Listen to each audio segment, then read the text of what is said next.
Shalom. First and foremost,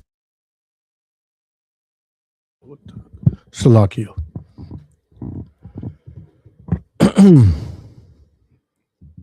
First and foremost, I want to give all praises, honor, and glory to Yahweh, Bahashem Yahushua, Bahashem Rakakadash, for blessing us to do another lesson, in the name and the spirit and power of Yahweh, Bahashem Yahushua.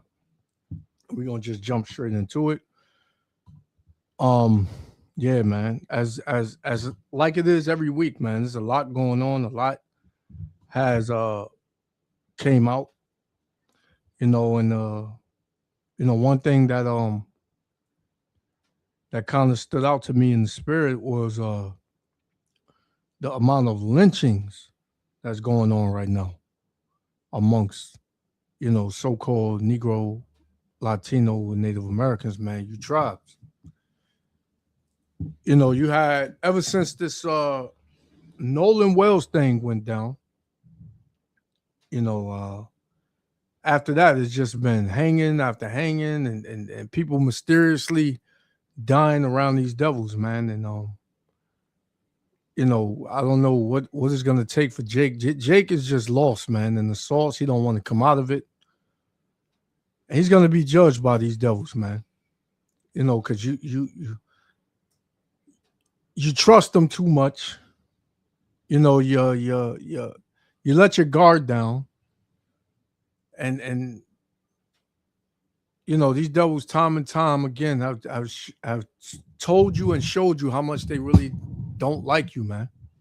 You had this brother that told me, yeah, come on, man, all white people are not bad. You can't say that about everybody, all of them, you know what I'm saying? But I'm like, well, Nolan Wells didn't think that those devils he was around was bad at all. He thought they was cool. He thought they loved him. He thought they liked him until they got him somewhere and did something to him. Because the scriptures tell you what? This is Second Ezra chapter 8. Oh, Salakia. Since Sirach. Sirach chapter 8.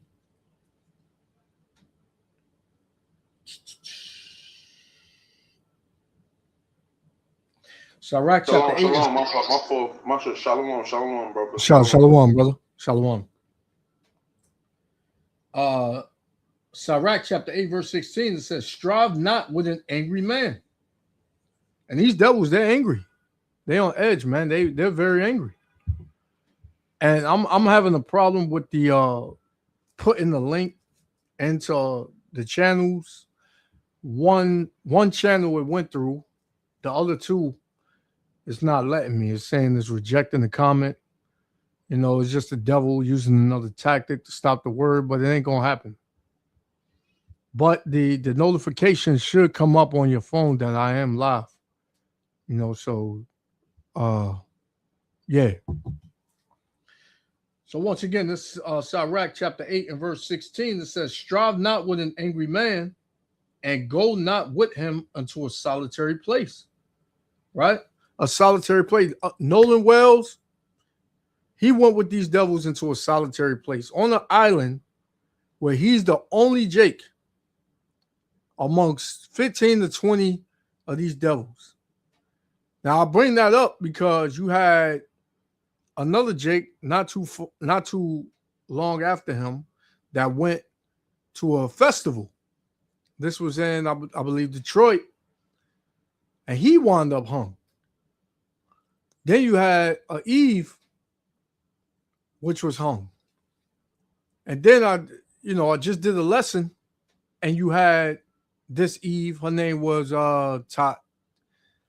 Taisha Fortune, I believe that's her name, out there in Mississippi, who was found hung behind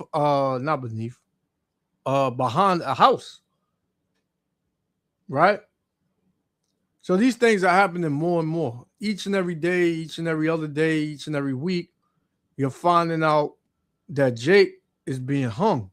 I don't know what you're doing out here, Jake, but the scriptures tell you to be circumspect right? The scriptures tell you to come into the secret place of the Lord. That way you can be protected from all the evils that are out here, man. Because these devils, man, they want your head. They want your head. They want you dead. Right? This ain't the time to be trying to be free-spirited and love everybody. And it was never a time for that, man. Jacob love everybody else and hate his own people, man. Don't want to deal with his people. Me,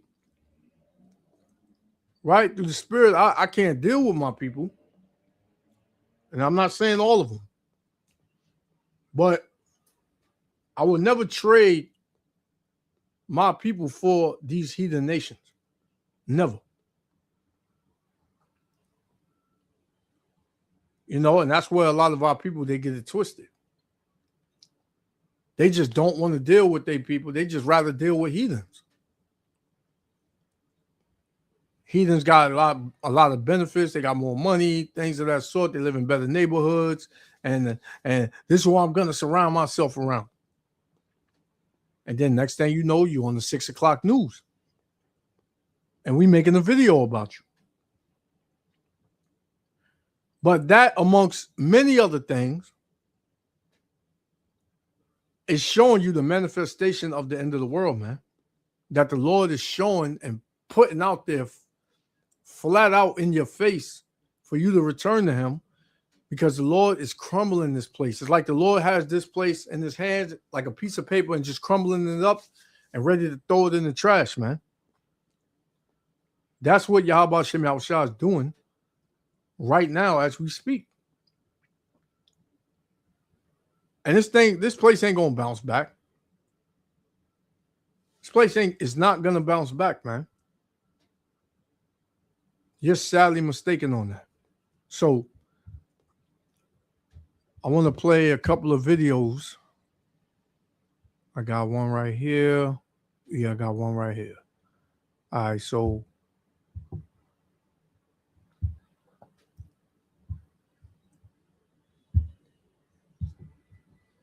let's play this one. You know, because Jake is starting to see it too. First, it was the prophets, the servants, telling you, forewarning you of all these things that was going to come to pass. Right? And now you got everyday people, you know, pretty much regurgitating what they've, you know, heard from the prophets or what the prophets have been saying. Because everybody knows about the Israelites. This is 2nd Esdras 15:5. It says, "Behold, saith the Lord, I will bring plagues upon the world. The sword," you see the sword, is being used on a massive level. Right? Modern day sword is the gun, along with other weaponry, regular knives, swords, axes, hammers, you know, all of these different things that you can use as weaponry would be considered a sword, man. People are dying many different ways. A car can be used as a sword, man, to put somebody to death. It says, "Behold, saith the Lord, I will bring plagues upon the world, the sword, famine," right? A shortage of food. You got people, farmers complaining that their crops are not growing. You got this one Edomite woman that says she was growing her cucumbers and the tomatoes and things like that, and then it was a rainstorm. And the next day, after the rain stopped, when she came out, the fruit and the vegetables were spoiled, showing you that this devil was just spraying all types of chemicals in the air, right? To stop your growth as far as your food growth and also spreading chemicals that into your body that can cause cancer and different ailments and diseases, man. So this devil, he has to go. It says, once again from the top, 2 Esdras 15:5, it said, Behold, saith the Lord, I will bring plagues upon the world, the sword, famine, death, and destruction. We don't need to describe what death is and destruction. Right? You see it. In the back, as you can hear it in the background, you got these young Jakes. They've been marching around in the Marine Corps, man. Which they go over there, they're gonna die, man. When this world's war, this last woe is at its height, whoever's in it, as far as you so-called Negro, Latino, Native American, that the Lord don't bring out of that or have mercy on, you're gonna die, man. And there's gonna be a lot of you that die. Because when you enter the military, you're pretty much agreeing to keeping this man's kingdom, going. Which means you're against the Lord. If you're with this kingdom, you're against the Lord. Point blank, period. Point blank, period. Exactly. The Lord told you that, man. Let's get it. Let's get it real quick. This is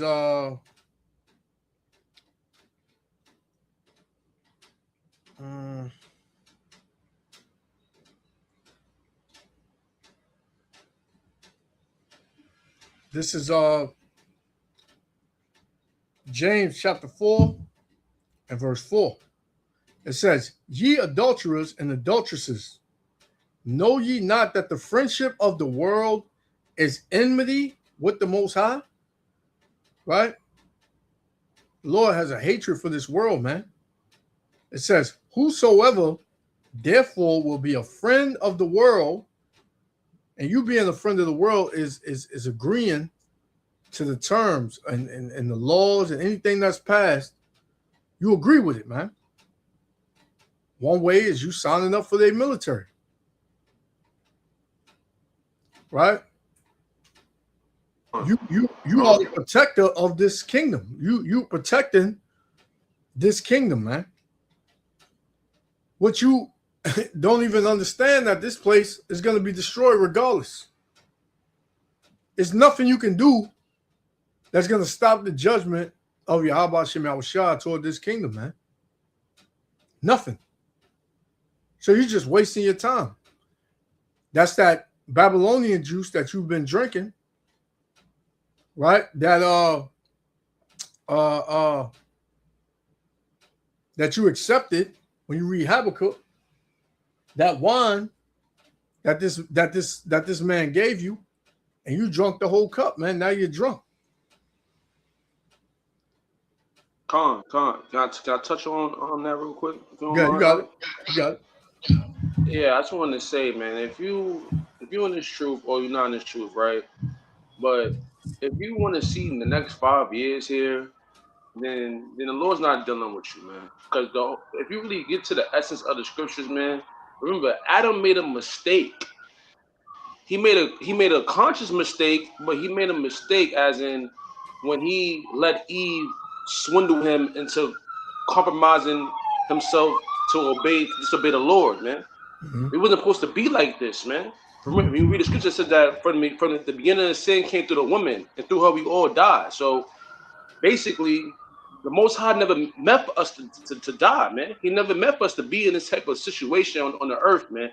He made the earth, and he saw that it was good when he made the earth. Everything was it was very good. Yeah. You know what I'm saying? So if you want to keep seeing this earth in a way it is, and having Esau running society and keep making you feel like he's want to make it better here, and if you come into his new world order, things are gonna be better, and you don't need the Lord's kingdom to come, then the Lord's not dealing with you, man. If the Lord's not dealing with you, if you're looking for a family here, you want to see how you want to see your children grow up in this place, and when you want them to do all these things in this world, man, the Lord's not dealing with you, man. You can't even raise your kids in this society. Man. You can't even raise your kids, man. Exactly. You can't even raise a kid the way the Most High wants you to raise your children, and it's because it's against the Most High. This place is against the scriptures, man. And if you can't, and the thing is, you know what? The Most High is revealing all the UAPs or whatever, the UFOs. He's revealing things that the human mind can't comprehend that it's real. Because we always thought that aliens were fake. You know what I'm saying? Like they said, aliens that's not made up. That's make believe. But no, now Esau he can't cover it no more. He can't hide it no more. The chariots is out there. They're here. They're showing themselves, showing that the Bible is true. It's not just a book, man. It ain't just a book. This is a real document that's living. It lives. And the Most High word does not come back void, man. The Most High is not a man where he shall lie, man. Everything that's written in that book is true. And when the past, it came to the past.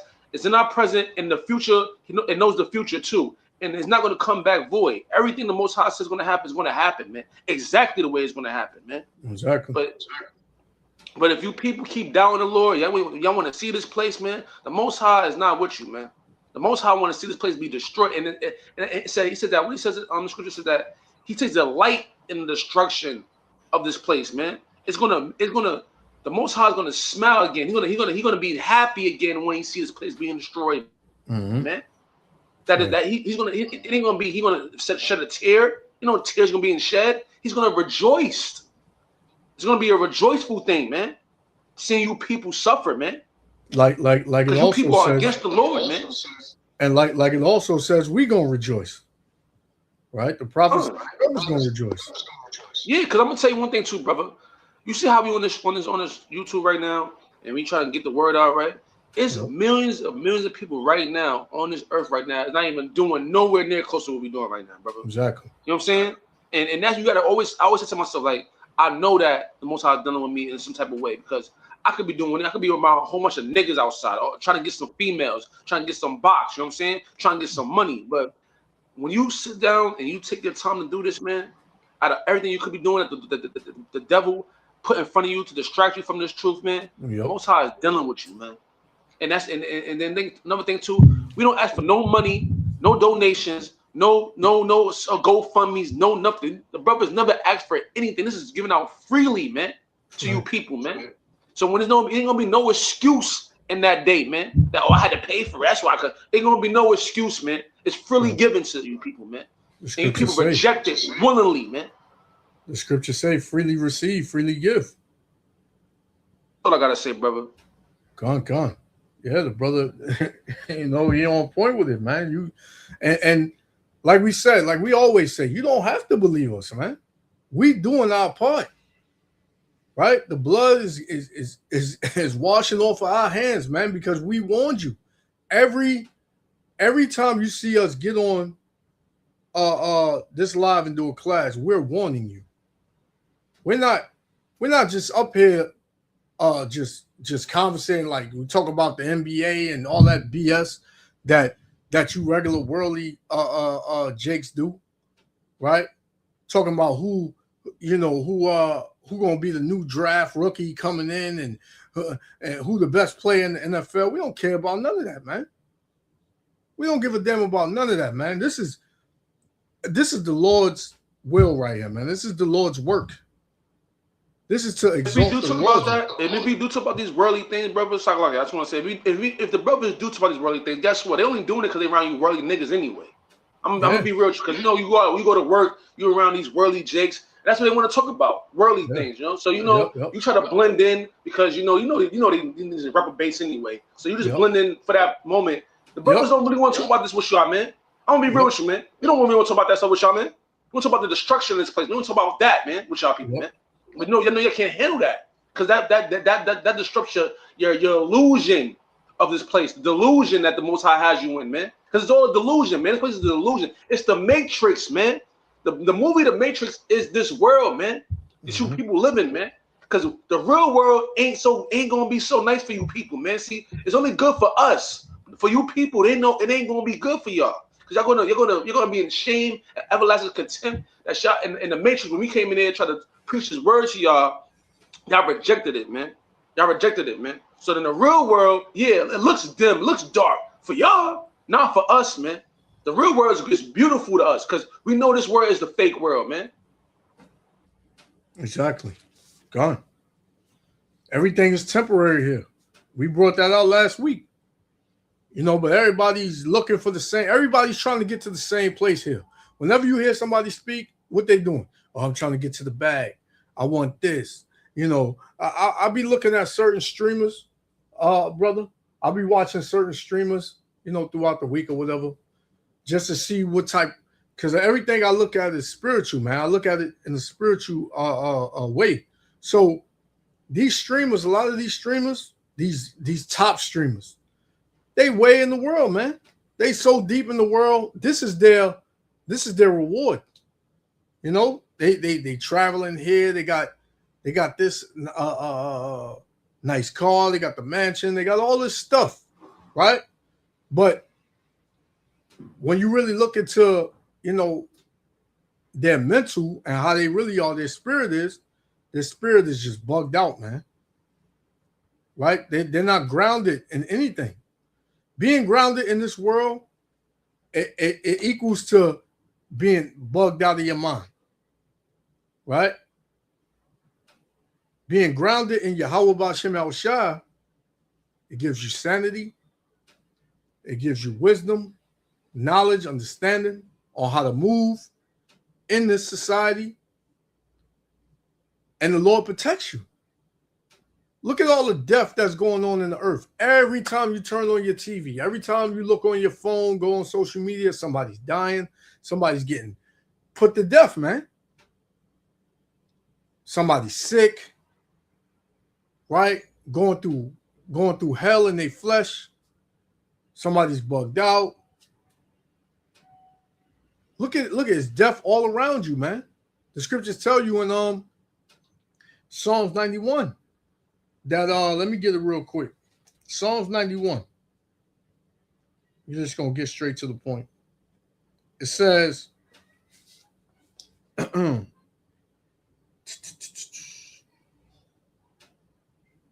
gonna start Psalms 91 and verse 5. It says, "Thou shalt not be afraid for the terror by night, nor for the arrow that flieth by day, nor for the pestilence that walketh in darkness, nor for the destruction that wasteth at noonday." All this destruction in many different ways. Pestilence, diseases, right? Wars, destruction. All that, man. Verse 7, it says, 1,000 shall fall at thy side, and 10,000 at thy right hand, but it shall not come nigh thee. So the Lord is telling you, man, because when you read up, I quoted it, a little bit in the beginning, on you being in the secret place of the Most High. Those that are in the secret place of the Most High shall abide under the shadow of the Almighty, which is his protection. Because the Lord is the only one that can protect you, man. Let me get another one. Psalms 125. Psalms 125 and verse 3. It says, "For the rod of wickedness shall not rest upon the lot of the righteous," meaning that judgment. What's the rod of wickedness? Right? These devils. Right? Esau, Edom, and these other nations. It says, "For the rod of wickedness shall not rest upon the lot of the righteous, lest the righteous put forth their hands unto iniquity." So if you out here being a nigger, if you out here being of the world, you're wide open for judgment. But if you in the shadow of if you in the secret place of the Most High, abiding under the shadow of the Almighty, the Lord said what? He's going to keep you from the rod of wickedness, man. The rod of the wicked. That's the only way you can be protected, man. Every other way is going to lose. No matter what they tell you. Yeah, you need to go get your license and get armed. Go to the range. Bulletproof your house. You know, you gotta Salakia. Oh, they're trying to get on. Salakia, 1 second. Bear with me 1 minute, Salakia.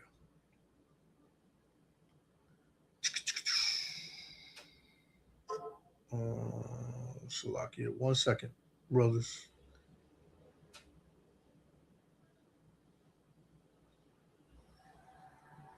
One second, brothers. 1 second.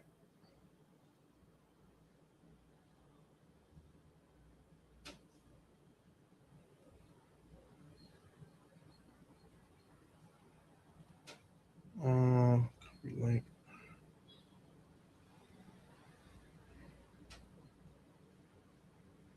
Bear with me 1 second.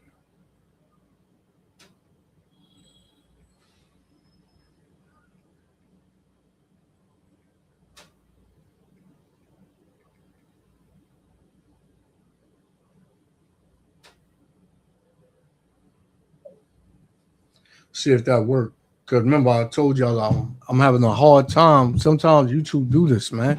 But they don't let me share the link on one of the channels. You know, now it's 2 of the channels. So this devil, man, he definitely at work, but he ain't gonna stop nothing. He definitely ain't gonna stop nothing, man. So I'm gonna see if the elder gonna come on. Come on. You know, it's crazy, man. YouTube be this is why, man. See, this is supposed to be a God-fearing country, right? God-fearing. You know, you got more Christians than anybody in America. But yeah, when you bring out the same, you know, book that they claim that they love and then they worship they believe in the Bible. When you bring out the Bible, they want to do everything in their power to stop it from coming out, man. This is the hypocrisy of Babylon the Great, man.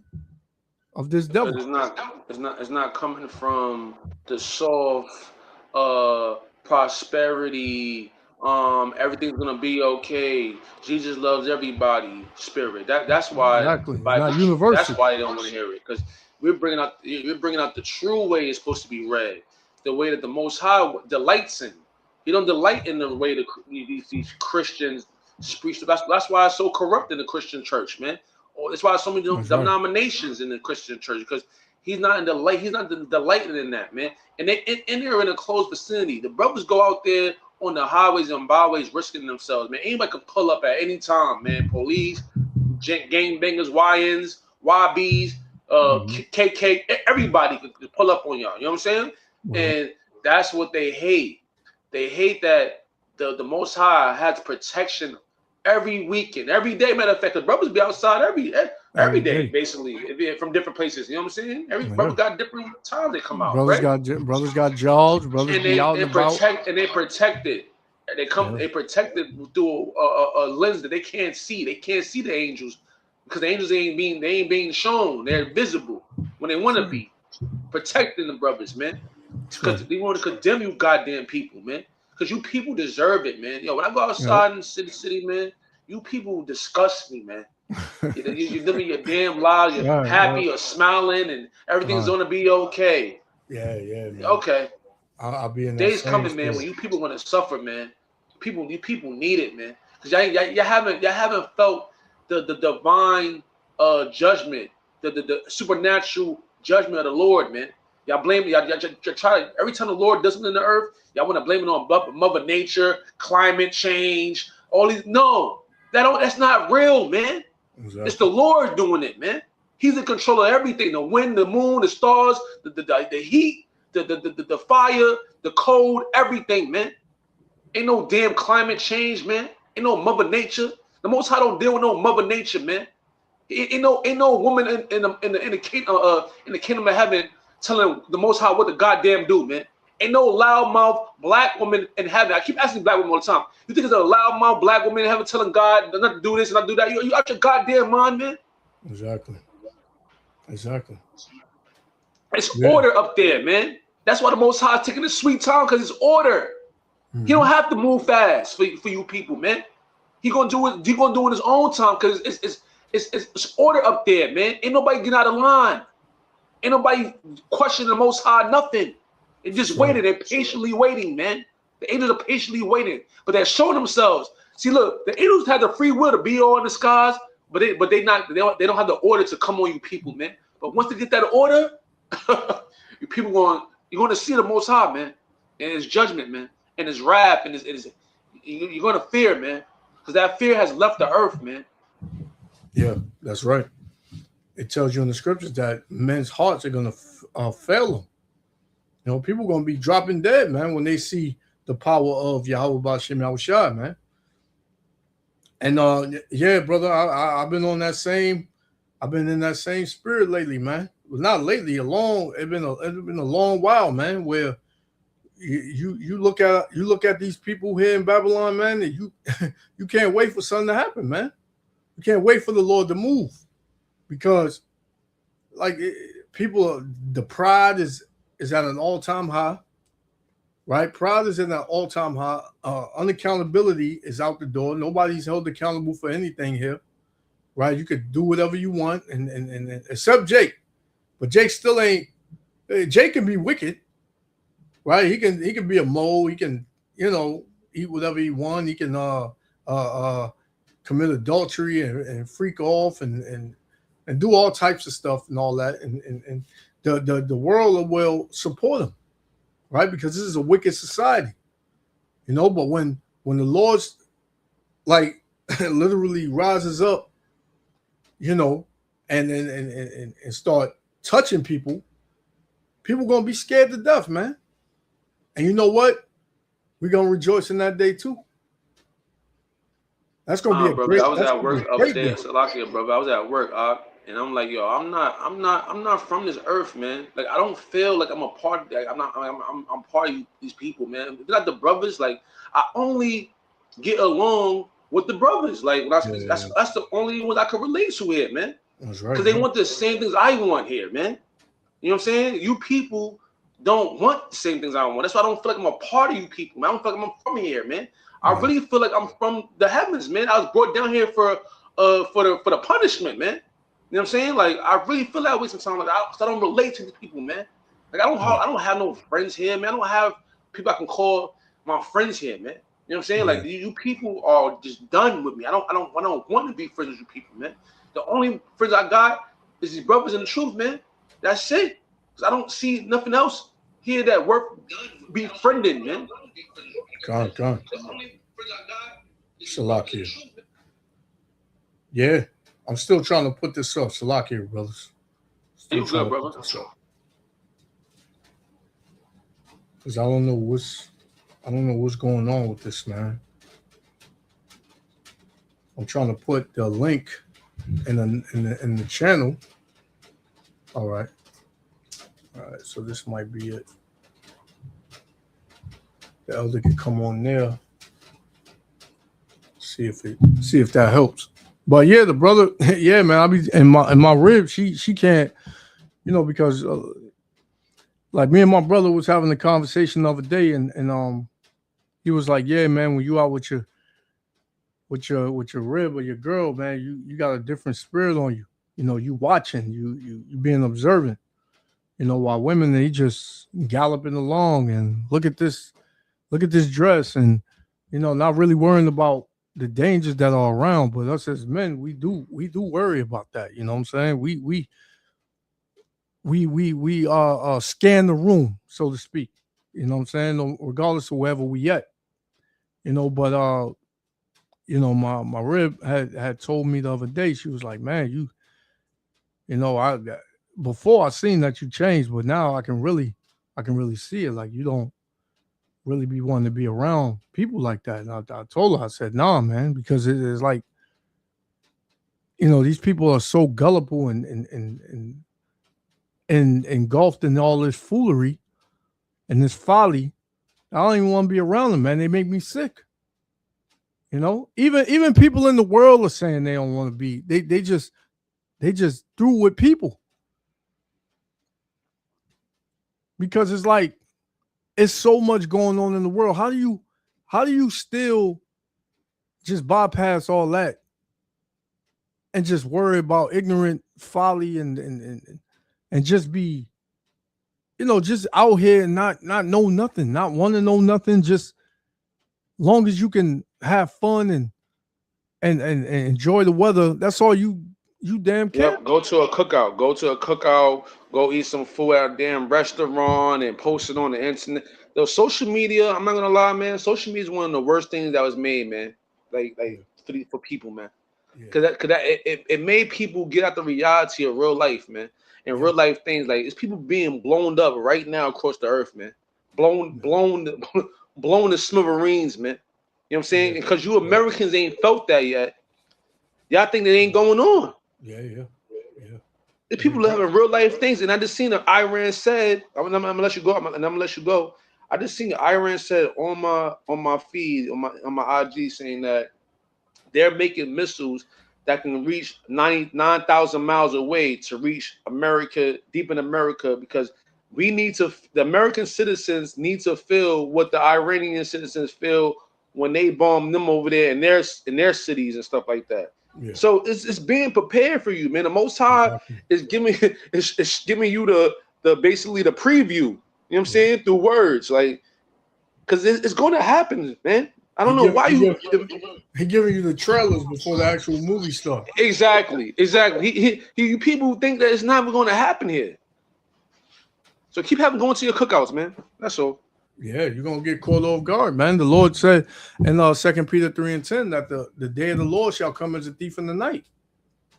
And you people, man, you ain't thinking about the Lord when you wake up, right? You just say, "Oh, it's sunny outside. Yeah, let's go out, and go to the park and this and that, and drink and smoke and wait for the party tonight." And brothers, yeah, we love the weather when it's nice too. We may take our ribs, our family to the park, and we do things that are in the world, but we are not of the world, man. Right? We know the end result of this world. We're not trying to uphold this kingdom, man. We're not trying to sit at the table and figure out a 5-year plan and man, listen, man, I pray we're not here another year, but you got a lot of people just 5-year plan. We gotta make it happen. People don't think about the destruction that's coming, that's on the way. They don't think about it because they're too engulfed in this society and in this world. So the scripture said, 1 Corinthians 3 and verse 19, it said, "For the wisdom of this world is foolishness with the Most High." This is all foolish to the Most High, man. Right? You're going to college and trying to get your what is it? Your PhD, your doctorate, whatever they call it, right? And then you come out and you wearing this, the white jacket, and you feel like you on top of the world, and that don't mean a damn thing, man. Because look, the medical field ain't healing nobody. Nobody's being healed in the medical field, man. They just pumping you full of a bunch of experimental, drugs that they putting in your body that's seeing the reaction and what's gonna come out of it. That's it, man. And they making billions off of it. Right? So it says, "For the wisdom of this world is foolishness with the Most High. For it is written, He taketh the wise and their own craftiness." And that's what the Lord is doing, man. Because the leaders, believe it or not, they're not wise anymore, man. Look at the way this country is going. Look at the decisions that this administration have made, DJ Trump. Look at the decisions and the bond that he has put on the citizens of Babylon the Great, man, with his decisions, with his choices. Nobody's happy. Nobody's happy, man. Every year it gets worse and worse. People get more depressed, more stressed. They crash out more. It's more death, more destruction, more killing, more violent behavior, more unprovoked attacks, as you put in the news. Right? So all these things are going on, man, and it's showing you the Lord is showing you that he's declining this place. But you don't want to get with it, man. You don't want to make that the reality. You want to try in every way to deny it. So that way you can get up the next morning and just think that day is going to be good for you. I had a good day. Right? Because you people in Babylon, you're very selfish. So let's play this, man. I want to play this. All right, let's play it. Y'all about Shimmy out Shah willing to elect me other five. Check it out.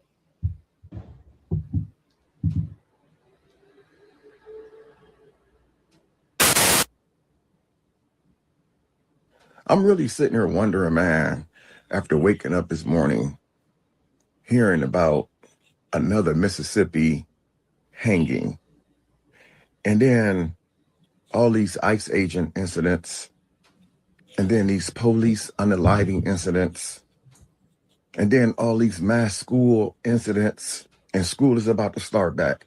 So this is the most scariest time for parents. I'm really starting to wonder, man, is the Bible even real? Was the Bible like really, I'm being dead ass serious. Was the Bible even written for us? Like, was that Bible written just to keep us in line? Because they said the Bible stood for basic information before leaving Earth. But it sounds like that B in Bible stands for bull. You know what? Because it's hard for me to believe. See, this is the mindset of Jake in the world, man. Everything is the Most High's fault, right? The Bible. What would be your reason to bring up the Bible and say that? Well, all that's going on in the world, why would you turn and say, "Is the Bible even for us?" This is how you know that these people they watch the Hebrew Israelites. But if you would really listen, then you would understand, man. He says, "Is the Bible really for us?" Yeah, the Bible is for you so-called Negro, Latino, Native Americans. But guess what? On this side, it's only for the elect. Right? Because the rest of you 2/3, niggas, you ain't gonna get it, man. You gonna constantly just be on the fence. Oh, is the Bible even for us, man? Is it even real? The Bible is B, you know what I'm saying? Yeah, basic instructions before leaving Earth, but the B stands for, just being the idiot, man. And this Jay, he got gray hair, man. He got gray hair. He got to be in his 40s, late 40s, maybe 50s. And you, this is how it is, man. This is how people are, man. Let's get it. This is Job. Because this is going to happen to a lot of our people, man. Job 36 and verse 9. I'm going to start that. It says, Salakia.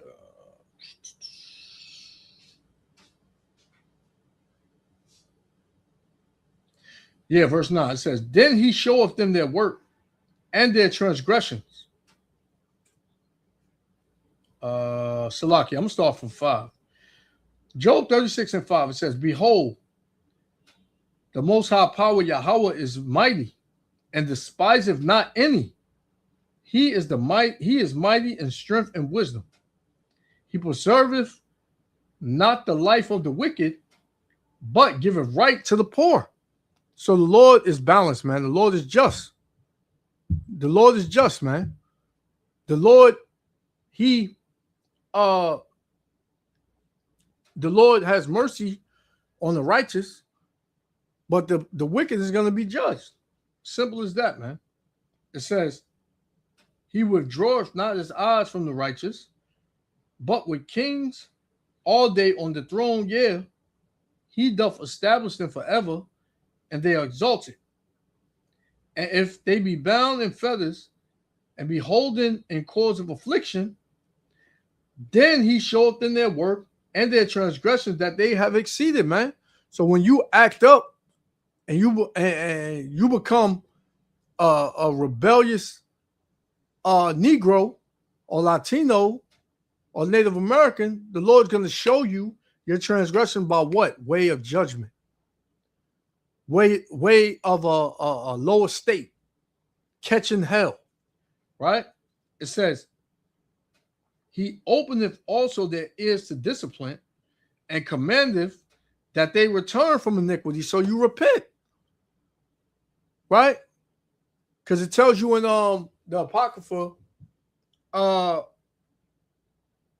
Esdras, the 16th chapter, that the Lord is he uses a scourge. He uses scourges for amendment. Right? So the Lord will whip you back to him. Right? The Lord gonna put you through so much hell that you're gonna return to him, man. Only the elect is going to do that. Hey, shalom, elder. Hello? Shalom. I don't think he on. Hello? Hey, shalom, elder. You can hear me? Shalom.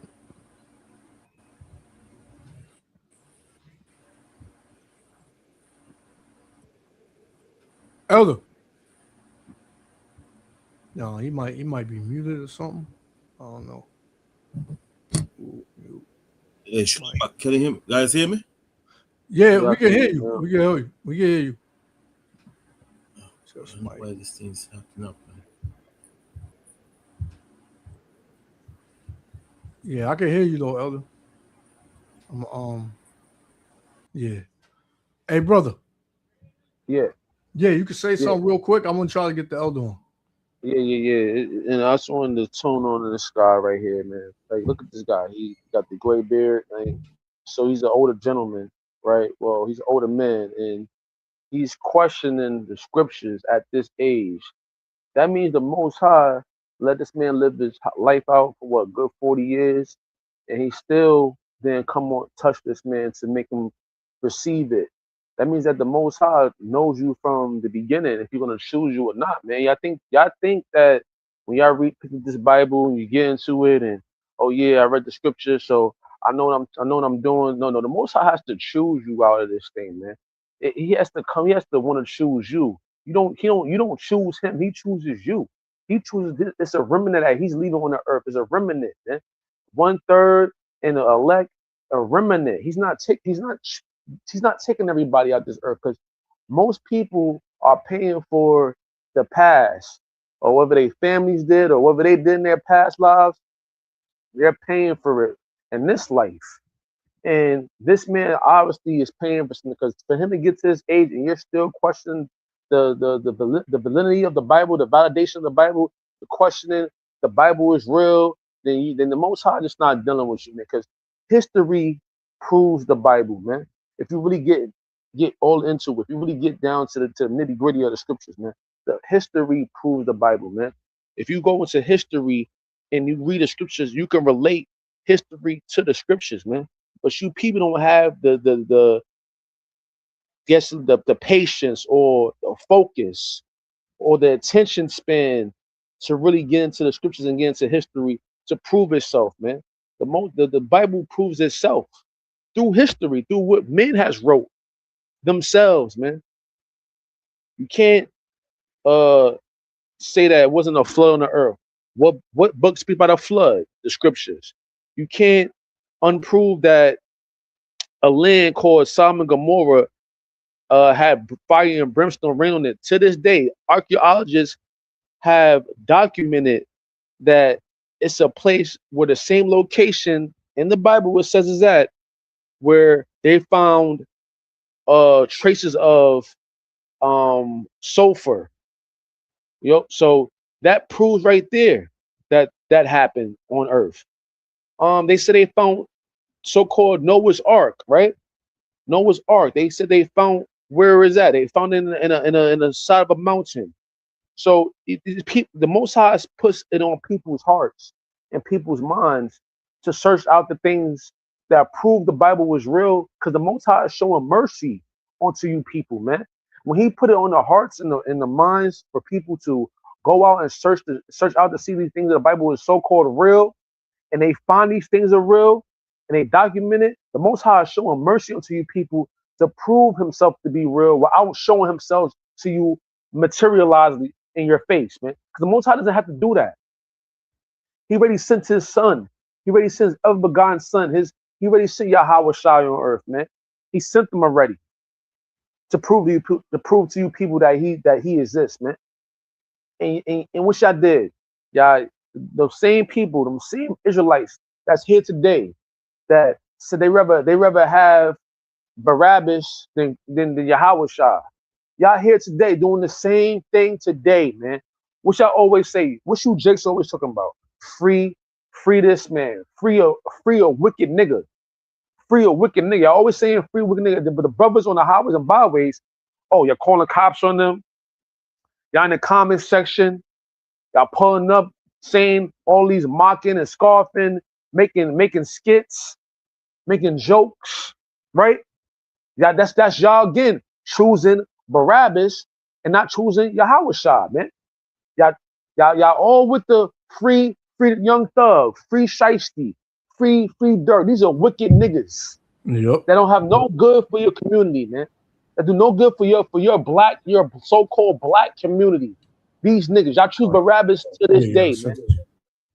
Y'all didn't choose Yahweh Shai, man. Who's Yahweh Shai in the spirit? The brothers that come out each and every day outside preaching this truth for free. That's who Yahweh Shai is, man. And y'all never choose them, man. Y'all make skits, y'all make jokes, y'all make threats. Y'all in the comic section making all type of wickedness, man. But as soon as one of your favorite rappers get locked up, oh, free him.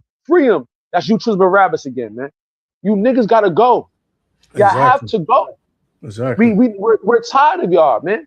The prophets, the apostles, the men that put their life on the line been teaching this word for 30 plus years, man.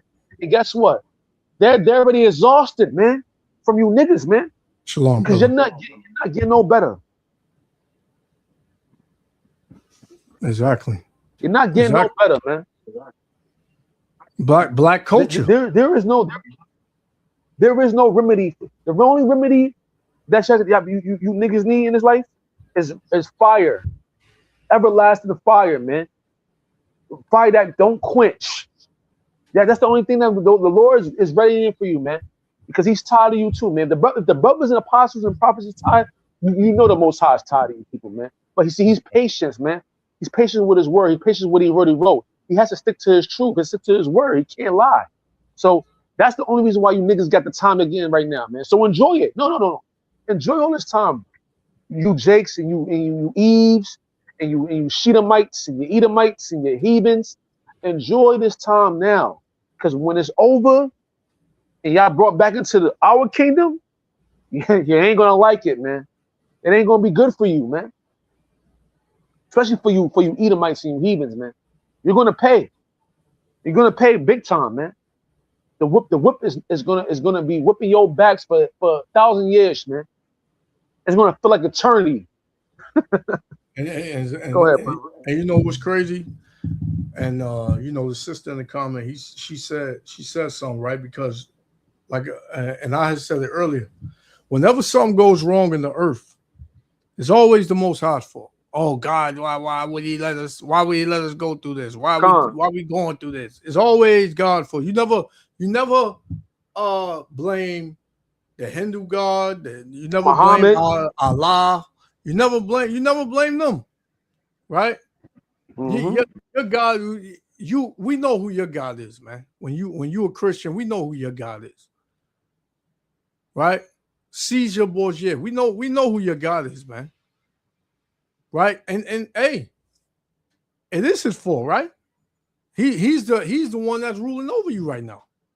Come on. But when you go into detail, you say the Bible, and you know, you got these dudes talking about the Israelites and how is, you know, the God of the Bible that the Israelites speak of is his fault and he's this and he's that. Then you now is you're on another level with your mockery and your slander. right? But you never blame the other guys whenever something goes wrong in your life. First thing you do is you blame the Bible, you blame, the Israelites. And now that you know the Most High's name, now you got Jake coming on video, saying the Most High's name and all that and being disrespectful, man. So the judgment of the Lord is going to be great, man. It's going to be very great to see. Because we know you, Jake. You talk all this mess. You got a big mouth, man. Your mouth don't stop. Eve, you too. Right? But then once all hell start breaking loose, all that big tough talk goes out the window. Now you want help. Now you want help. But now you want some mercy. But you're not going to get it, man. The Lord going to destroy you here. Right? The scriptures tell you. The scriptures tell you, Salakia, that you're going to be here, you're going to be melted. You're going to stay here and be melted. When you read Ezekiel, the 22nd chapter, man, you are going to be melted. And that's what you need. The cure for some of our people is death, man. Because they have no fear. The fear is gone. And you know what I wanted to say about what you were saying? That they always, when they see like a Eve, right, that's been like put the deleted, right? They are, oh, why that happened? You know what I'm saying? Y'all don't know this Eve. You don't know what this Eve was doing. Exactly. Same thing with you Jakes, man. You don't know what you Jakes been doing. Y'all be put the deleted, man. This is a wicked Jake, man, or a wicked Eve, man. The Most High doesn't send judgment. And you know what's crazy too? When the prophet, I don't see none of you people mourning for when the prophets get deleted. You know what I'm saying? In the scriptures, I don't see nobody. You never see how they mourn for John, or they mourn for Paul, or they mourn for any of the brothers that was preaching this word that's mentioned in the scriptures, man. You never see anybody feel any type of mourning for them, man. Do y'all even know how these prophets even died, man? They died horrible deaths, man. Horrible deaths, man. And you people don't even know that because y'all don't care about that. And the Most High care about them. The Most High care about how they. Even Salakia, even if you told them how the prophets died, man, it'd be like water under the bridge for them. Like, oh well, well you said that whoever perished being innocent, they'll say something like that to justify it. It'll be like light to them. They wouldn't go home and think about that, man. If you gave them details on how the prophets died, man. Right? When that was first knowledge to me, I was so angry, man. I was tearing up, man. When I first heard that, I was tearing up. You see Eve die. You see Eve get reported. Oh my God, that was a good woman. She was like come on, man. Yeah. She ain't put no working for the Lord. None. What the hell are you talking about, man? This men that's died had horrible deaths that put in work for the Lord, man. Work for Him, man, every single day. And you people don't say nothing about that. But Eve died or Jake. Oh, yeah, that was a good person. They wanted to do something for the community.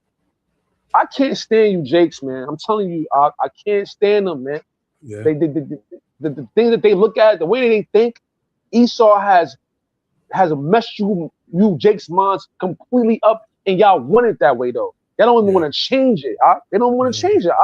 They like having this mind frame because they can get their liquor, they can get their smoke, they can get their Jordans, they can get their fashion, they can get their cars, they can get their rent paid, right? They can go on their trips, their vacations. They don't give a damn. Yep. That's the replacement for you niggas, man.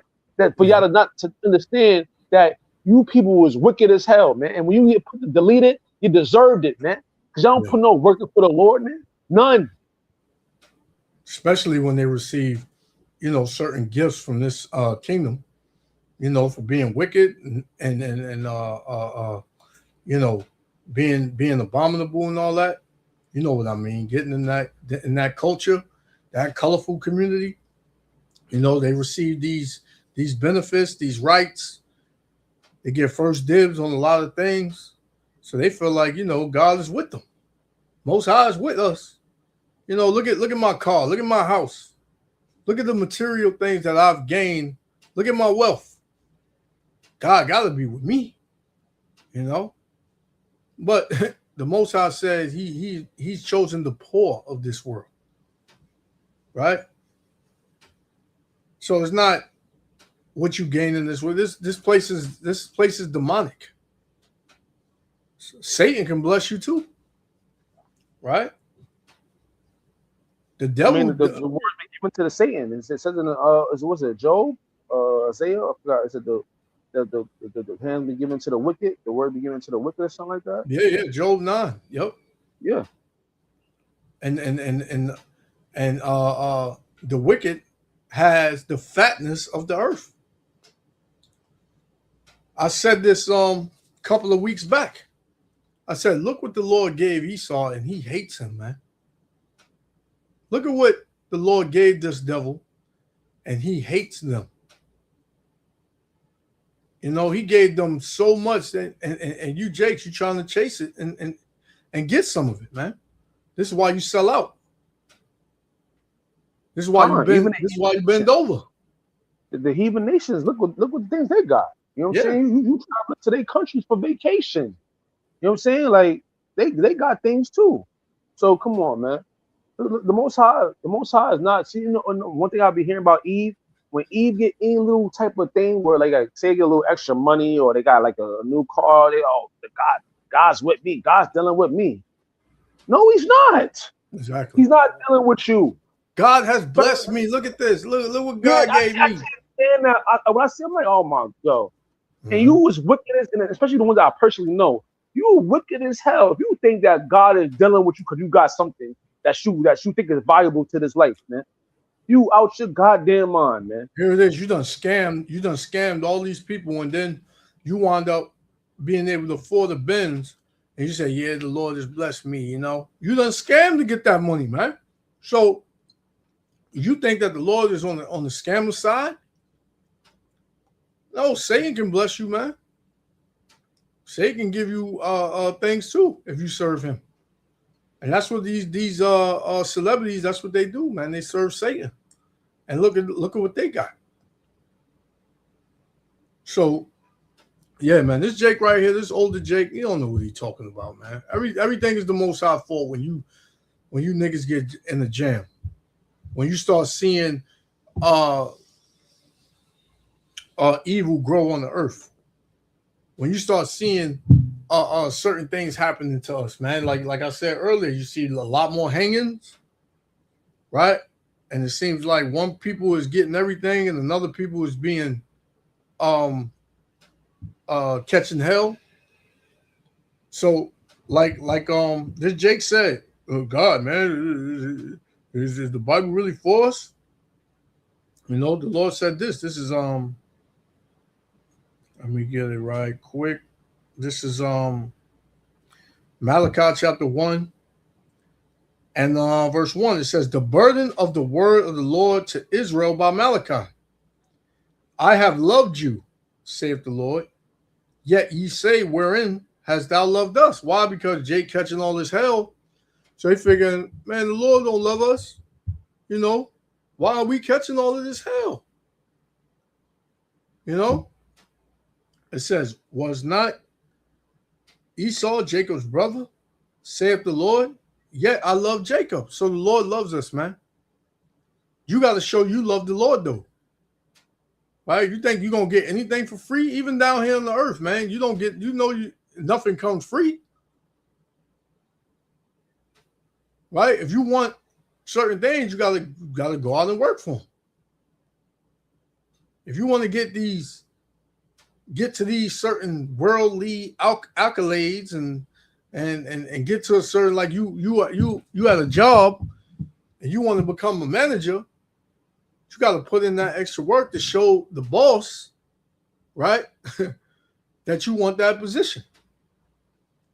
You work your way up to that position. You want another position. It keeps going. You got to work extra hard. You got to show them. You got to prove to them things like that. It's the same way with the Lord, man.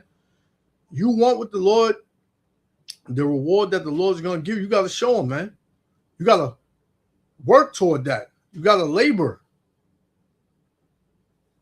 You can't just sit on your tail and think that it's just going to come to you. No, none of the prophets were like that. Right? The prophets died teaching the word.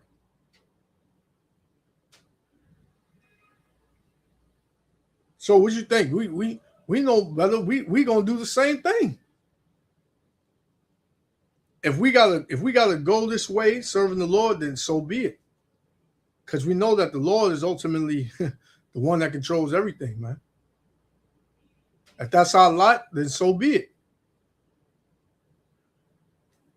But these jakes that's on the low level right here that you see on the screen, they don't know nothing, man.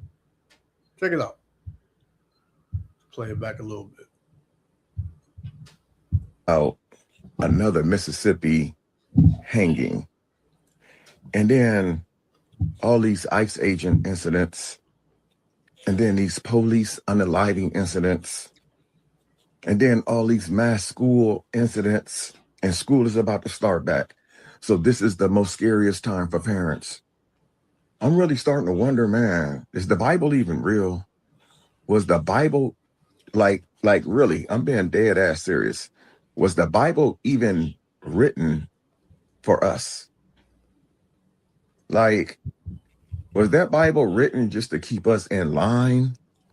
Because they said the Bible stood for basic information before leaving Earth. But it sounds like that B in Bible stands for bull. You know what?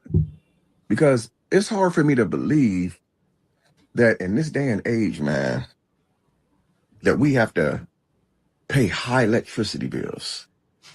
We have to pay high water. Water is free. You can go any damn where and get water. Every block you walk down, there's a lake. We paying for food, man, at some ridiculous prices. I get it, man. If you got to process it and package it up, yeah, you got to put a price on it. But we should be able to buy our own damn chickens. All of us don't have farms. All of us can't afford a cow. Like, is the Bible even real, man? Or was the Bible even intended for us? And when I woke up this morning, man, it sickened me to see another Mississippi incident, man. Even though it happened on the 3rd, and this is the 6th, it's just really sad to see that, man. Because, you know, here's going to be another one of those incidents. It's going to be swept up under the carpet. It's like, was the Bible even meant for us, man? Was it even meant for us? I'm really heartbroken, man, because we wake up every day to sad news, man. So, Jake, what are you talking about, man? At the end of the day, how do you, where did you get that from? You see all of this hell and all of this judgment and all this inflation on the earth. How do you then turn around and say, is the Bible even for us, man? How do you say that? Like, you scratch the person that's ruling over you, your government. They're not at fault, right? The so-called white man, he get a pass. Forget the history of him lynching you, and it doesn't equal in your mind to him lynching whoever you're talking about now. Because whenever Jake is lynched, we know who did it, man. These devils did it. And that's another thing. I was about to say that, brother. Have you even read the Bible? You probably, all right, I give it to you, like, you read the Bible, but you didn't understand the Bible. Anybody can pick up the Bible and read it, but to understand it, no. Only the elect is going to understand the Bible, and that is men. That's it. You heathens, you're never going to understand the Bible. The Bible is not for you. 2/3 of our people, you're not going to understand the Bible. The Bible is not for you on this side. It is for you, but it's not for you on this side. Right? You got to be destroyed. Right? The elect men are the only ones that are going to understand the Bible. But it's just something I can't wrap my head around as to you equal what's going on in the world and how bad it's getting to the Bible. Like I don't get that. Like you're not saying, man, yo, these people, man, in the office, man, these people in office, you know, they're the reason why we paying such high gas prices and high food prices and we're always sick, man, because they put stuff in the air and they put stuff in the water and they putting stuff in the food. And this is why we're sick, man. Like, man, I see, man, why we're going through this. I don't sit here and say, come on, man, like our people are being hung and our people are being trodden down and we can't make ends meet, man. Is the Bible even for us? Dude, what are you talking about, man? It's clear you have not read the Bible. Oh, you probably got that. You probably can I say something real quick? Yeah, you got it. I just want to say, like, and you say, you know, they putting stuff in the water. Y'all act like when they say that these are like supernatural, but they're the same as you. They human beings. They blood, sweat, and use the bathroom just like you, man.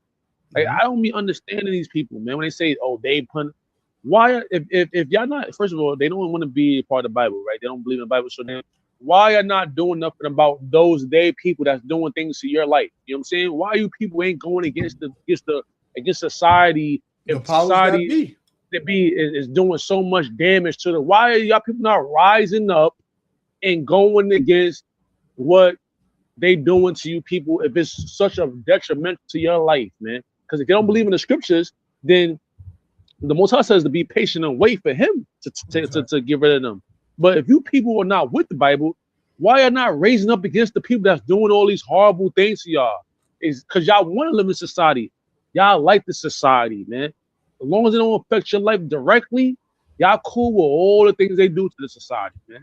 Right? Mm-hmm. So that's why I don't mean these people is full of crap, man. Like, this is what I try to tell you, bro.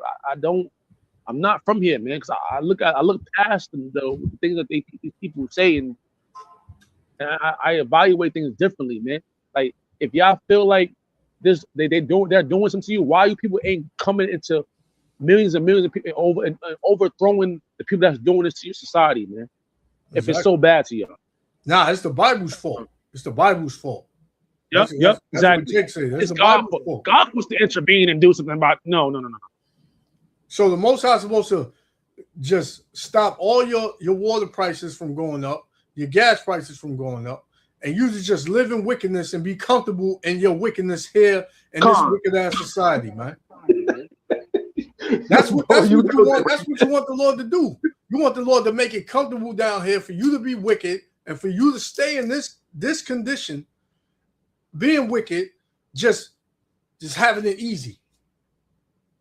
That's right. Exactly. Like, what are you talking about, man? Get the hell out of here, man. It ain't the Lord's fault. It's your fault, man. Because I recognize this dude, man. He do one of those, man. He does like them gold digger videos where, you know, dude got the car and, you know, you see a girl walking down the street trying to talk to her and all that. And she turned him down, but then he walked to the car and the girl come back. I remember this dude, man. You know, I don't remember his name, but I remember his face and his voice. But yeah, man, you that's what you want, man. That's what any Jake that got something against the word of the Lord and the Most High himself, what you're saying is that, Lord, we this is our land that you gave us, right? Yeah, we know it's wicked, but come on, Lord, we just want to survive here. We want to live here. We just want to be able to grow our own food and buy food at reasonable prices. And we don't want our water to be tainted. We don't want our air to be tainted. Just make it easy for us to stay here under the so-called white man, Lord. Please. Mm-hmm. We don't mind being slaves. I don't mind working. I don't mind getting up 6 a.m, working the job, making somebody else rich. I don't mind being a slave. Just make it more comfortable for me to be a slave. Please, Lord. And if you can't do that, then you're not the God I want to serve. To hell with you damn people, man. Exactly. Yep. The hell with them. Mm-hmm. That's exactly. They just want to be able to be here, living in their wickedness, but comfortably in their wickedness, and have no problems getting back in a 5-day house and their car and committing adultery and doing all type of wickedness and witchcraft. And as long as it's comfortable, as long as it's luxury, as long as the sun is shining and it ain't raining outside and the temperature's just right, Party I can going do my on. wickedness. Long as there's a party going on, they comfortable here, man. I can get my pleasure. I can get my sexual pleasure on. That's all Jay care about, man. It's getting high, having sexual pleasure, and putting on some clothes, putting on some new clothes every day. Yeah. So Jay care about, man. That's a low level Jake for you right there, boy.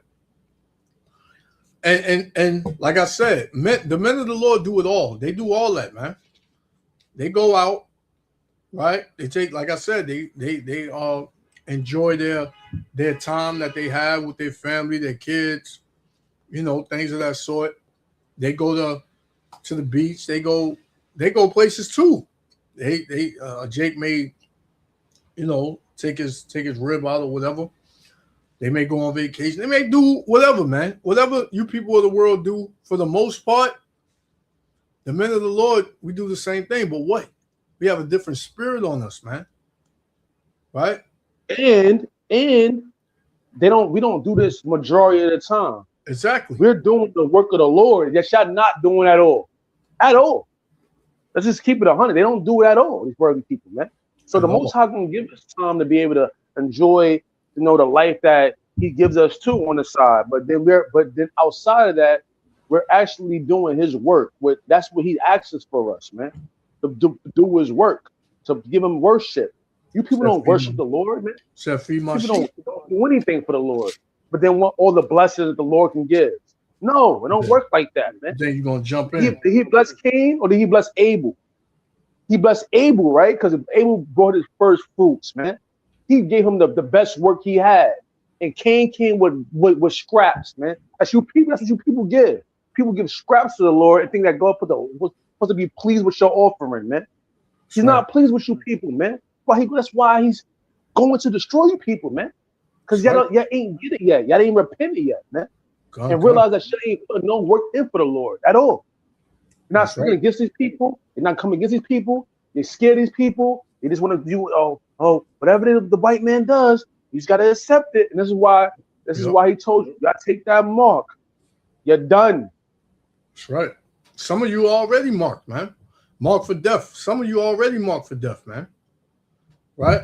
But this is what the Lord said. This is Matthew chapter 6, verse 19. It says, "Lay not up for yourself treasures upon earth, where moth and rust doth corrupt," man. Yeah, so everything gets old here. Everything, man. Even your bodies get old. This flesh, it gets old, right? You got a house, it constantly needs repaired. You get a car, it constantly needs to be repaired and maintained, right? It says, and where thieves break through and steal, right? So you got people that have, great wealth. They get robbed. Some of them wind up being put to death because of their wealth, right? They can't walk around by themselves. They need all this security around them, right? Verse 20, it says, "But lay up for yourself treasures in heaven, where neither moth or rust doth corrupt, and where thieves do not break through or steal," man. The treasures that we're building up in heaven are spiritual treasure, man. We doing this work. We're constantly pouring into our spiritual bank, right? Praying that the Lord has mercy on us at the end, right? And can't nobody take what the Lord gave us away. Nothing, man. None of this wisdom that the Lord gave us, no man can take it away. Only the Lord can take it away, right? It don't get old. This word never gets old. It never rusts, right? It's not temporary. This word is forever. The Lord is forever, right? So, yeah, man, you people got the game messed up. You got the game messed up, man. It says, for where your treasure is, there will your heart be also, your mind. So if your mind is in this world and your treasures, you looking to get rich in this world, that's where your mind is going to be in tune with. You hear people say, yeah, when you manifest it in your mind and you put it to your and you put your best foot forth, then you can make it happen in this world. Anything you want to manifest, that what's that? When Jake always saying that self, love yourself and you control your own destiny type spirit, man. That's what a lot of Jakes are into, man. It says, the light of the body is the eye. If therefore thy eye be single, thy whole body shall be full of light, man. So if you are serving Yahweh Shem Yahushua, you want to get closer to the Lord, you're gonna put everything into that. You want to be close to the Lord. You're praying, you're fasting, you're doing the work, you're laboring, and you're doing all that you can, whatever your strength gives you, whatever the Lord gives you, the strength that the Lord gives you to do, you do it, man. It says, and then you're gonna be full of light. You're gonna be full of understanding and wisdom. You're gonna have something that millions of people are gonna want coming down the pipeline real soon, man. Which is this wisdom, knowledge, and understanding. Millions of people are gonna want that. So much that they're gonna be trying to get it from you, and when you don't give it to them, they're gonna want to put you to death, man. You watch. It says, verse 23, but if thy eye be evil, meaning the eye be in the world, evil. I got you twice up. Oh man. Yeah, I got you twice up here. Let me I'll take this one off. See. Okay. Now you're up there once. You can hear me? Oh, you probably come back on. I see you here though, brother. I see you here. Matthew chapter 6 and verse 23, it says, but if thy eye be evil, thy whole body shall be full of darkness, man. Yeah. Filled with the entanglements of this world, man. Right? You too deep. You in too deep. It says, if therefore the light that is in thee be darkness, how great is that darkness, man? So if you wholeheartedly into this world and you looking to fully indulge in this world, how much more wicked are you gonna be, man? You're gonna be very wicked, man. You're gonna be demonic. Right? Verse 24. No man can serve two masters. You can't serve the world and the Most High. It's impossible, man. Because they're contrary, man. The world is evil. The Most High is righteous. The Most High is almighty, powerful, omnipotent, gracious, a pure blessing to know. The world is evil, wicked, demonic, satanic. Best that you don't be a part of it. It says, no man can serve two masters, for either he will hate the one and love the other. So if you love the world, you're going to hate the Most High. If you love the Most High, you're going to hate the world, man. Right? That's just what's going to happen. That's the spirit that's going to be there. That's the spirit that's going to be there, man. And the Lord said this is Ecclesiasticus chapter 7 and verse 1. It says, do no evil, so shall no harm come unto thee. Right? So if you don't do no evil going to come to you. Right? You're not going to be touched by any evil, man. It says, depart from the unjust, meaning the people of the world. Right? Satan.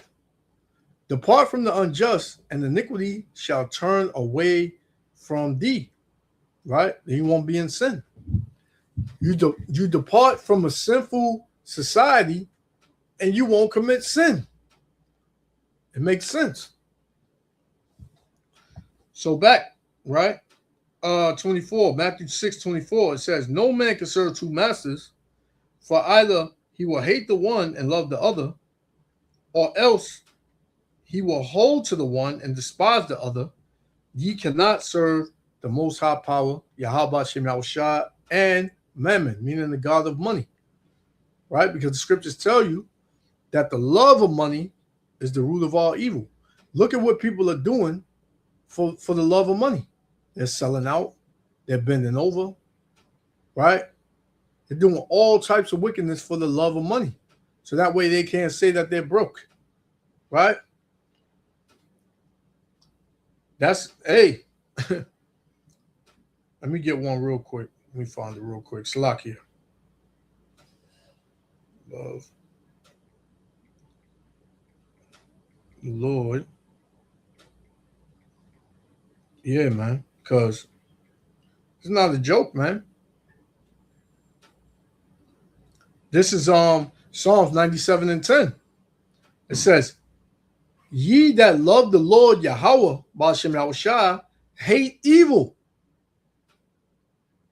Right?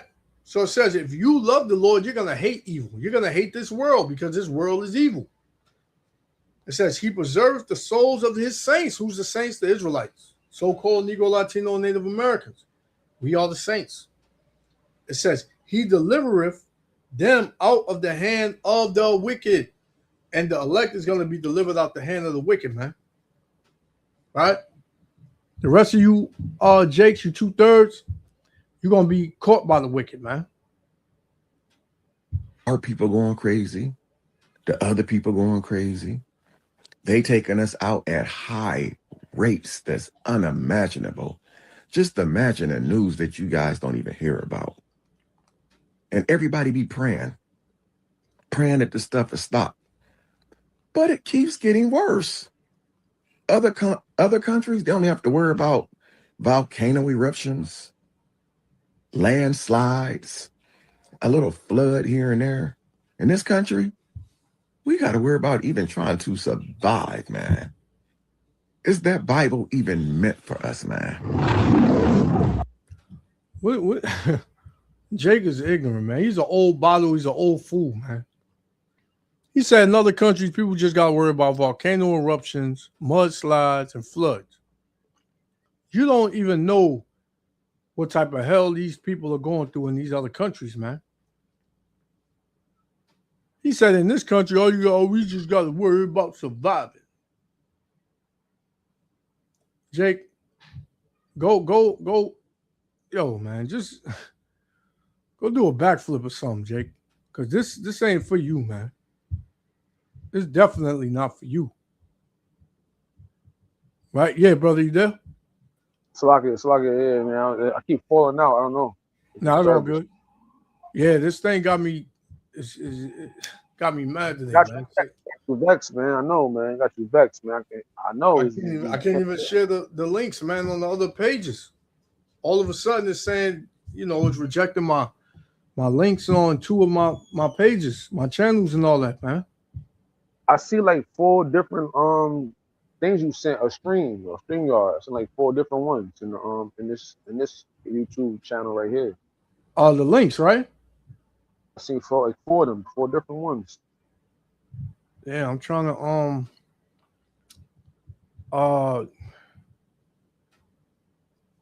man, I'm Hey, brother, you can say something real quick. Con. Let me try to get the elder on. Yeah, like the brother was saying, man. Like this is the old bottle, man. Don't worry about him, man. He's not a part of this thing, man. You know, the brothers each week and each week we come out and we see more and more degenerate Jakes, man. And to me, man, I'm already through with y'all, man. I already see y'all not gonna get it, but this is the Most High wants, and He wants us to still, you know, get this word out to you ignorant Jakes, you hard-headed Jakes, man. So you gotta do what the Father says, man, and that's what we're doing here, man. We're not doing it because we really want to save you, damn Jakes, man. You Jakes is just wicked, man. You've been wicked since the damn times of Moses, man. When Moses took you out of Egypt, man. You've been wicked there, and the Most High to kill you off that time. Then He told you in Deuteronomy, man, if you do my laws, you'll be blessed, and if you don't, you'll be cursed. And y'all all knew the curses was gonna come, man. Jake still didn't do what the Lord said, man. So at this point, man, the Most High just got fire. Nuclear destruction is coming for you, Jakes, man. And see, y'all thinking it ain't gonna never happen. That's why the Most High is he's crafty and he's smart and he's creative and he's a real comedian, because it's funny how you Jakes just think that y'all can just keep on doing this wickedness, on outside doing this wickedness, and then you're gonna keep living your lives and you're gonna just die of old age. But we're gonna see, because prophecy is being fulfilled, man. With this war is going on. Saudi Arabia, Turkey, Pakistan just made a defense pact, which Turkey can't even make defense pacts with other countries because it's a part of the NATO, which is fulfilling biblical prophecy, man. It said that Turkey was going to subside and go against NATO in the end times, man. And they just did it right in front of your eyes just yesterday, man. They made a whole new defense pact with a whole nation that's not even part of NATO, man. Mm-hmm. And you people don't see what's going on, man. This is biblical prophecy, man. Happening right in front. If you don't know the scriptures, you won't be able to see it, man. If you don't know the Apocrypha, you won't be able to see it, man. Because you people, especially Jake, man. That's another thing about Jake too, man. When the Apocrypha was brought, was brought by the elders and the apostles, right? And GMS, right? When they first brought the Apocrypha, right? That's you right. just like, oh, that's not a part of the Bible. What is that? That's not a part of the Bible. I'm not reading that. I'm not reading. You don't even read the first Bible. So why you care about this Bible? You don't read the first one. Exactly. And how do you even know? Most people that say that, they don't know. That's Jake. That's just Jake being a proud idiot, man. Wait, what's that? What's that book? What's that book? That's not in the Bible. Then when you go on the original 1611, you show them the same books as in the Bible. You know. That Bible's old. That's old Bible. That ain't my Bible. Why y'all reading the white man's Bible? Why don't y'all read the Coptic Bible? I heard that. The Ethiopian Bible, I heard that. Ethiopian Bible. Ethiopia is not even part of you people. It's not even part of our tribes, man. That's the Hamites, man. That's what you get when you get that black stuff. That yeah, we're black. We're all black. No, we're not. Nobody's black on the earth, man. Nobody. And Eve go on damn TikTok like, oh, I read the Ethiopian Bible, and guess what? Now I can understand. Yeah. Cut the crap, man. Yeah, man. Eve loved to go outside at everything but the Bible, man. You know, and I'm telling you the thing too. When the brothers is outside on the highways and byways, and you Jakes and you Eve come up, I'm gonna tell you what Jake does. Jake is just stupid. He come up with stupid stuff. You don't know what the hell you talking about, but he already in opposition because yes, if you say anything about the woman, well, come on, man, you come from the woman, man. You know what I'm saying? And then Eve come up thinking she know every goddamn thing. Eve thinks she knows everything, but she Eve quote unquote read. She likes to read, so when she reads, she thinks she gets total understanding without even having any understanding at all. But she thinks she could tell you what the scriptures say better than you. Yeah. Every time, it never fails. Well, we know what the Lord said. We know what the Lord said about that. right? This word wasn't for the women of our nation, man.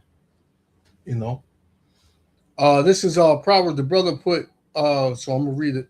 You know, Proverbs 18:6-7. It says, "A fool's lips enter into contention." Yeah, that's all. That's all. Contentious people come with, man. A foolish tongue, like they don't know what they're saying. What they're saying don't make sense. They'll talk for 15 minutes and don't get to the point, right? He just want to be contentious. I don't know what you're talking about. That Bible, that's y'all interpretation. Oh, break it down then, brother. Yeah, I'm gonna have to come back and I'm gonna come back with my Bible because I don't know what y'all did with that one. Right? It says a fool's mouth. Salaki. Let me read 6 again. Proverbs 18:6. It says a fool's lips into contention, and his mouth calleth for strokes, man. Yeah, because sometimes Jake, the way he came, he don't walk away like that, man. He wound up battered and bruised. Yep, come. Because he get hands put on him, man. Because he get irate. He jump in brother's space, right? So brothers be having to do what they got to do. Come. A fool's mouth is his destruction. Yeah, that's what you're gonna get. A foolish person, that's what he gonna get, man. When you come against the words of the Lord, hey, listen, man, you're not coming against us. You're coming against the Most High. It tells you that in 1 Thessalonians chapter 4. It said, "He that despiseth not man, but the Most High." Like you can come at us because we're what you see. I'm sick of these. Every week on the corner, all they do is preach hate. You hate white people. You're telling us that only blacks can be in the kingdom and only blacks are going to be saved, right? And Jake just can't, I don't believe what y'all saying and just walk off. Jake can't do that.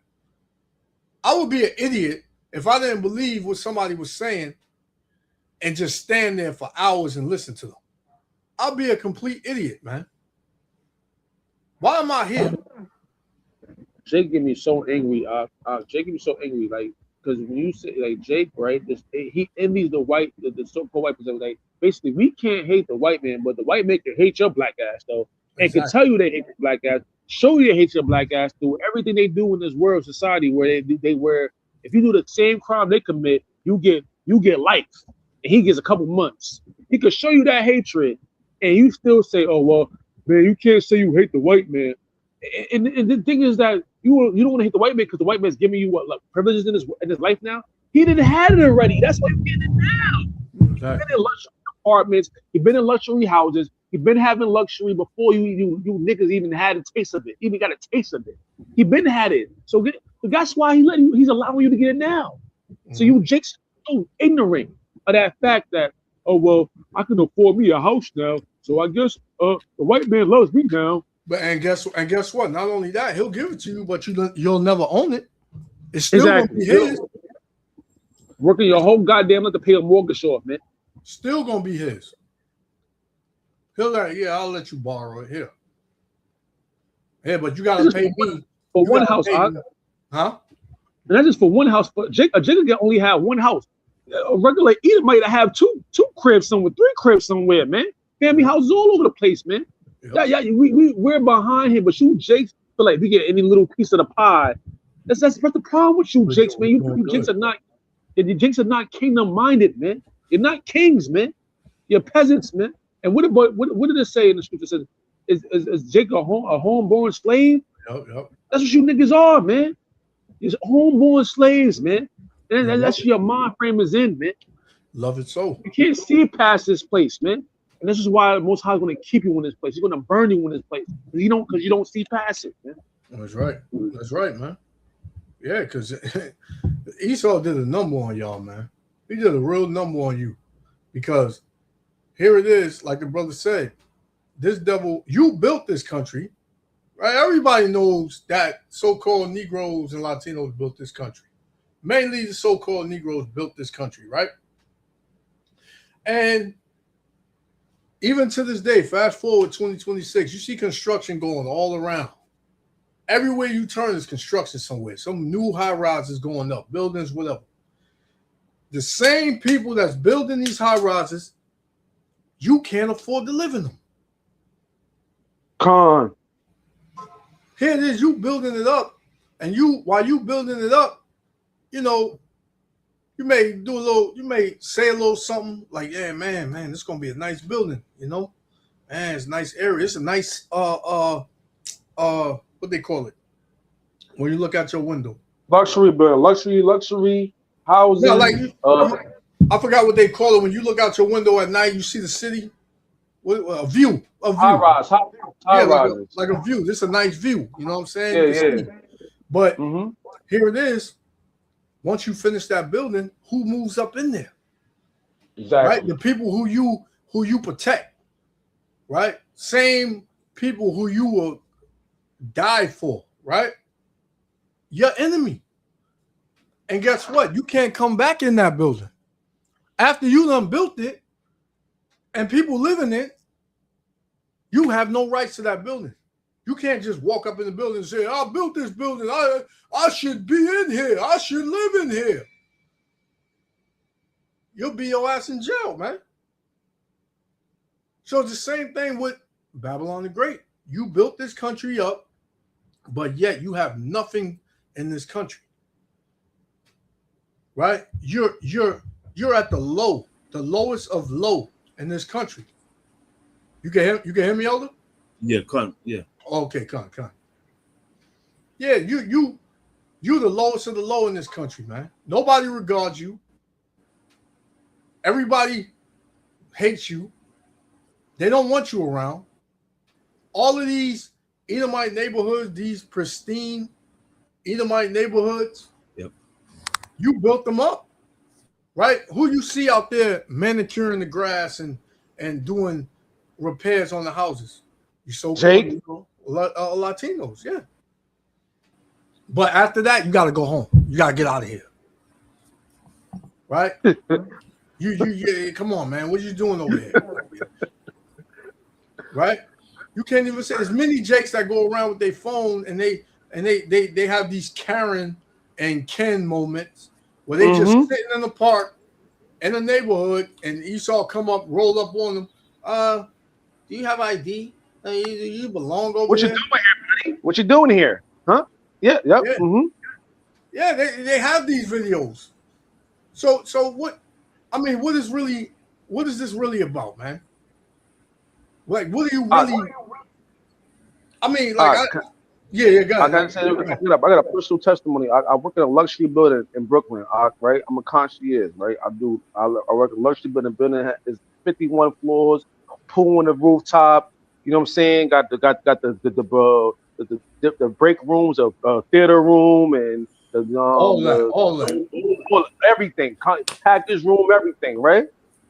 Service elevator, all this stuff, right? They pay us dirt, to serve these, to be nice to these people, and it's like, I sit there like, yo, this is modern day Egypt, man.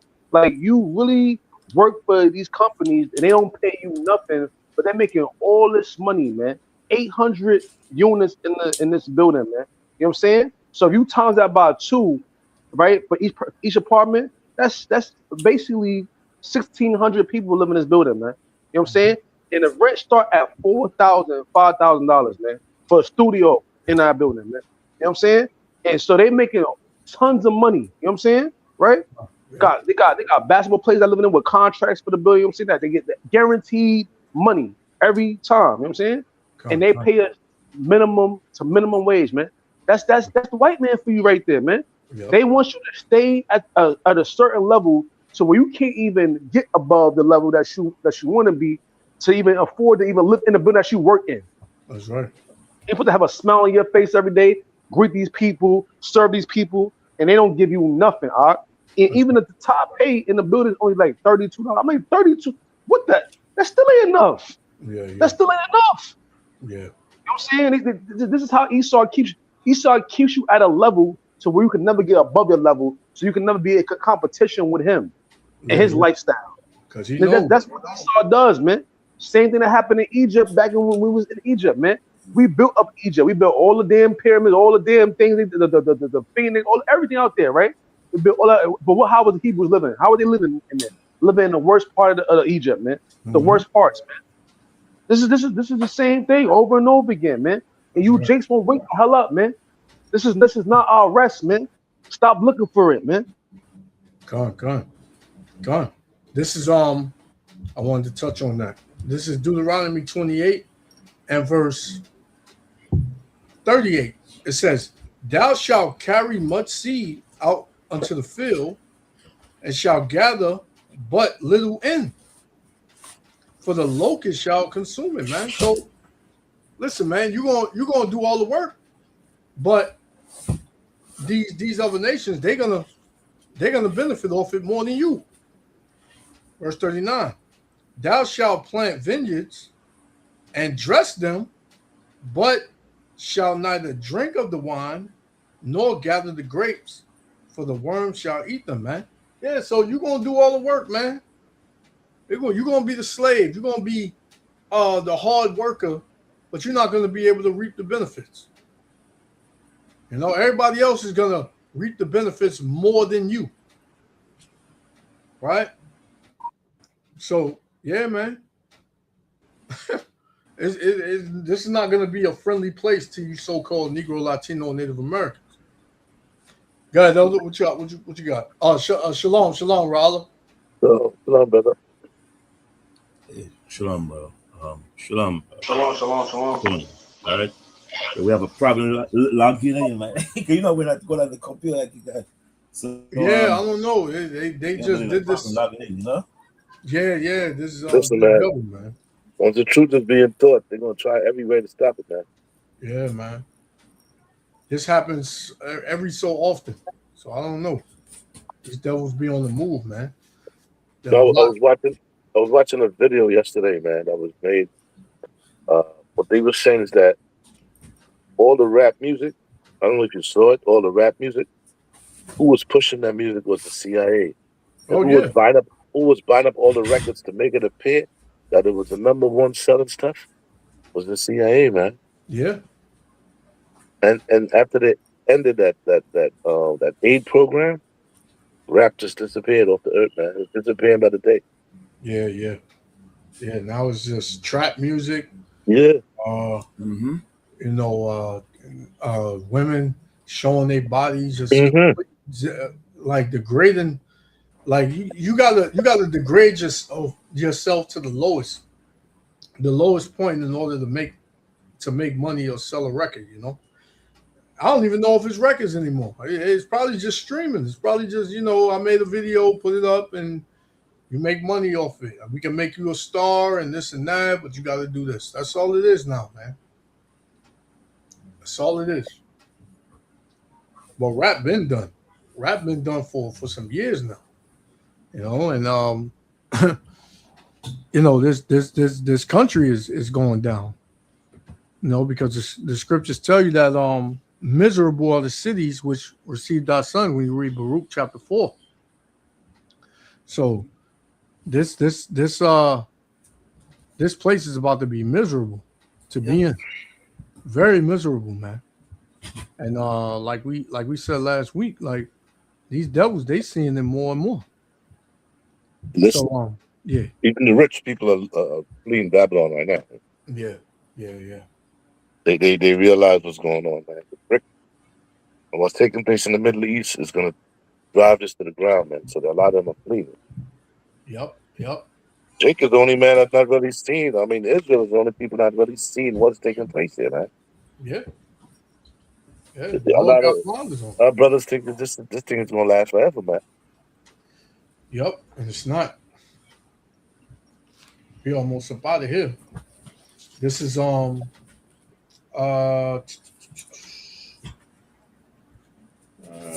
this is Isaiah chapter 6 and verse 9. It says, "And he said, Go and tell this people, hear ye indeed."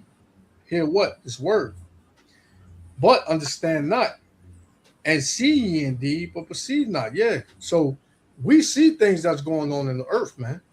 we see what this place is coming to.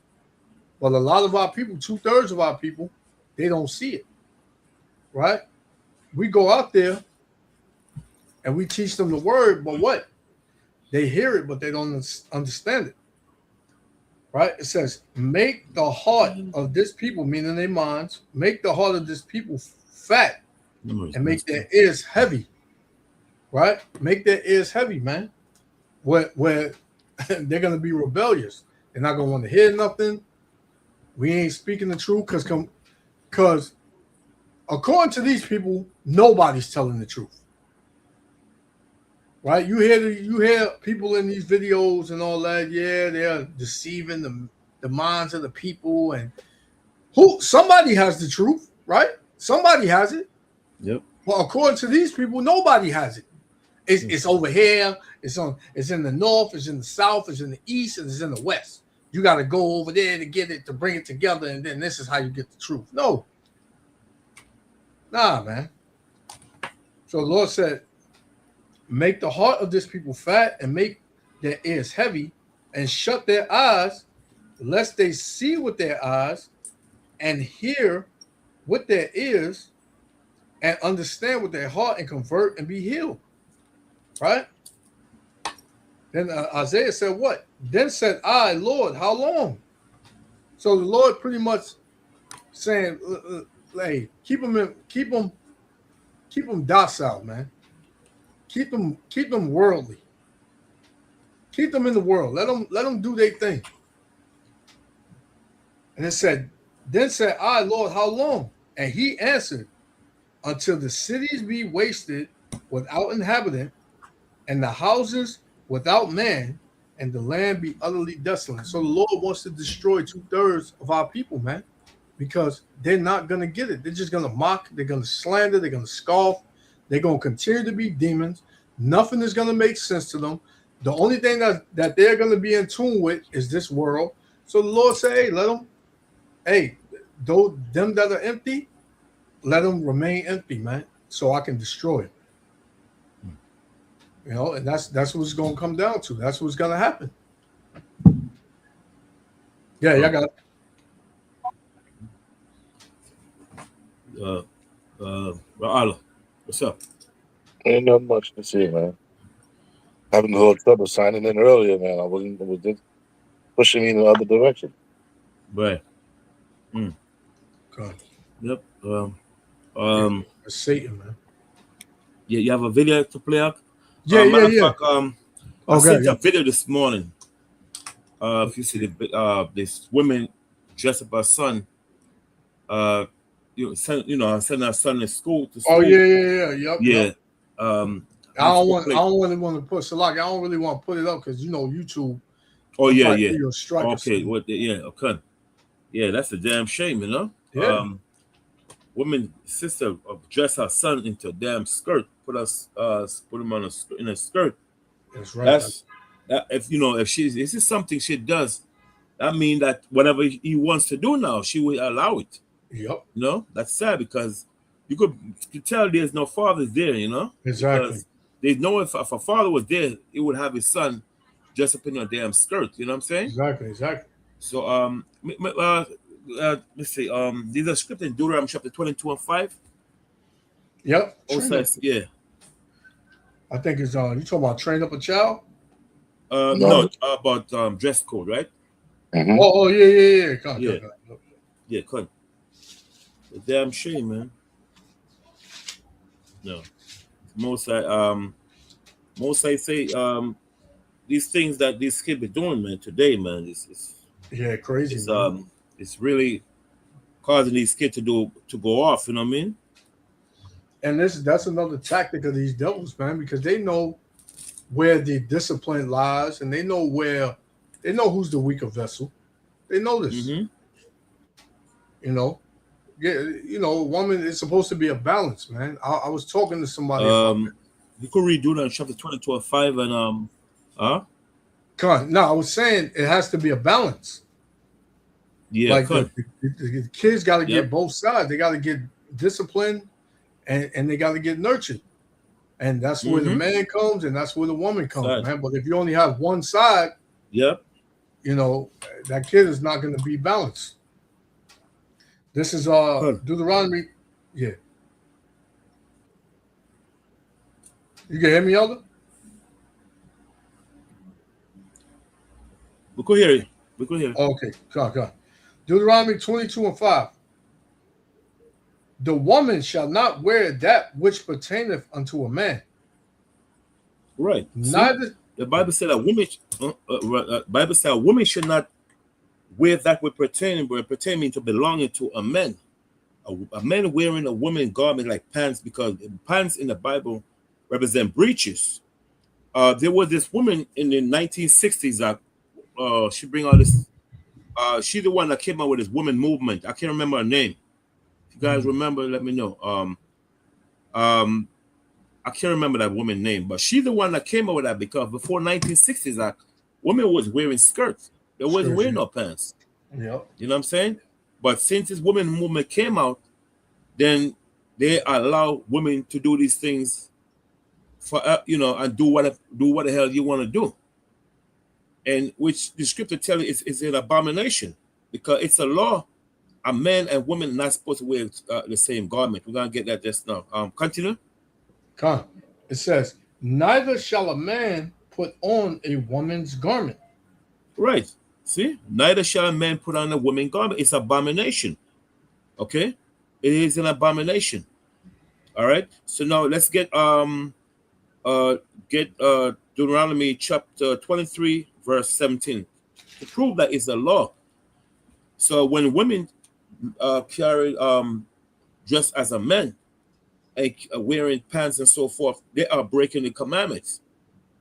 Okay, the Jehovah's Witness now, before they wasn't wearing no pants at one time. Now the so-called elder in the congregation saying that they could wear whatever they want to wear, but a man wearing a woman garment or vice versa is abomination, and it's breaking the commandment. Deuteronomy chapter 23, verse 17. Come, Deuteronomy 23 and 17, it says, there shall be no whore of the daughters of Israel, nor a sodomite of the sons of Israel. And that is that's sodomite attire, man. Exactly. For the boy, man. Yep. And you have to see his stance. The way he's standing too, man. It was like he on his way to doing that, on his way to becoming that, man. So can I say this too? Just to add on to that, it also like it's like Rome over again, because there wasn't the Roman or the Greek soldiers wearing skirts when they used to go to battle. They had like an armor on their chest, then the skirt. Well, on that the was bottom. a different type of garment. That was different type of I garment. remember I remember they still wear like skirts though, right? Like to battle, right? Yeah, that was a different type of garment. That was like manly stuff, you know. I know you're talking about. That was a different type of garment. Come. You know, they show you back in I don't know if you've seen that movie 300. You ever seen that movie? Yeah, with the Persian, come. Spartacus and all that. Yeah, 300, yeah. Yep. They kind of look like those the skirt that the little kid had on, little Jake had on. Yep. It's pretty much like that, you know. Good. Slacky, our name is Betty Friedan. Betty Friedan? Ready? Oh, the one that started the whole pants movement and women's liberation and all that. Sir. Right? She said, She said women staying at home makes them feel unfulfilled. So she came with a women's movement and saying women have a right to wear pants and so forth. You know what I'm saying? So she was the one that came with that. I think that was a tactic of the CIA too. Yeah, good. Yeah. God. And because they were dealing with the Equal Pay Act, all them other things, you know, that they figure, well, because they say, well, a woman's supposed to get the same pay as a man. So she came up with that, and that's when the women movement started, and then women start doing what they want to do. You know, so the thing is, these things are an abomination, man. Let's get Ecclesiasticus in the Apocrypha, Sirach, chapter 15, verse 13. Most say he hates all abomination, man. When you do things opposite from the Heavenly Father, Most High don't like that. He do not like that at all. So right. when you ask these people, they call themselves Christian, a real Christian, as opposed to the Christian, which was third time the disciple called Christian when they was in Antioch, right? They were called Christian because they were a follower of Yahushua Christ. Today, these Christians are some different type of Christian. Yeah. I don't know what hell you got, Christian you are, because you're wearing pants, you're wearing all these things that God say you're not supposed to wear. You're doing the thing opposite. So that's not Christian. See, Yep. that's unfulfillment of Christianity. Huh? Usurping authority over the man. Yeah. Yeah. Because the women run that Christian church, man. Yep. This is Sirach chapter 15 and verse 13. Mm-hmm. It says, "The Lord hateth all abomination." See, the Lord hated all abomination in filthy, wicked act. That's what abomination, filthy, wicked act. Okay, go ahead. And they that fear the Most High Power love it not. See, and they that fear, the word fear means to respect. They that fear the Lord mean respect the Lord, love it not. Do not love abomination. So if you fear the Heavenly Father, excuse me, you're supposed to hate abomination thing. You know what I'm saying? So these Christians today, I don't know how the hell you're gonna call yourself Christian, and you ain't doing what the hell Yahushua is saying. You got a million makeup on your face. You remember that scripture in the Bible in the book of Jeremiah about makeup. I think Jeremiah chapter 2 about makeup. Moses said, "Thou shalt not paint thy face." Paint back in ancient time when they used to call it makeup. Okay. The makeup today we're seeing today that came from the ancient Egyptian. Yeah, a lot of that. Yep. A lot of that stuff. Yep. God. So that came from the ancient Egyptian. And the Most High tells us we are not. That's why the Most High gave us a law when He bring us on Mount Sinai, which is Saudi Arabia today. He said we're not supposed to do what these nation does. That's abomination. God. And people don't care what the Heavenly Father said, because you know why? Because they don't respect the Most High, man. What they say, this is my truth. Yeah, This is I'm living in my truth. Mm-hmm. Stupid, man. Yep. I mean, it's a shame. Let's get 2 Kings 9 and 30. Come on. I had one, Elder. Okay, go ahead. Come on, because all of that goes back to pride. Mm-hmm. People in Babylon are the most proud. Yep. This place has made people on the level of being proud. Mm-hmm. They put it on another level, man. Yep. Like, you can't tell these people nothing, man. You can't tell them how to live, how to eat, how to better their lives, how to become more spiritual. You definitely can't tell them, Yep. how to follow the Most High, man. They want to fight you. So it's a pride. It's a pride thing. Mm-hmm. Especially these damn women. These damn women, man. Yeah. You can't tell them a goddamn thing. You can't tell them to stop eating shrimp, crab, and lobster. You show them all the different things it does to your body. They don't give a damn, man. That's right. They don't give a damn, man. Nope. It's like the more you tell them, the more things you tell them that the Lord don't like. Yep. You got an echo, brother. So, the water. Mm-hmm. Yeah. The more you tell them the things that the Most High don't like, the more they do them. Right. Right. So it says, Sirach chapter 10, verse 12. It says, "The beginning of pride is when one departed from the Most High." Yep. Right. So our people, in their pride, they departed from the Lord. Yep. Right. Because they would rather, be on the side of Babylon the Great. Mm-hmm. It says, "And his heart is turned away from his maker." Right. Right. Mm-hmm. Now it's all about me. I gotta love myself. I'm my own God. Right. I control my destiny. I control my future. So that's what it's become. Verse 13, it says, "For pride is the beginning of sin." Mm-hmm. And he that have it shall pour out abomination. The elders just brought up. The Lord hates all abomination, man. So what you think you're gonna get? What's the judgment for abomination, man? Death. Mm-hmm. It says, and therefore the Lord brought upon them strange calamities and overthrew them utterly. Mm-hmm. That's what you people are about to receive for your pride, your contention, your sin, your abomination. You're about to be judged in the harshest way. And like me and the said earlier, we're gonna rejoice. Which one you call, Elder? First King chapter 9, 2 King chapter 9 and 30, and link that up with Jeremiah 4 and 30. 2 King chapter 9 and 30. 2 King 9 and 30.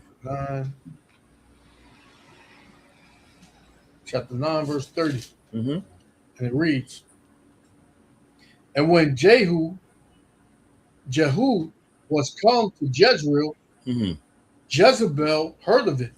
Mm-hmm. And she painted her face and tied her head. Right. So when the Bible says I'm painting her face, because when a woman put makeup on her face back in ancient time, is attract men. The ancient Egyptian was the one that started that stuff, and it was attracting men. Same thing they do today. Exactly. Yep. God. And exactly. And when you see it in broad daylight, you were like, "What the hell?" You were the first person, same person who was there. Yeah, exactly. Especially when they wake up in the morning, you're like, "What the hell is this?" Yeah, you get close to it. You get close to him, man. You start seeing that face, and you like, man, she packed that on. Mm-hmm. It's crazy, man. See? It's sad, man. It says, and she painted her face and tied her hair. Mm-hmm. Look out at a window. Yep. Mm-hmm. Keep going. No, that's yeah. Continue. Come on. It says, as Jehu entered in at the gate, she said, had Zimri peace, who slew his master? Mm-hmm. And he lifted up his face to the window and said, who is on my side? Who? And there looked out to him 2 or 3 eunuchs. And he said, throw her down. So they threw her down, and some of her blood was sprinkled on the wall, right, and on the horses, and he trod her underfoot. Right. So when you read the whole story, that was Jezebel, the wicked women. That's why they always use the term, "Oh, you're like a Jezebel." Yeah. Right. So we already know who Jezebel is, but the thing is this: the Most High let the dog eat up, man, because she was wicked. Yeah. She seduced Israel to do a lot of wickedness. Yeah. Right. So now the Most High put her to death. See. So when you look at these concept of this makeup, the Most High tell you is abomination, man. Come on. The next one, get Jeremiah 4 and 30.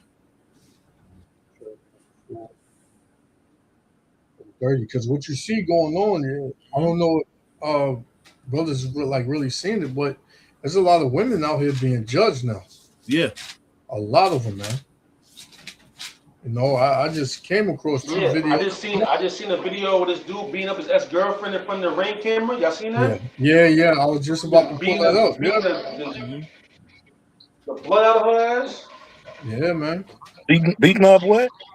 Beating her in front of a Ring camera. Oh, snap. Talking about giving her like heavy blows, man. Not love taps, man. Yep. Yeah. Jeremiah 4 and 30. Mm-hmm. It says, and when thou art spoiled, what wilt thou do? Mm-hmm. Though thou clothest thyself with crimson. Crimson, see? When look at the word crimson now. Crimson. It means red. Red, right? Yeah, but I mean red, con.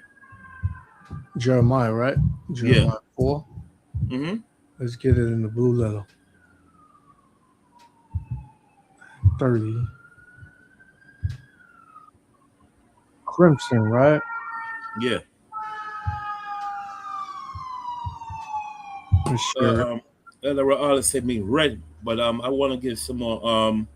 It says more definition. Strong's H8144. Shani. Okay, so it goes into scarlet, crimson, properly the insect Coccus elysis, a dry body of a female yielding coloring matter, from which is made the dye used for cloth to color it scarlet or crimson. Right. See? See, thread. Yeah, it just says pretty much it's a certain color. All it says is red. So It's a deep red. It's a or bright red. Come. So you notice when those women paint their face, they put on that makeup and that red, how it looks. Right. come. Crimson symbolize a deep color. Let's for crimson it mean red, right? So let's get Isaiah 1:18. Okay. Isaiah. Isaiah chapter 1 and verse 18. It says, "Come now, and let us reason together, saith the Lord. Though your sins be as scarlet, A scarlet mean red, right? Go ahead. they shall be white as snow. Though they be red like crimson." Crimson. So crimson symbolize the deep stain of human sin. That's what crimson symbolize in Isaiah 1:18. The deep stain of human sin, which Allah says mean red. It's Isaiah 1:18 symbolize the deep stain of human sin the most I see on Israel. That's what it means. That those are clothed with crimson, right? Blood. Sir, you say something? Go ahead. Like in the essence of when it says, though that be like the crimson, the red like crimson, meaning the redness of the blood that's on you. Right. Come. Yeah, yep. Verse 18 again. Isaiah 1 and 18. "Come now, and let us reason together, saith the Lord. Though your sins be as scarlet, Red, they shall be white as snow. white as snow, right? I mean pure. Go ahead. Though they be red like crimson, they shall be as wool." Right. So, like I said earlier, the crimson, which is red, it will symbolize the deep stain of the sin of human sin that's on our people. Okay, and also it symbolizes divine judgment and the blood of like a sacrifice. When you read, and let's get Isaiah 63 and 2. Come. Isaiah 63 verse 2, which this represent Isaiah 63 represent Esau now. Okay, Isaiah 60. Crimson symbolize the deep stain of human sin. So Isaiah 63 and 2. Isaiah 63.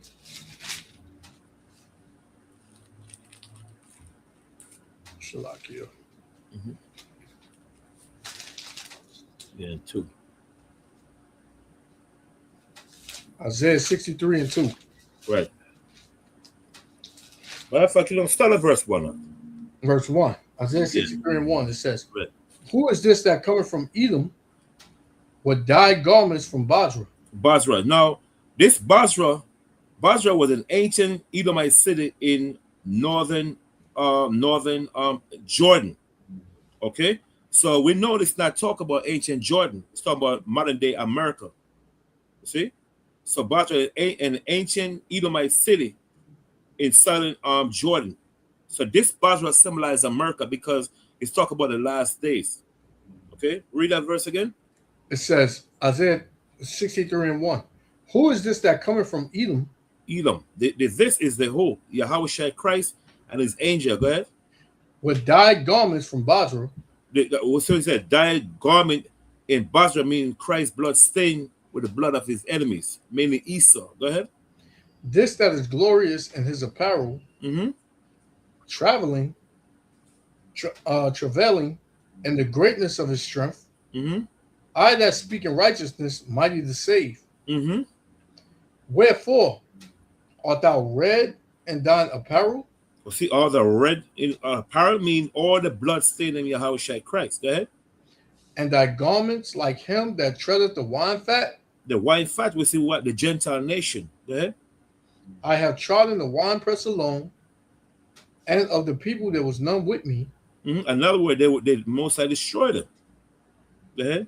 For I will tread them in my anger and trample them in my fury. Right, because the most high angry, man. And Yahushua, he's gonna be what the lead of the angels, man, and start shedding the blood of these wicked people on the planet Earth. That's right. You know what I'm saying? Go ahead. That's right. It says, for I will tread them in my anger and trample them in my fury, and their blood shall be sprinkled upon my garments. Right, because when Christ destroyed his nation, his blood got me sprinkled on his garment. That's how much death is coming to these people, man. Right. These wicked nations, especially Israel, wicked Israelite, the 2/3, they're gonna get put to death. Tells you that the blood is going to be up to the horse's bridle. Good, exactly. God, it says, and I will stain all my raiment. For the day of vengeance is in my heart, and the year of my redeemer is come. So you say, and the year of my redeem is come. Who are the redeemed? The redeemed is going to be the Israelites. That's right. See? Nobody else, man. It says, and I looked, and there was none to help. And I wondered that there was none to uphold. No, that's something. Let's go to something else. You know, let's get Jeremiah 49:17 for a second. Jeremiah 49:17. Jeremiah 49 and verse 17. It says, also Edom shall be a desolation. Everyone that go by it shall be astonished. Right. The it is who? America. In other words, the nation gonna look and say, damn, you know, is this a place that used to I used to be a top military power one time? You see? God. So that's what's gonna happen. It says, and shall hiss at all the plagues thereof. As in the overthrow of Sodom and Gomorrah. Right. Fire and brimstone. Yep. See the fire and brimstone. Yes, sir. And the neighbor cities thereof. Yep. Said the Lord. No man shall abide there. See, and we know it's not talking about ancient Babylon. Cause you know Esau like to see he's talking about ancient Babylon, but we know it's America. It said no man shall abide there, right? Because the scripture tell you that this place is gonna be so desolate, not even the Arabians shall pitch forth their tents here, man. Not just that. This place is gonna be, not just that. Ancient Babylon is inhabited right now by people. Exactly. We couldn't be talking about ancient Babylon because yes, after the Persian Empire, guess what? It's people still living there right now. Exactly. Babylon is referring to. It says no one will live there. Yeah. And what only thing that can do that, right? Nuclear destruction, because after a nuclear bomb goes off, then it's radioactive air after that. You can't dwell there in that type of land. So that's what it's saying. Basically, you people can't see it though. For some reason. For a million years, no one could live here. Yeah. That's how long it takes for that radiation to go away. It's crazy, man. And the Mosai, like I said earlier, the Mosai says it's gonna be. Remember the scripture in always say earlier it mentioned about the horse's bridle. Come on. Let's get that right. The Revelation. I remember if you guys could. This is I know you're talking about the blood should go to the horse's bridle, like to his chest, basically. Yeah. Bring that. Yeah, I don't remember the chapter verse. To be honest with you, I don't remember. I know it's in Revelation 19 something. Let me get it right now. The horse. I think. Hold on. Oh, Revelation 14 and 20. 14. Yeah. Yeah. Revelation 14 and 20. I'll start at 19. Revelation 14:19 said, and the angel thrust in his sickle unto the earth, and gathered the vine of the earth, and cast it into the great winepress of the wrath of the Most High Power. Right. So the winepress, we know it's talking about a Gentile nation. Go ahead. And the winepress was trodden without the city. Without the city, right? Go ahead. and blood came out of the winepress, even unto the horses' bridles. So when he said the horse's bridle, it meant what's horse's bridle is I mean the Most High wrath is gonna flow as high as the horse's head or bridle for a massive distance. That's all it means. That the amount of blood. Because when you read let's see, let's get James 3:3 for a second. James chapter 3, verse 3 for 1 second. James 3:3, it says, behold, we put bits in the horse's mouth. Right. So the horse's mouth is where they used to do to pull horses, right? Is the bridle they used to put, pull horses. When you look at the height of a bridle, I think it's about 4 to 5 feet. If you guys can help me with that, yeah, Ra'al, if you could look it up, one of your brother. I think 4 to 5 feet. The horse bridle, about 4 to 5 feet. Off the ground. Yep. I'm gonna look it up right now. Yeah, it's up 4 to 5 feet.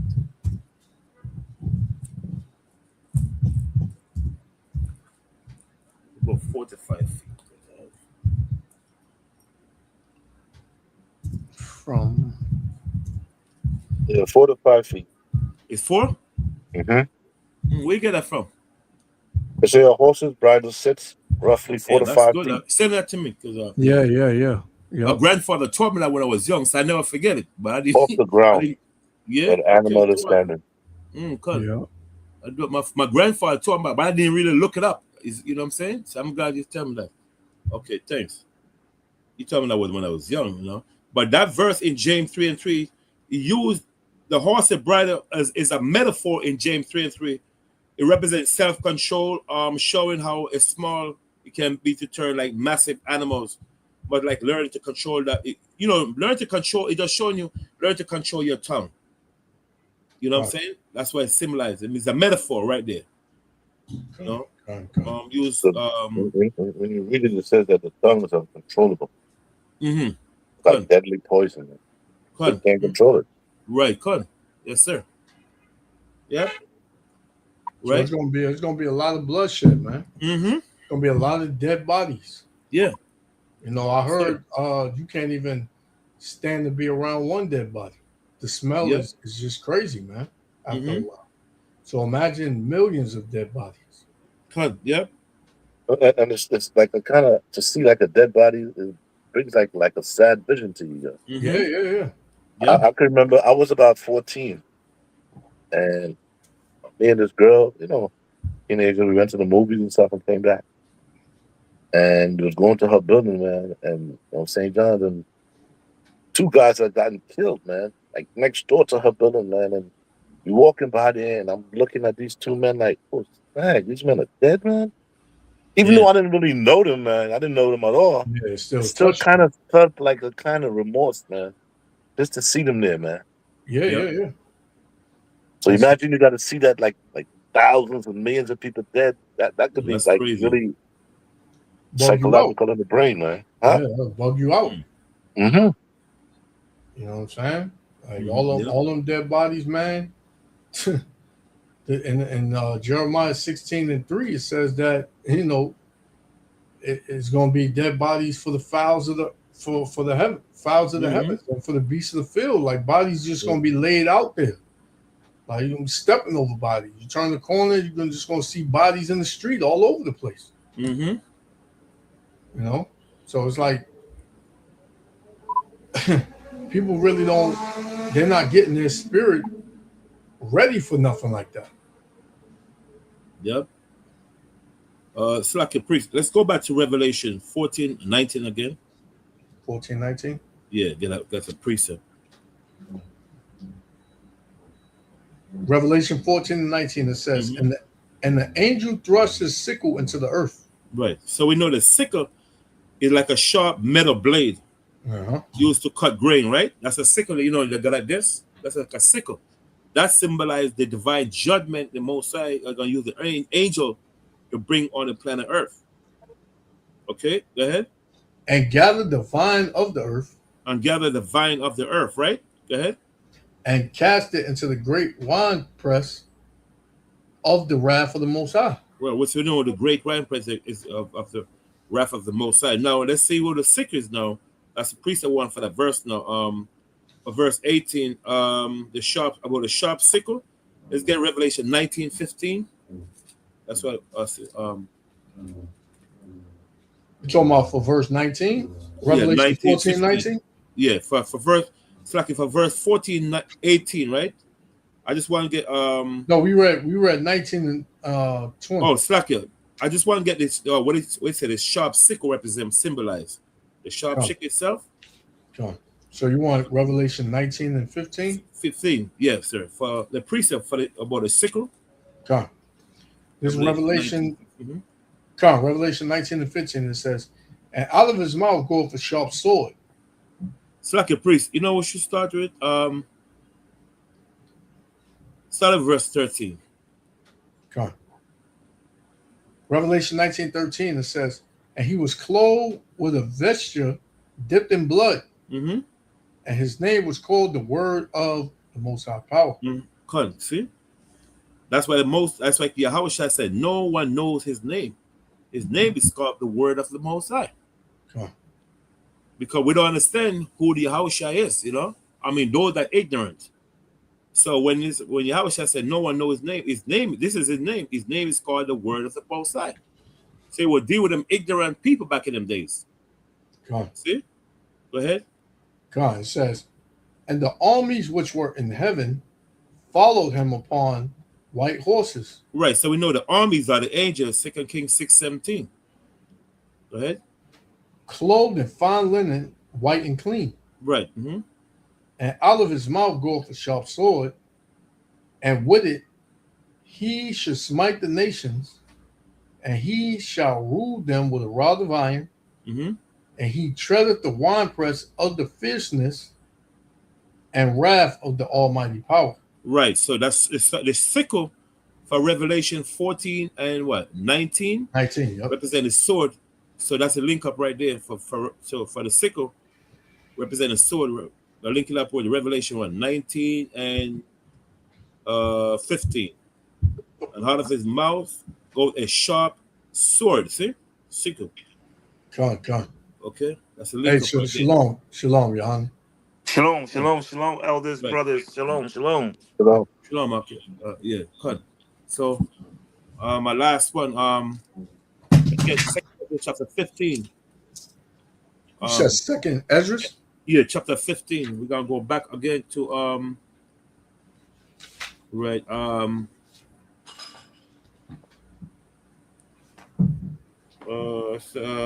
start at verse 34 to 37, and then another brother take over. Second Esdras 15 and 34. Yeah, It says, behold, clouds from the east and from the north right. unto the south. Like Slack priest, you guys say something about me. Go open the door, right? Come. Rahala, one of you, brother. Come. I'll be right back. So that's how much judgment is going to be in the earth, man. It's going to be up to the horse's bridle. Right? People can't even fathom. Like I said earlier, like Rahala brought out, when he was younger, he seen two dead bodies and it kind of stuck on him. And look, it's been years and Rahala still remembers that like it was the other day. So, yeah. It's like that's like a stain in your mind that you will never forget. So the times we're coming into, man, is so bad that, man, this is not a joke. This is not a joke at all, man. It's like I said, it's always good to bring the word out and preach the word to you so-called Negro, Latino, Native Americans, our people, the Israelites. But when the Lord removes the men off the highways and hedges, off of YouTube, off of social media, where you can't get this word, man, you're gonna be in a sticky place, man, a sticky situation if you don't know this truth, man, and you're not spiritually built up Con. to go through what what's about to happen, man. You know, especially with family, not just only family with the word. That's the most like you said, that's the most important thing. You know, but family food.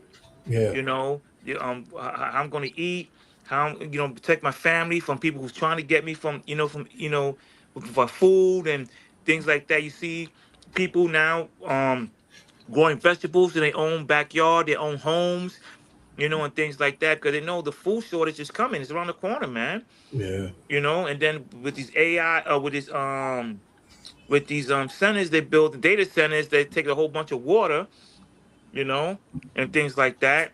And then he's seeing survival kits, how to survive in the wilderness, how to survive, how to make fire. And these are things that we have to know. And they're showing you.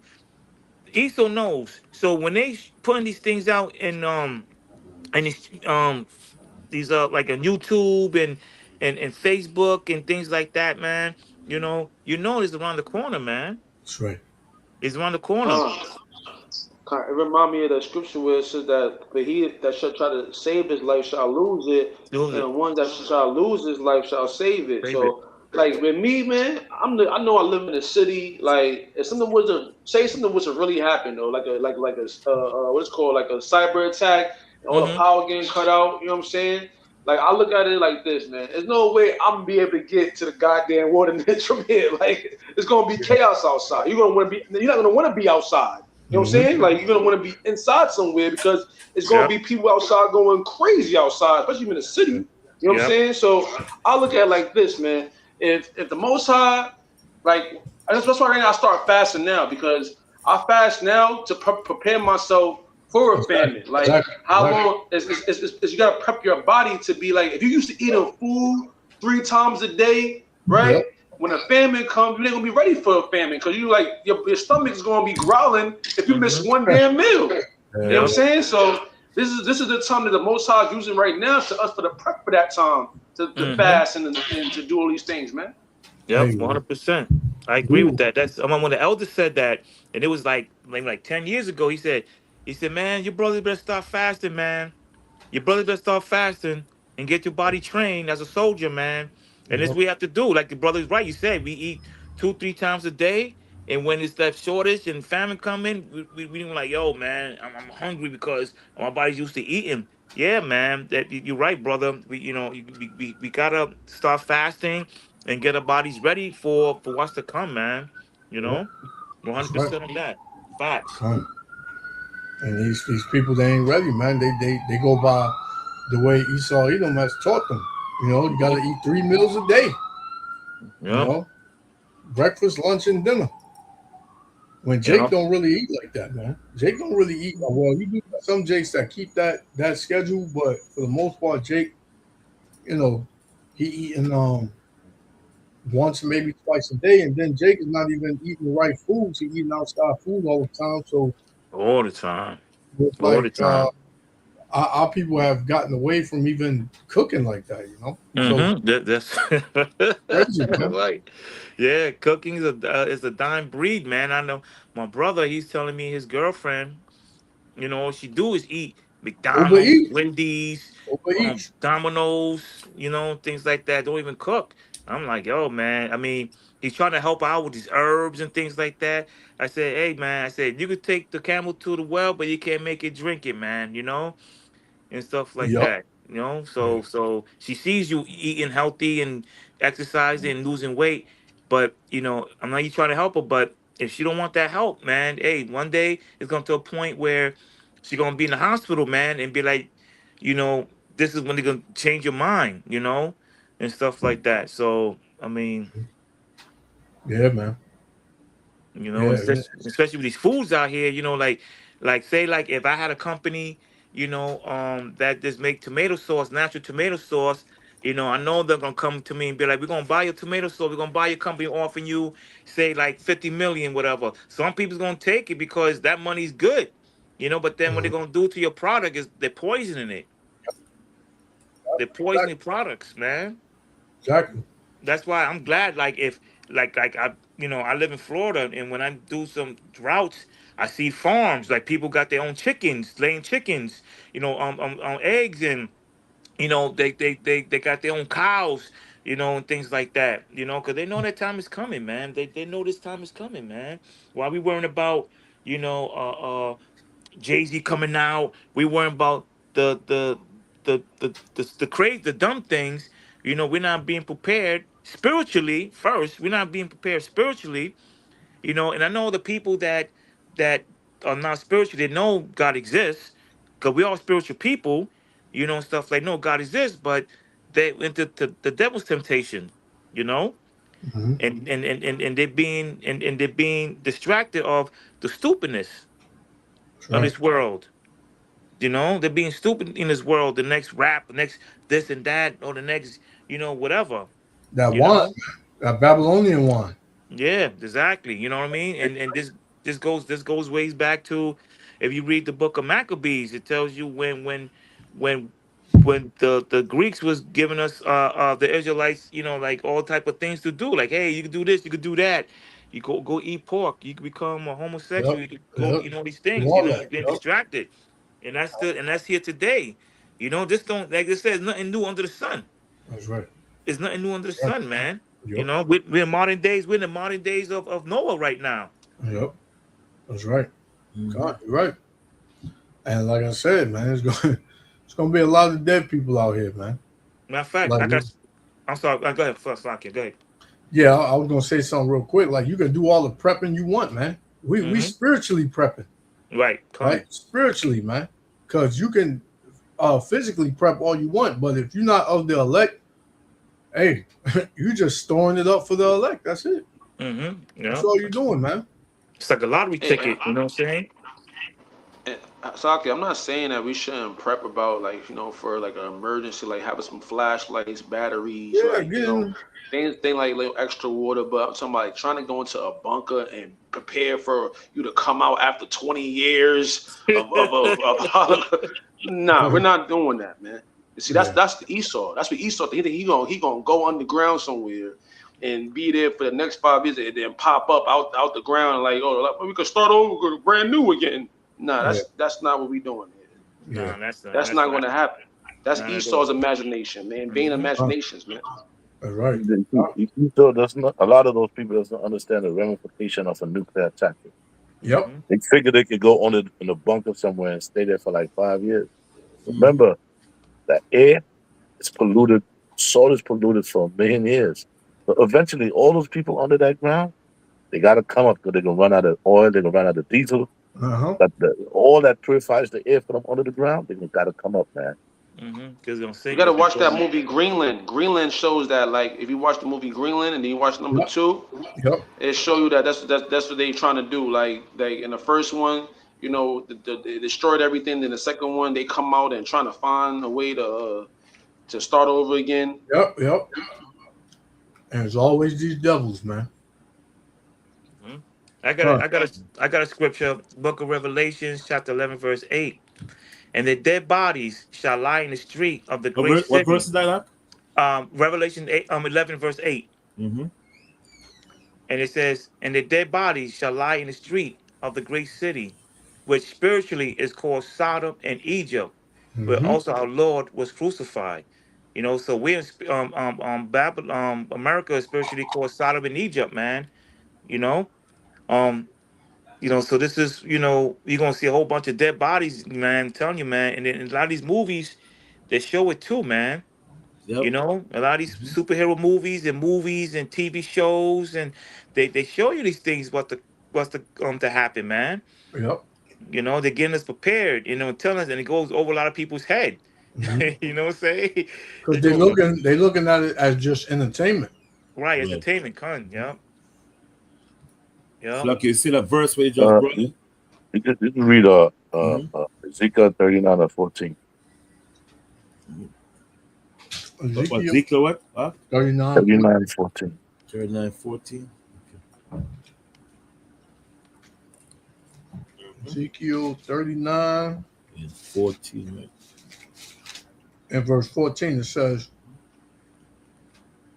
I start at 13, it says, yea, all the people of the land shall bury them, and it shall be to them a renown the day Salakia. And it shall be to them a renowned the day that I shall be glorified, said the Lord. Oh, and that day of the Messiah, the Lord said he would be glorified. Read on. It says, and they shall sever out men of continual employment, passing through the land to bury with the passengers whose the remains upon the face of the earth. You see that? You're going to be looking for people. Say, you looking for work, man? We need to bury people, man. Read on. To cleanse it, after the end of 7 months, shall they search. That's almost a year you'll be burying people after this thing goes down, man. Because you're going to have people in bunkers, people that survive under the seats, people that survive in their basements, all of that stuff. They're going to die after a while, man. Right, you can't outsmart the Lord, man. You think you getting bunkers to hide in? Oh well, when the missiles come, I'm gonna just run in my 60 feet underground bunker, and I'm gonna just live life there. Nah, man. The Lord put that in your mind to do. Right. Remember, he's gonna have hunters, man, searching, man. Dig up from the ground. You're gonna have hunters, man. You know, gonna snatch you up real quick. So you can run, but you can't hide. Exactly. You know, you can run, you can't hide. You can build all these things you want to. It might sound good to a person that's not spiritual. You know what I mean? Like, yeah, I gotta get in that underground, got a bunker. First of all, it's not for y'all anyway. Exactly. It's not for y'all. It's only for the so-called elites. For them. The billionaires. The billionaires and trillionaires for them, not for you some peon. You know what I mean? Not for that. That, you know what I'm saying? It's the same thing like and vice versa. Like we try to make it to the kingdom the first hand go around. You know what I mean? We gotta keep enduring it to the end. And some of us is gonna be put in FEMA camps, prison camps. Some of us is gonna have to get our heads cut off, die for this truth. You know, yeah. I mean, it's scary. You know, I mean, I ain't gonna lie. You know, it's scary. You know, but if you want those crowns that crown your head, you know, and be worthy, hey, this is what we got to do. Got to. Ain't no turning back. Death is only scary when you dying in the sin, man. When you dying, and you didn't cross the Lord, you didn't condemn the Lord and say He don't exist. That's when death is scary. But if you in this truth, man, and you doing the work, and you're trying to have you're putting your treasures into the kingdom of heaven, man. That's why when you get sent to death, man, by these devils, man, you're gonna rejoice because you know the next thing you're gonna see is the Lord, man. The next thing you're gonna see with your eyes is the Lord, man. And I always have visions about that, man. I have visions about the Lord coming back and getting all these Edomites that's in the bunkers, teleporting right in their face, thinking they gonna get away, and thinking they safe, and they just teleport right and bring your ass right up, man. Right. Because these Edomites gotta pay, man. These elites and all these the naughty and all that, man, they gotta pay, man. They all of the slavery and the KK, all gotta pay, man. Most High gotta raise them back up, and they gotta pay their dues, man. Everybody, man. Because I wanted to say to the Elder Lamar, man. Elder Lamar, so-called Jamaican, right? They having a Jamaican parade right now, the first Jamaican parade, I guess, in the city, right? Oh, in Brooklyn, yeah. So what Elder Lamar doing right now? He not out there celebrating with his people, man. He doing the Lord's work, man. Right. You know what I'm saying? Like, I know what I'm saying. He could be out there celebrating with for real, gang, for real. Right. But he doing the Lord's work, man. And that's what matters to the Lord, man. You gonna choose your pleasures or you gonna choose the Lord's work, man? Wait, so it's not the West Indian parade. It's the first Jamaican parade. Wow. I didn't know that. I didn't know that, man. That's just to bring. First of all, it's on the wrong day. It's on the Shabbat. Yeah, well, this devil, man. That's what he want to do. That's because they know already, man. Let's get them to do it on this day because that. Let's keep them in sin. Yep. That's But crazy. they know this is the day that the brothers do they, you know what I'm saying, they studies and all that. Yep. Let's do it on that day. Let's see which Yep. one they're gonna choose. That's the devil. The devil's tempting you, man. That's the temptation, man. You said it's today? Yeah, it's Yesterday. what's going on right now. Right now, it's no, going Church. on. I It's didn't on hear Church. about that. It's on Church Avenue in Brooklyn today. Man. I was looking at TikTok this morning and I saw it. That's crazy. Shout out to Why not? Lamar, man. Shout out to him, man. He doing the Lord's work, man. You gotta shut your brothers out, man. You know what I'm Yep. saying? You gotta show love, man. See brotherly Yep. love, man. And especially the brothers out there in that area is gonna be preaching the word. You know what I'm saying? You know, the devil's gonna try to drown them out, drown that word out, man. You know? Yeah. Yeah, like you said, Come on. and this is what they do, man, because like you said, it's all about distractions. You know, and Jake, we know we like to party, drink, and things like that, you know. And Come I'm on, and come on. talking about partying and drinking, man. I mean seeing this young generation, man, this generation today. Oh my gosh, man, this generation today, man, they are the worst, man. They are the worst. I see them the girls up top of the parties twerking, jumping on poles and lamps and doing all these crazy things in a takeover and I mean damn man. Yeah. I'm just like I'm like damn man, this is diabolical right here, man. I just thank the Lord, man, that I didn't grow up in this generation. Same here, man. That's it. Same All I do. here. Same here. I mean, when I was, a young lad, I was going through my thing, but wasn't doing that. What these children are doing today, man? No way. No way. We had some more. At least we had some morals. You know what I mean? But today, these kids are carrying guns like it's nothing. They shooting each other like it's nothing.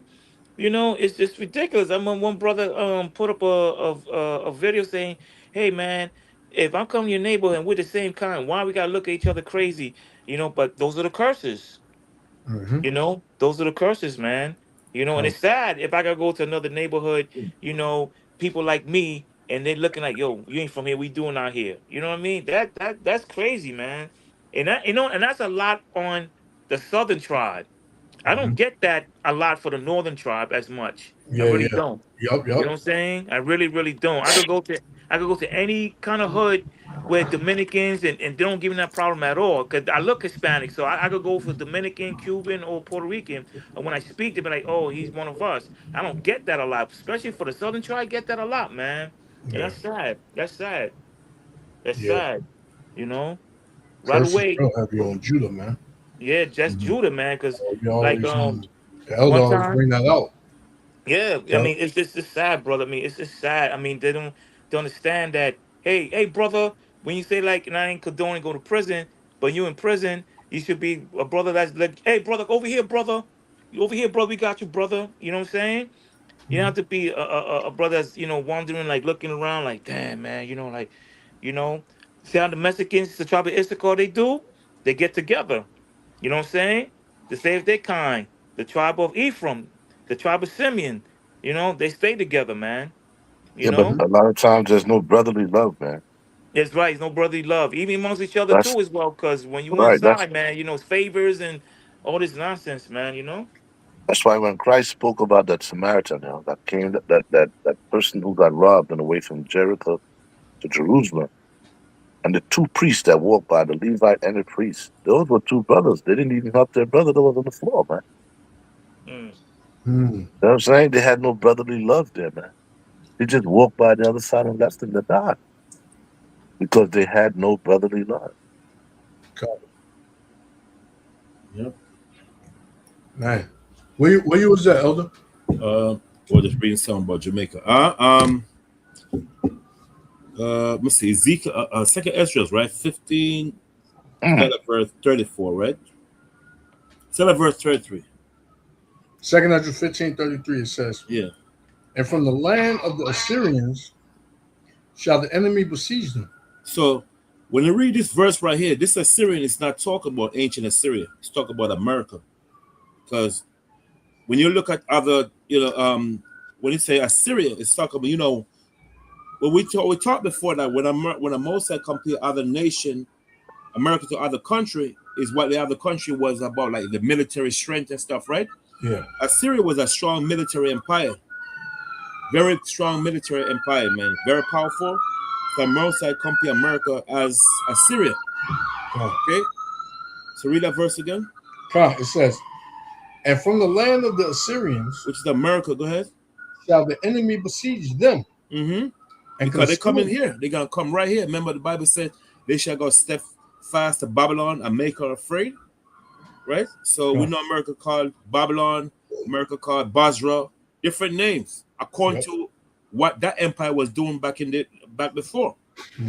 Nineveh, Nineveh, Khan, yeah. Okay, go ahead. and consume some of them. Mm-hmm. And in their host The hosts mean their leaders. Go ahead. shall be fear and dread. And fear and dread. The word dread mean indecision. They don't know what the hell to do. We've seen that what's going on in the White House now. Remember, Allah always talk about it. And I think Allah sent me a video. I think it was last week or today. That video sent me about what's going on with this brick thing.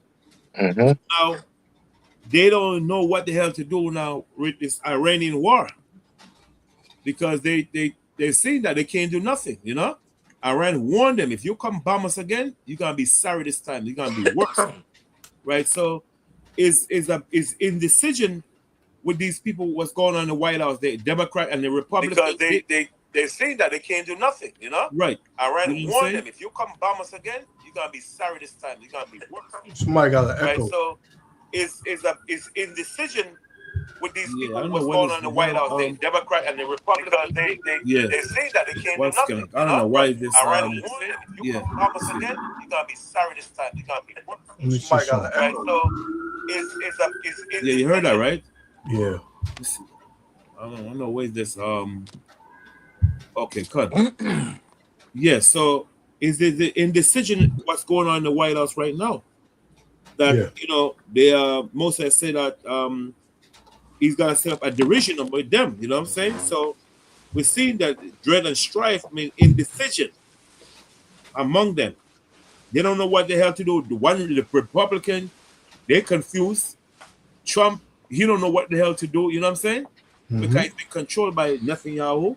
So it's Yep. like, no, it's indecision. And then the general today, I was watching a video, they were screaming the hell at Donald Trump. I mean, where you ever see that in history, the general scream at the president? It's a showing way in the last days, man. Yep. And these are nothing but chaos going on in the White House. Like, Yep. they're telling Trump, you can't win the war, pull the troop out. But we know it's not going to happen, because it's going to lead into a third world war. Yep. You know what I'm saying? 80% Not just of that. the military got wiped If out. they- What you said earlier, Ron? Go ahead. Not just that. If they pull the troops out now, it's going to make them look weak. Right. Yeah. Yep. They cannot afford to look weak on the world stage like that, Joe. Yep. Mm-hmm. If America appears weak, now wait a minute. You have to pull out of a war. First, you pull out of Afghanistan. Now you start another war with Iraq, with Iran, and now you got to leave again. Exactly. They're going to make them look too weak on the international stage. So they Yep. got to take this to the end, man. Mm-hmm. And all these countries, they looking, they watching. Mm-hmm. On the world stage, they watching. India, China, Russia, North Korea, all these nations around the world are watching, man. Like, wow. If Yeah. those weaker countries could do that, we could do it too. Exactly. Yep. Exactly. Remember, scripture tell you, let the weak say I'm strong, right? Right. Uh-huh. That's In like third world country. Yeah. that's like kids watching a fight Yep. and watching this bully, constantly beat people up. But then you get next to this guy, he a little smaller than him, and he hit him one good time, boom, right in the chin. And the other kids in the back, like, oh, he ain't got no chin. Mm-hmm. Oh yeah, nah, we know it's soft spots now. Yep. Mm-hmm. Right. So that's how these other countries they watch. Yeah. You know what I'm saying? So now they know how to conquer America, man. They said, listen, Right. we know how to fight you now, man. Just like you saying, Yashima, like we know you got a soft chin. We know where your soft spots are. Mm-hmm. All right. Yep. Because I was looking at a video. Russia did something in Ukraine, man. They bombed the hell out of Ukraine, man. Yep. Every night, too. Every night, it's just punting them, yo. He killed like 17 people, Mm. which is probably more than that. But yeah, man, Russia is not gonna destroy Ukraine, man. Russia Well, could he have don't been want- destroyed Ukraine. Right. They don't want to because they don't want all those people pouring in from Ukraine into Russia, man. Yep. They don't want that. They just want to get rid of. They want to control the Donbass, those 4 areas. They want Mhm. to take them over. They want to take over Odessa and one last place, so they can control all the mineral wealth that's in that area, all Yeah. the gold, the lithium, Uh-huh. all the natural gas, all that wealth is in that Right. area. See, the Russians knew about that wealth since the Yeah. 1970s, but they couldn't do nothing because people was already living there. Mm-hmm. Yeah. So when the Ukrainians started bombing that area to get rid of the people because they wanted the wealth that's under the ground, they said, "No, you're not gonna get that, man." Yeah. Nah, man. Huh. It's all being set up for America to be destroyed. Everything. It is. America is being destroyed from these other countries, not dealing with them, right? Financially, no more. All these countries is slowly but surely drifting away from them, Mm-hmm. and being destroyed inside. Because look at the people, man. Yep. They ready to go to war with the government. I'm telling you. You know what I'm saying? Yep. This one Edomite, he said, I don't know why we're not lacing up our boots and going to the White House and dragging all of these leaders out by their heads and doing something to them. And that's what's going to happen sooner or later. Yep. Because they're going to have to put hands on somebody. Somebody has to pay for them losing everything. Yep. Somebody has to pay. Mm-hmm. So now they looking for somebody to pay, and Trump is that man, and whoever's in his cabinet. Now you got Trump getting mad at Pete, what's his dude, Hegseth, saying that he's pretty much saying the wrong things. He's talking too much, and so like the elder said, it's chaos in the White House, man. Yep. These devils are more divided than ever. Mm-hmm. Yep, 100%. You know, it's crazy too. I was watching a show called it was only like 45 minutes on The Punisher, right? Yep. And nothing but chaos in that neighborhood, man. Yeah. See it, right? The stores, yeah, that was like, yo, like. But you see, it was in Jake. You see, it was in Jake neighborhood though. Yeah, Jake neighborhood, yo. No, Northern Kingdom, I believe. The Northern Kingdom, the Northern Kingdom, yep, Northern Kingdom. That's right. Yep. I was looking, I was like, man, this is crazy, man. You know, and it's gonna come like that, man. Yeah. It's gonna come like that. People just, I mean, just, man, like I have said, no idea. they have no idea, man. You know, it's just, I've been telling people, man, but like, yo, like, you know, like I told my daughter, you know, just be prepared. You know, make sure you have your, you know, your flashlights, your candles. Make sure you have batteries. Make sure you know, she's about to get her gun permit. You know, and she lives in Queens. I'm like, get your thing, because if you know you have a child, you know, you gotta try to save water, make a little, you know, water thing to preserve water, you know, and things like that. You know, I mean, just, you know, I think, you know, sometimes when you tell people certain things, they don't want to listen. You know, they don't think. And I've been telling my daughter since they was like 8, 9 years old these things. You know what I mean? And I mean, they're seeing certain things, like, you know, my oldest daughter, well, she sees certain things that's coming up, and she said, Dad, you're right.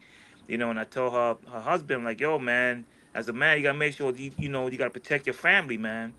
You know, because I'm too far away, man. I'm too far away. I'm too far away for that, man. And things pop off out here. Hey, I got to pack up what I need and go in the woods and hunt and survive with day until the Lord get me or something. He guides me. You know what I'm saying? That's the only way I see it. Could be like, you ain't worried about it. I said, of course I'm worried about. I'm scared, but you gotta have faith in the Most High, man. That's right. That's it. You gotta have faith in the Most High. He's the only one. No man can save you, man. No man can save you. Only Yahweh Shemi Hawashai, man. That's right. Come.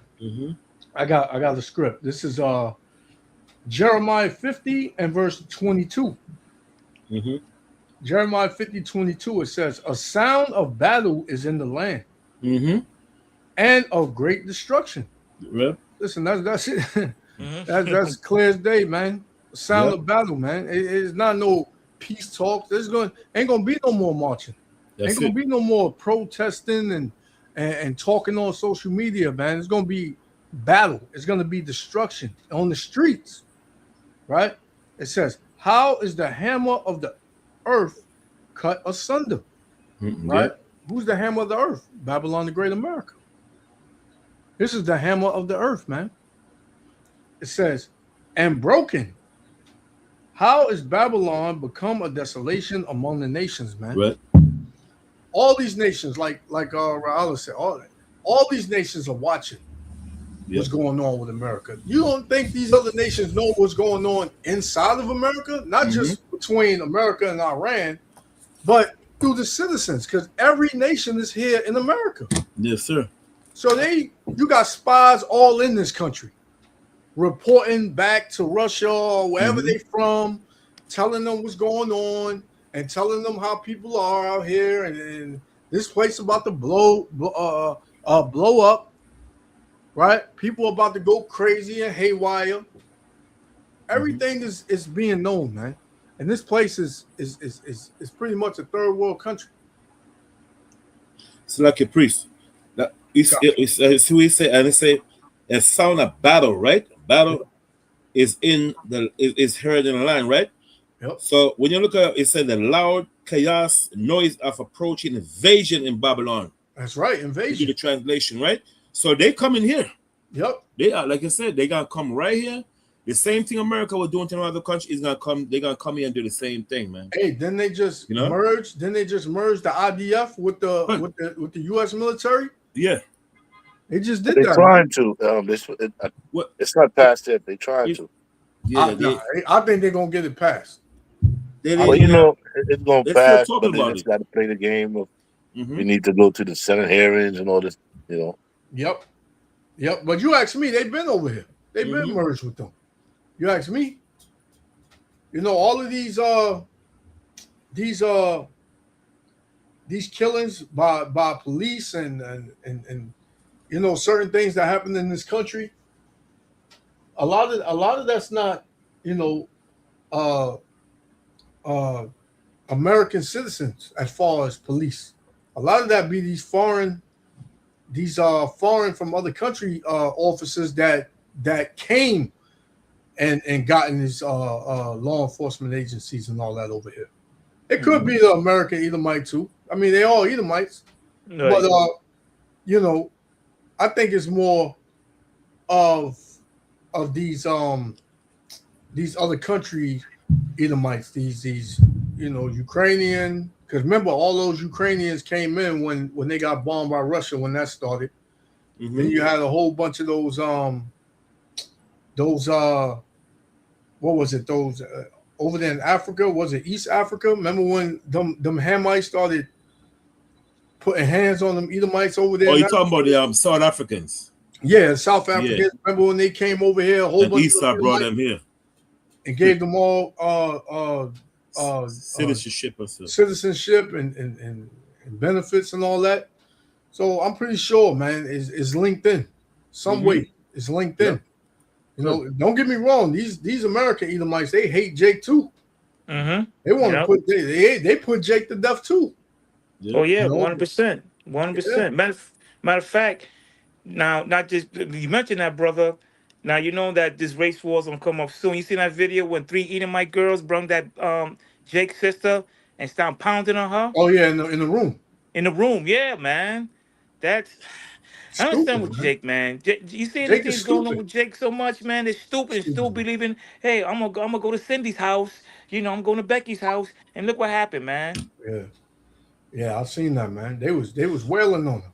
They Yeah, were taking man. turns too, and she was just laying in the bed, all curled up in the fetal curled position. up, yeah. I'm looking at it like, yo, what happened to the what happened to what was the Keisha attitude? Maybe she wasn't that type of Keisha. That's crazy, man. You know, but she wasn't that type of Keisha or LaWanda. You know what I mean? She wasn't that type. You know what I mean? Man.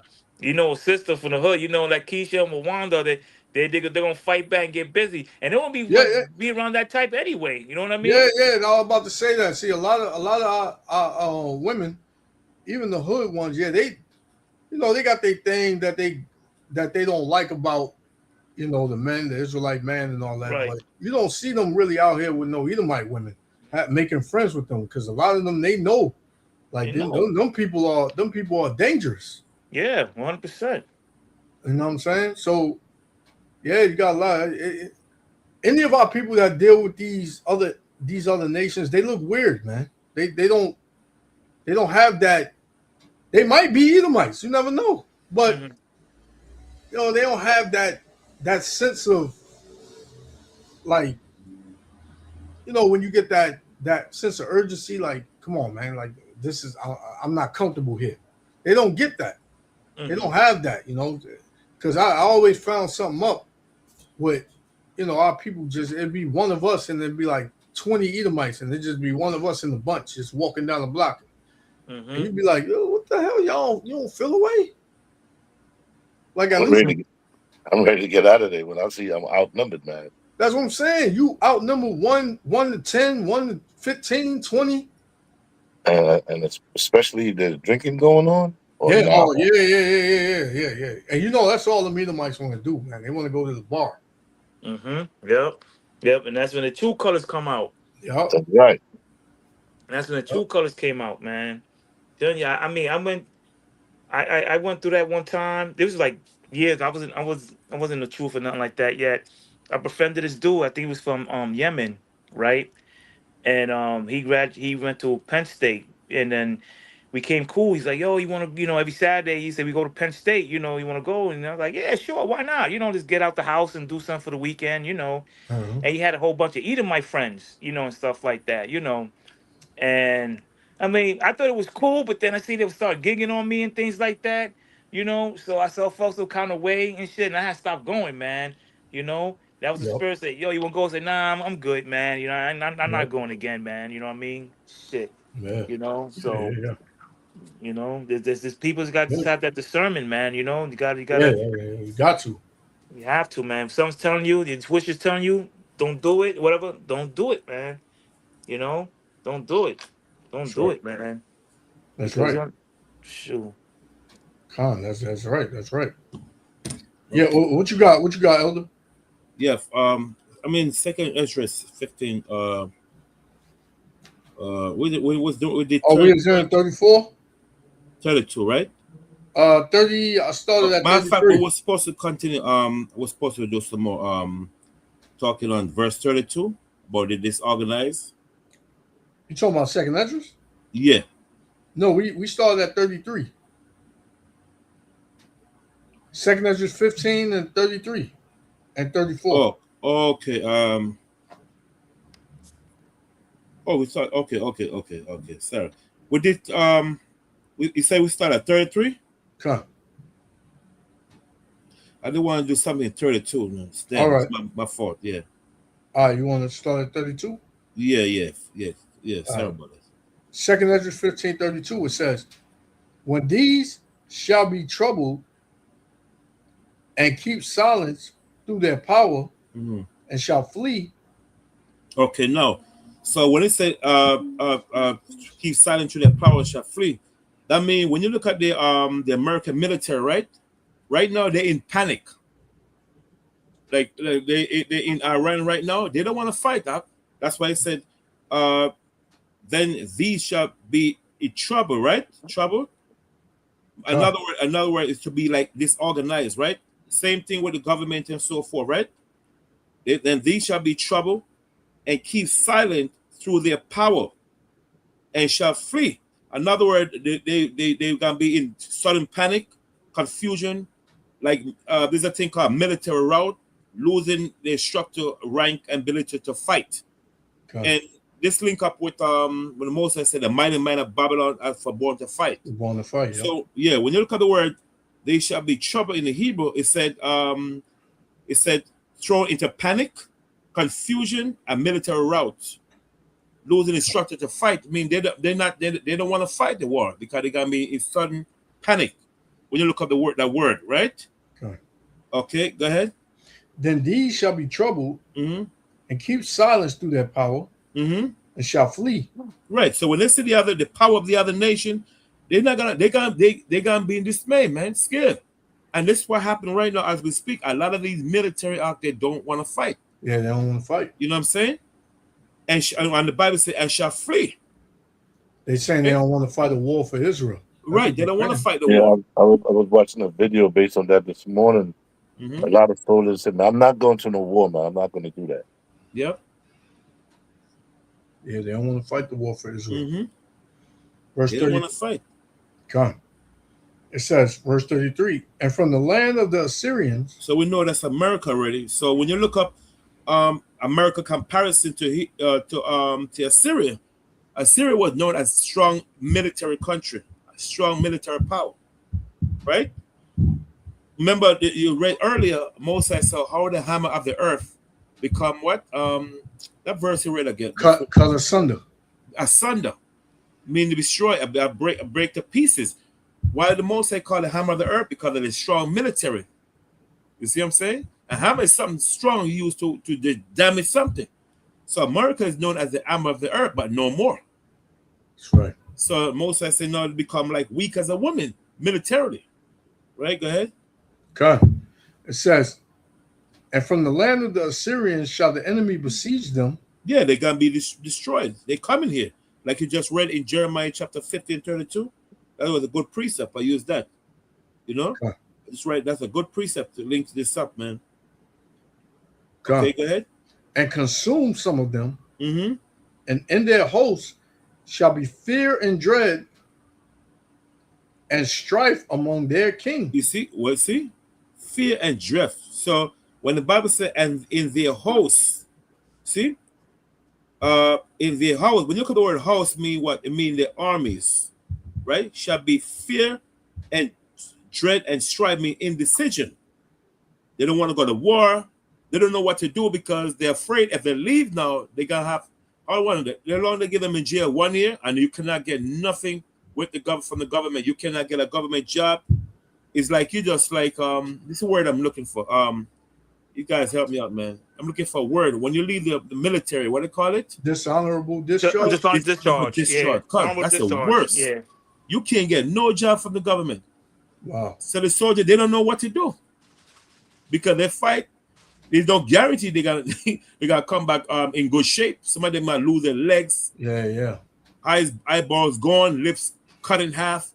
Yeah. I seen a lot of video where the soldier got married up and to a beautiful Edomite. He's an Edomite himself, and they compared the picture before he went in the service. I think you showed Yeah, it. cut. Yeah, he looked crazy, man. And it looked terrible, man. So the family forced her to divorce him because he looked terrible. She couldn't walk with him in the street looking like that. And he wrote her a letter and tell her to move on. But after that, 3 months later, he committed suicide. He couldn't see himself live like that. And you think this place cared about that, man? No, hell They no. don't give a Man, damn. please. Couldn't. I don't care, man. Yeah. Listen, man. You fight for us, and after that, whatever. Like, yeah, we'll see about giving you Yep. some BA, whatever, man. We'll see Yep. about it. See about giving you some benefits. Mm-hmm. That's crazy, man. Yep. Go ahead. Verse 34 it says, "Behold, clouds from the east and from the north Mm-hmm. unto the south." Right. So we said, behold, cloud mean military power, the nation. Cloud from the east. When the Bible said cloud represents military force from the east and from north until the south. Right. Go ahead. Okay. It says, "And they are very horrible to look upon." Right. Because they got to have strong military, man. And ain't nothing Babylon could do about it. Go ahead. Full of wrath and storm. Mm-hmm. They shall smite one upon another, Another word, they gotta be they gotta be at war with each other. Go ahead. and they shall smite down a great multitude of stars upon Who the the earth. great multitude of stars? Their leaders. The star represent the leaders, huh? Oh, you talking to somebody else? Yeah, cut. Mm-hmm. Even their own star. Even their own star mean their own leaders. The star represent their leaders. Go ahead. And blood shall be from the sword unto the belly, Until and blood shall be unto the sword unto the belly. Go ahead. and dung of men unto the camel's hoof. Until a camel horse. That means gonna be so much dead body. He's gonna be he's gonna be long like as a cameraman. Not long, but it's talking about like example when you look Something at get piled up.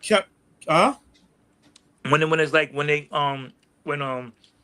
the camel understand it and defecate, that means piled up like that. How it piles up. Yeah, exactly. Because all these dead bodies, of all these dead bodies gonna pile On up. top of each other, man. Yeah, and they're gonna be smell. They're gonna be a bad odor, man. Yeah, man. As I said, dung of men upon a camel hawk. Because, like I said, like when a camel keep doing whatever they call them, it's gonna be so much damn filth. You know what I'm saying? Good. He's gonna be represent dead bodies, man. God. Okay, go ahead. It says, and there shall be great fearfulness and trembling. Slack your priest. What I like where Johanna just said that. Well, I got a good precept for that. We said dung of men unto the camel horse. Let's get same extra. Second Ezra chapter 16:25. The precept for that. For verse 36. Second Ezra chapter 16:25. Second Ezra 16 and verse 25. It says, Yeah. It says, and trees shall give fruit. Now who shall gather them? Right. So if a tree give fruits, what happened? You ever see when a tree just dropping off the mangoes out? It just stay there, nothing to pick it up, nobody to pick it up. That's the same way what gonna happen to all these men dead. Nobody to bury them. That's right. They gonna be gathered. They gonna be stay there like a tree with mango falling off or any fruits, because there's nobody to gather it. So that's the same thing when the Moses say, and dung of men unto the camel hawk. Another precept, Revelation 14:20. There's gonna be some dead body, man. It's gonna be like shit, Revelation chapter 14 and verse 20. It says, Yeah. and the winepress was trodden without the city, Mm-hmm. and blood came out of the winepress, Mm-hmm. even unto the horse's bridle, See, same thing. Go ahead. by the space of 1,600 furlongs. See, 1,600 furlong. When you look at furlong, it shows you the depth of the height. See, Man, we could go into what furlong is next time. It's just to. I got 2 more verses and that's it. Right. So continue, Ezra. Second Ezra 15 and verse 37. It says, and there shall be great fearfulness and trembling upon the earth. Right, why? Because we in a time of war. Nation at war with each other. Bombs. We ain't gonna have no damn time to go to no damn school or college because it's over. Negro like, well, I still have to go to college. There ain't no transportation, there ain't no fuel. So where you gonna go? Go ahead. God. And if you're not feeling any kind of fearfulness in this time, Mm-hmm. man, you're just gonna be destroyed, man. If you feel like none of this stuff is going to impact your life, you're gonna be destroyed, man. Yeah. Good. It says, and they that see the wrath shall be afraid, Mm-hmm. and trembling shall come upon them. Right, see? And trim shall come upon them. Now, my last one, jump to verse 44. Verse 44. God, it says, they shall come to her Mm-hmm. and besiege her. Right, so the nation, they mean the nation come to her, which is America. Go ahead. And besiege her. Mm-hmm. The star and all wrath shall they pour out upon her. Mm-hmm. Then shall the dust and smoke go up unto the heaven, Mm-hmm. and all they that be about her shall bewail her. Oh, right, all they, who is the they? They is allied, and the other nation that love Babylon so much. See? That's it. Okay? Those that love Babylon so much, they're going to see her burning. God. And what's saying, verse 44 say, and all they that about her, mean the European allied, what they call it, NATO, shall the well her. All them European allied, Because why? Because they're not gonna get rich no more off her. That's Because right. she's gonna be destroyed. Uh-huh. Once America fall, everything gonna fall off, man. That's it. Yep. Because this is pretty much the engine. Con. It's You know, like keeps the car running. Con. It's like you losing the pilot. Once you lose the pilot, what happened to the plane? That's it. You're doomed. That's right. So America is like the pilot of the earth. And once they lost the pilot, that's it. Yep. Go ahead. Verse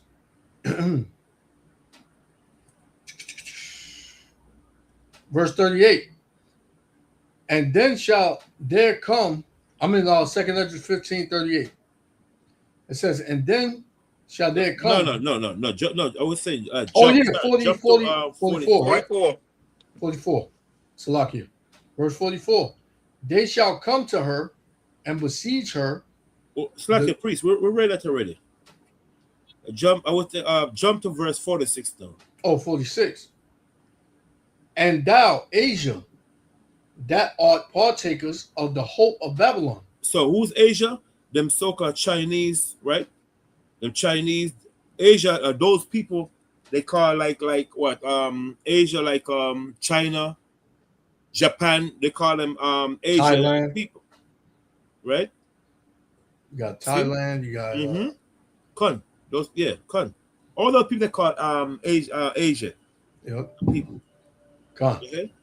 It says that are partakers of the hope of Babylon, and are the glory of her person. The glory of her person, because they become rich to her. Yep. See? Go ahead. Woe be unto thee, thou wretch, because thou hast made thyself like unto her. Right. All nations follow Babylon. All of Asiatic nation. Go ahead. Yep. And has decked thy daughters in whoredom. And we see a lot in Chinese dress. When you look at them so-called Chinese, like, you will not believe they're just like the black women on the street, man. Yeah. They're just like the Northern Southern Kingdom. The breast is showing, they got tattoo over the behind. It's sad. Couldn't do that in China. Yes, sir. They gotta do that here. They can't do that in China. Yeah. Right, That's why everybody want to come here, because it gives them a sense of freedom. They can express themselves. That's right. It says, China, they gotta cover up, man. But here, they got liberty. Yeah. It says that they might please the glory in thy lovers, which have always desired to commit whoredoms with thee. So they always wanted to, be like Babylon. Everybody want to be like Babylon, man. They want to have that home of the free, home of the brave, whatever it is. Land of the free, home of the brave. Right? You heard when Trump went to go to that meeting with that dude Xi Jinping or whatever, he was pretty much kissing his tail, man. Yeah, you're a great leader. I love what you did to the country, with the country, and the kids are so beautiful here. And by the time Trump got back over here, man, that Chinese leader, that dude was talking crazy about him, man. Like, we don't want no more meetings with this dude.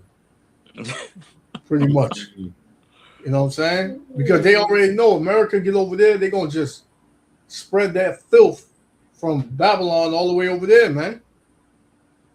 Right? They did it in Africa. They did it in Jamaica. They did it in Mexico. They did it all over the world, man. Yeah. But Russia ain't tolerating that. China ain't tolerating that. Certain parts of Africa ain't tolerating that. And Iran definitely ain't tolerating that. Iran definitely ain't tolerating that. You know what I'm saying? Yeah. So people waking up to who this whore is, man. They don't want this whore in their house. I'm just saying, all the shit. Iran is saying they made a deal with Bahrain. They said all the ships that's coming through there, they got to pay 27% on the value of the cargo that's coming in. So now, instead of oil costing this amount, it's going to cost that amount. It's going to push gas prices up. So the U.S. is saying, no, we're not going to allow that, man. I said, well, what are you going to do? What you going to do? No, we'll starve this whole world of oil, man. Yep. It's like a priest. I think I skip a verse, right? We was in, Verse 44. Right. no, Verse we did 44. No, I just skipped something. I didn't want to skip anything. This glass is messing me up. Okay. Verse 40. What's it? I think it said the stars, right? Yeah, we stopped at the star. We keep Okay. going. Read verse 44 again for a second. 2 Ezra 15:44 says, Yeah. they shall come to her and besiege her. The star and all wrath shall they pour out upon her. Okay, right. So the star represents the military leader. That's why I left out. The star represents the military leader that's gone over this country, that's bringing judgment on Babylon. So the leader at that time, it might be whatever country coming to against America. That star is going to be a military leader that sends their armies to help take down Babylon. You see what I'm saying? Come. So the star represents the military leader. That's what I said. They shall come to her and besiege her. The star means the military leader, and all wrath shall be poured upon her. Right? Go ahead. Then shall the dust and smoke go up unto the heaven. Right. So when the bomb drops, that's what's gonna happen. It's gonna become like a what? A mushroom cloud. Just like the way the bomb dropped in Hiroshima and Nagasaki, it formed into a mushroom cloud. That's the same thing that happened to Babylon. Go ahead. And all they that be about her shall bewail her. You see?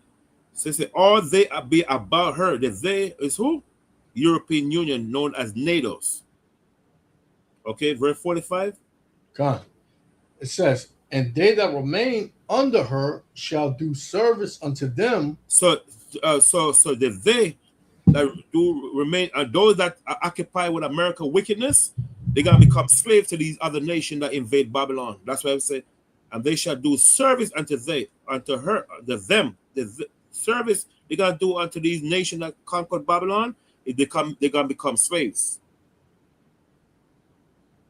Okay, go ahead. It says, and they that remain under her shall do service unto them that have put her in fear. You see, that put her in fear. So those nations, once they come here, they destroy Babylon. Guess what? They're gonna have slaves also. Those that occupied America wickedness, they're gonna become slaves to these other nations. Could be Congress, whatever, you know what I'm saying? It's just like right now, Iran got a lot of American troop over there.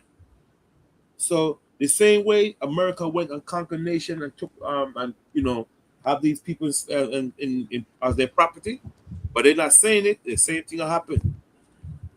You see what I'm saying? Yeah. It says next. Oh, you want me to keep going? Or that's it? No. Ra'ala, you want to continue? Well, go ahead. Okay. You want to continue? Go ahead. Huh? You can continue. I'll just leave that. Huh? You can continue. All right. Okay. All right. Let's continue. So unless you want to read Jeremiah 50. All right, it's up to you. Jeremiah. Okay, Jeremiah. Okay. Jeremiah 50, 1-16. Jeremiah 50. Okay. All right. Okay. Is that Yashua? Yeah. Enough time. Okay. Right, I wanted to play a little bit on the actual war and all that. Yeah. Go ahead. Well, go ahead, and then we could come back. Yeah, and then we come back. Okay, we have what time? Yeah. Okay. Oh yeah, I know. Oh, you came back on. Yeah. So like I couldn't hear you, brothers. I have to go back and jump back in. Okay. Okay. So yeah, check this out. Because this war ain't gonna stop, man. It says Ukraine and Saudi Arabia joins U.S.-Iran war. Russian missile crashes inside, and we're gonna just check out what they saying. Check it out.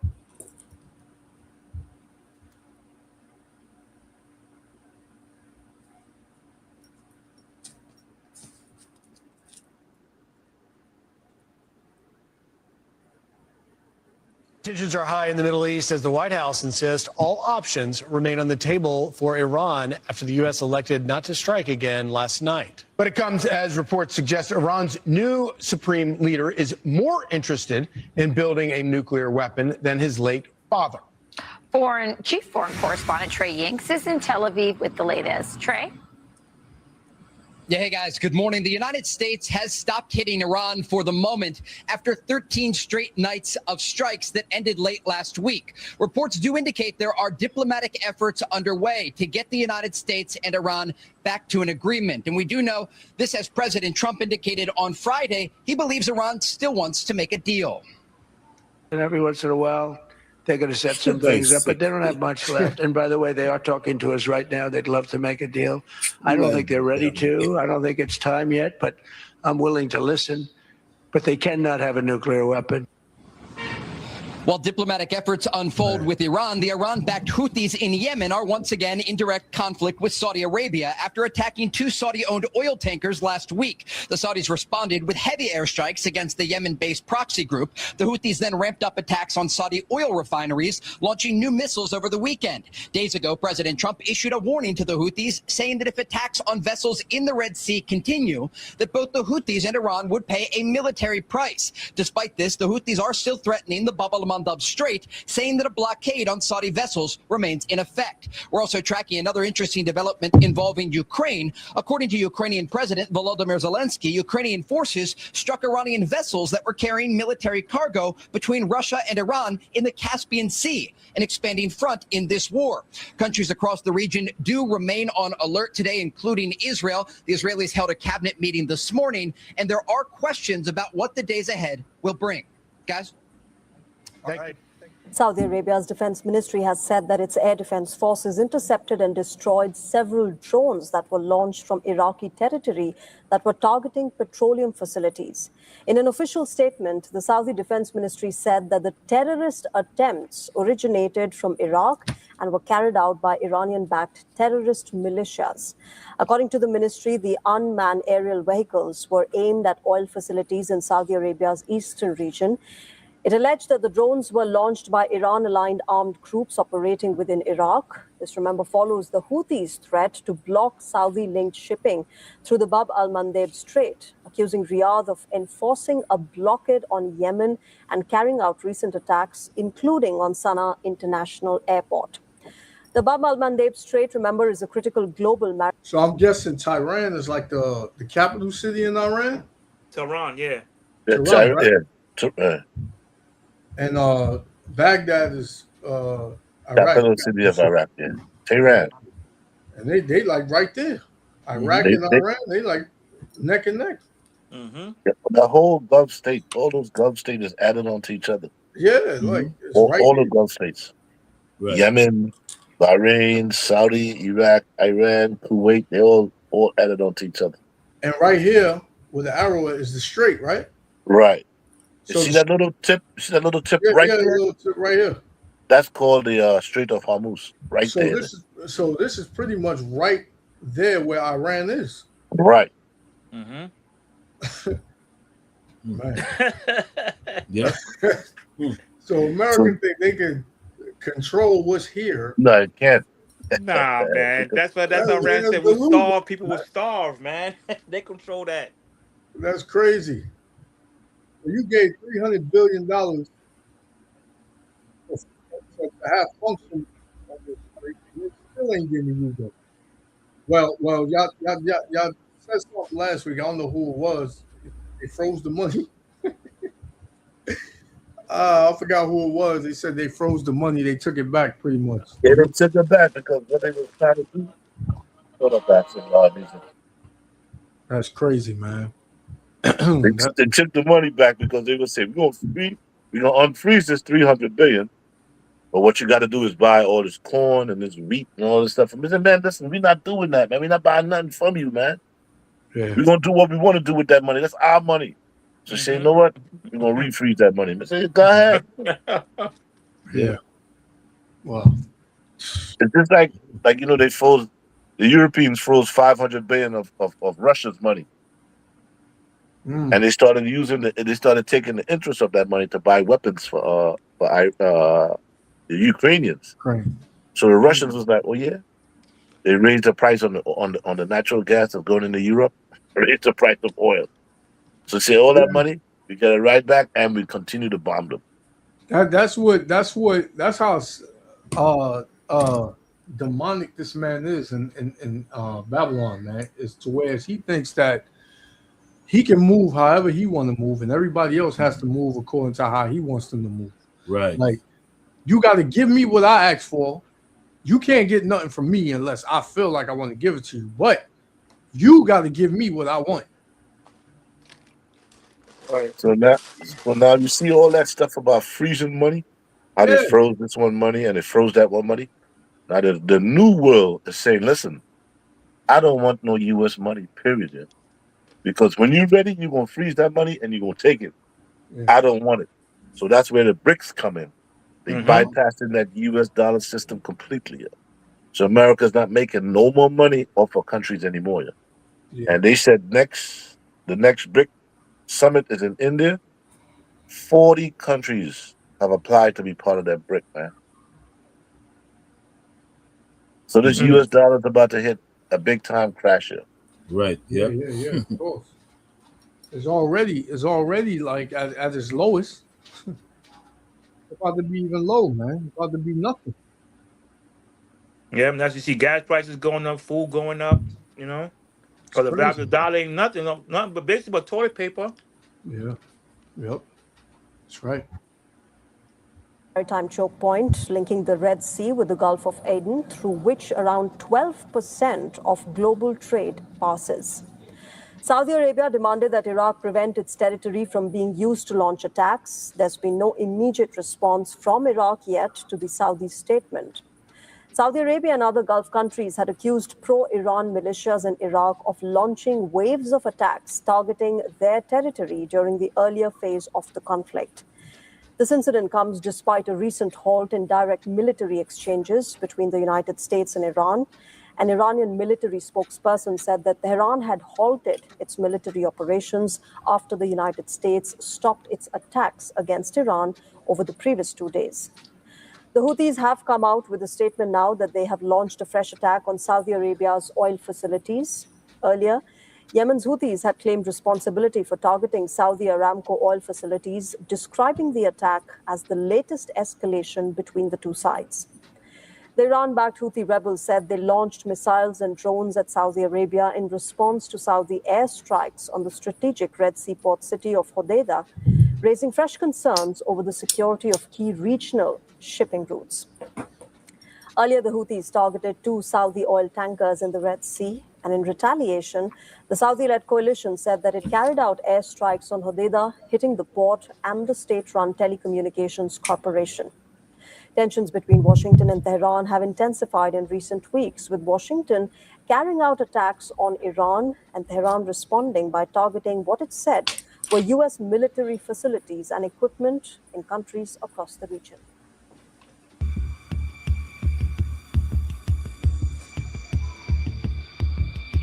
Wow.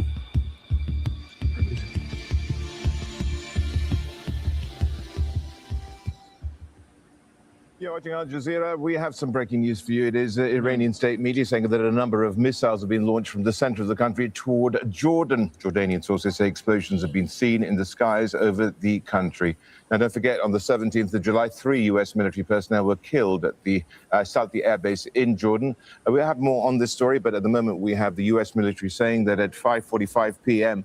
Eastern Time, that is, of course, about 45 minutes ago, the Islamic Revolutionary Guard Corps forces launched multiple ballistic missiles from Iran. The IRGC really at the moment for launching these missiles from central Iran. And this is all coming at the moment from the U.S. military, at least. That's what we have so far. U.S. forces remain vigilant and at a high state of readiness as well. They've also said that all these missiles were indeed intercepted. All Iranian missiles were successfully intercepted, according to the U.S. military. All of this, of course, as we do have this hiatus at the moment between the U.S. and Iran in terms of open conflict, at least, but we have several ballistic missiles reportedly being fired at U.S. bases in Jordan, and air defenses were active. It's crazy because you remember when it started, it was the Israel-Iran war. Now Israel is like out the picture. Now it's just U.S. and Iran war now. Yeah, it's like a priest. I'm glad you mentioned that. You seen the movie? It's a cartoon. Is it Decepticon? Yeah. When Starscream, they know they're losing the war, say retreat. Yeah. It's like Netanyahu was like Decepticon, like retreat. And they left because they know they can't fight the war. So now they leave America by the damn self. This is so funny. I love this. Yeah, because you don't even hear you don't even hear of it being the Israel left. They said, boy, we Israel, can't beat these people. The U.S. Israel-Iran war. You don't ever hear about that. You don't hear about that no more. You hear the U.S. and Iran war now. Mm-hmm. Right? It's crazy, man. So because they was getting banged up. Good. They was getting beat up so much, man. Netanyahu said, shit, retreat. We gone. Then Trump can't do a damn thing about it because like everybody left him by himself. Yeah. You know what I'm saying? Shit. Because look what America go fight war at. They always have allies. You know? Yeah. And all of a sudden you by yourself, you can't fight these people by yourself with all them big warship you got. Remember, matter of fact, let me get that scripture. Psalm 33. A man is not developed by by the amount of his arm. By the amount of his army or something like that. Yeah, please bring that up for me. Thanks, man. Yep.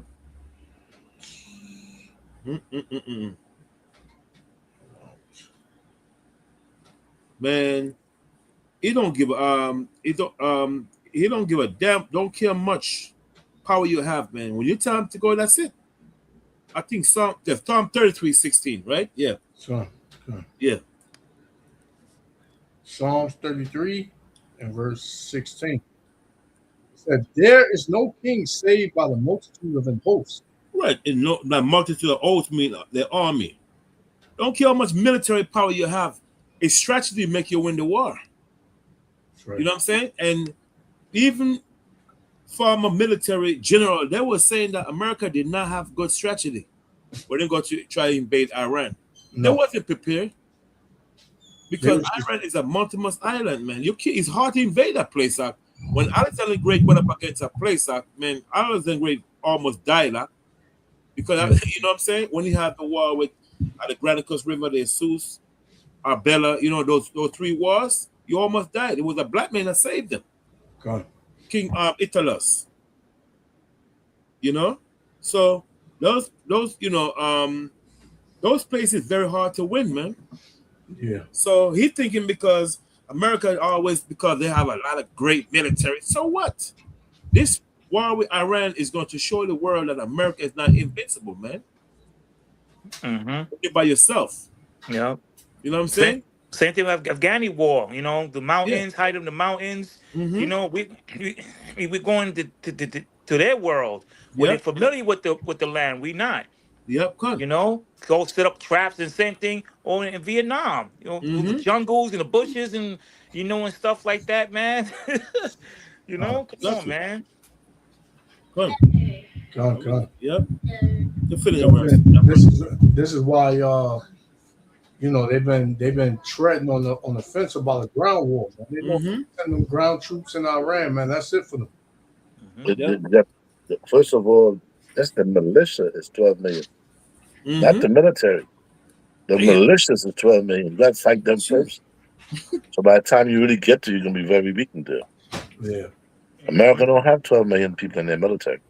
This is why they're trying to get this draft up and running, but people are going to have a kickback at that because ain't nobody trying to send their kids to fight for no Israel, man. Nah, you know what they're going to do? I'm going to tell you right now what they're going to do. All these videos, YouTube, these YNs set up with their guns and acting real niggerish and stuff, they're going to snatch them up and throw on the wall. I guarantee that's going to happen, man. I'm telling you. You want to carry gun and think you bad? Yep, let's go. It ain't gonna be no draft. It's gonna be straight up just snatching you up, man. Yep. They're gonna be snatching you up. Yep. That's what They they're be gonna do. doing that shit they do that stuff in Ukraine, man. Yeah. They just grab you off the street, man. Put you in the military. That's That's crazy. it. Yep.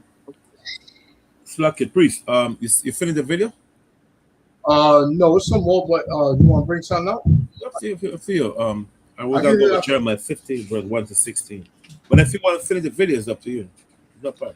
Nah, it's still going into this, right? Yeah, come. Go on. Yeah.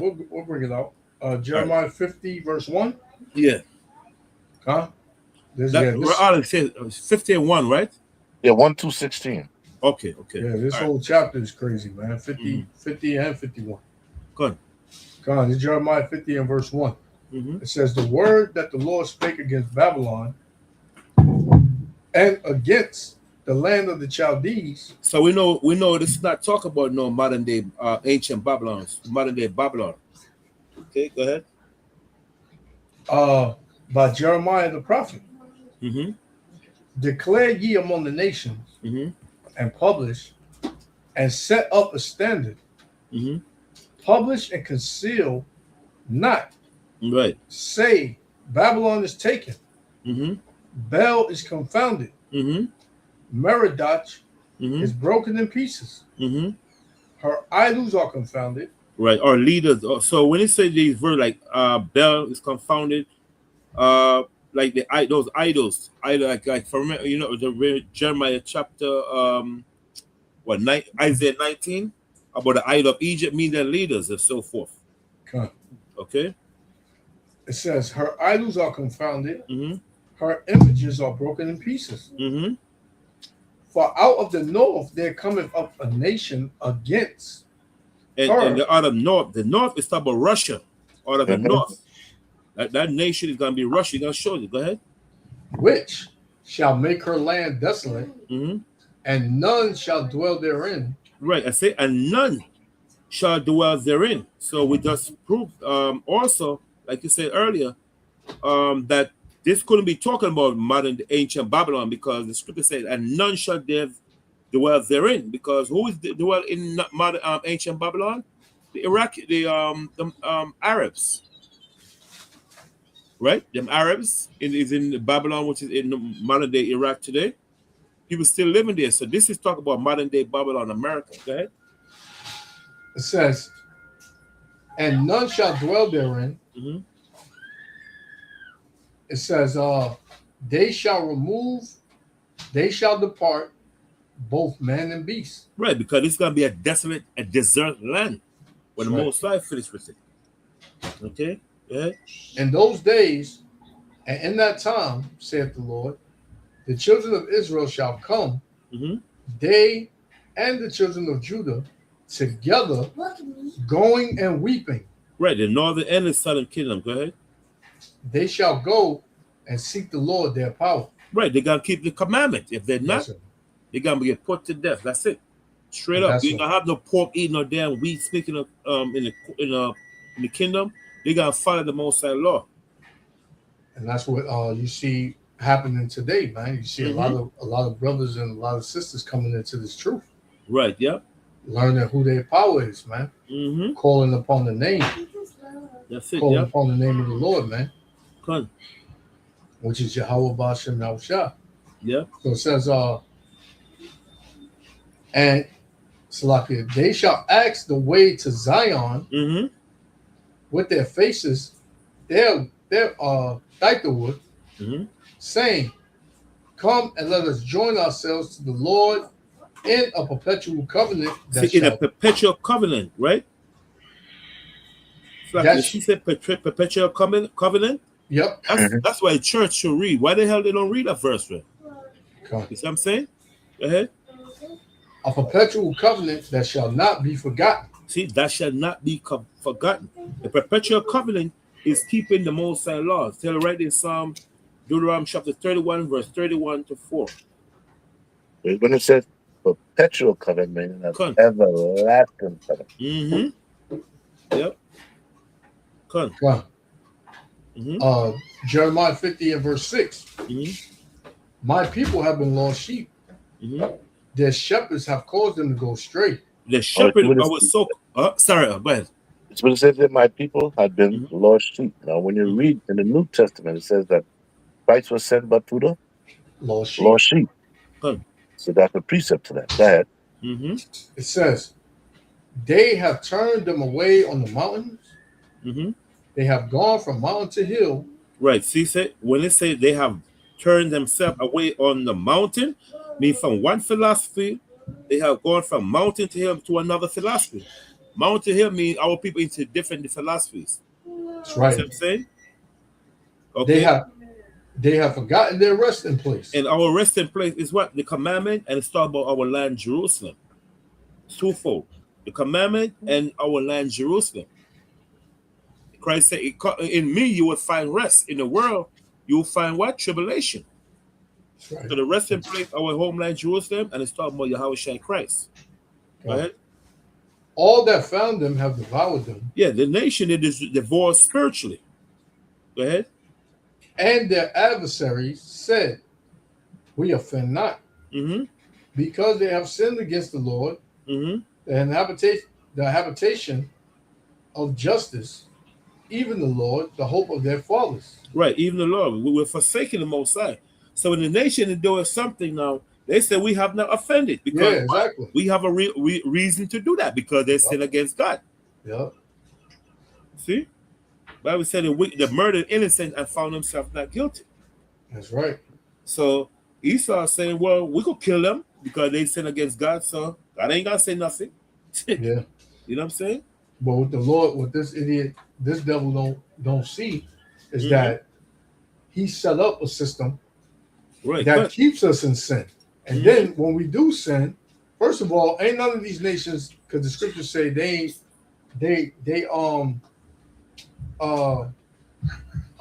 had brought it out in Revelation 11 and 8. And now their bodies shall lay in the city, in the great city, which is spiritually called Sodom and Egypt.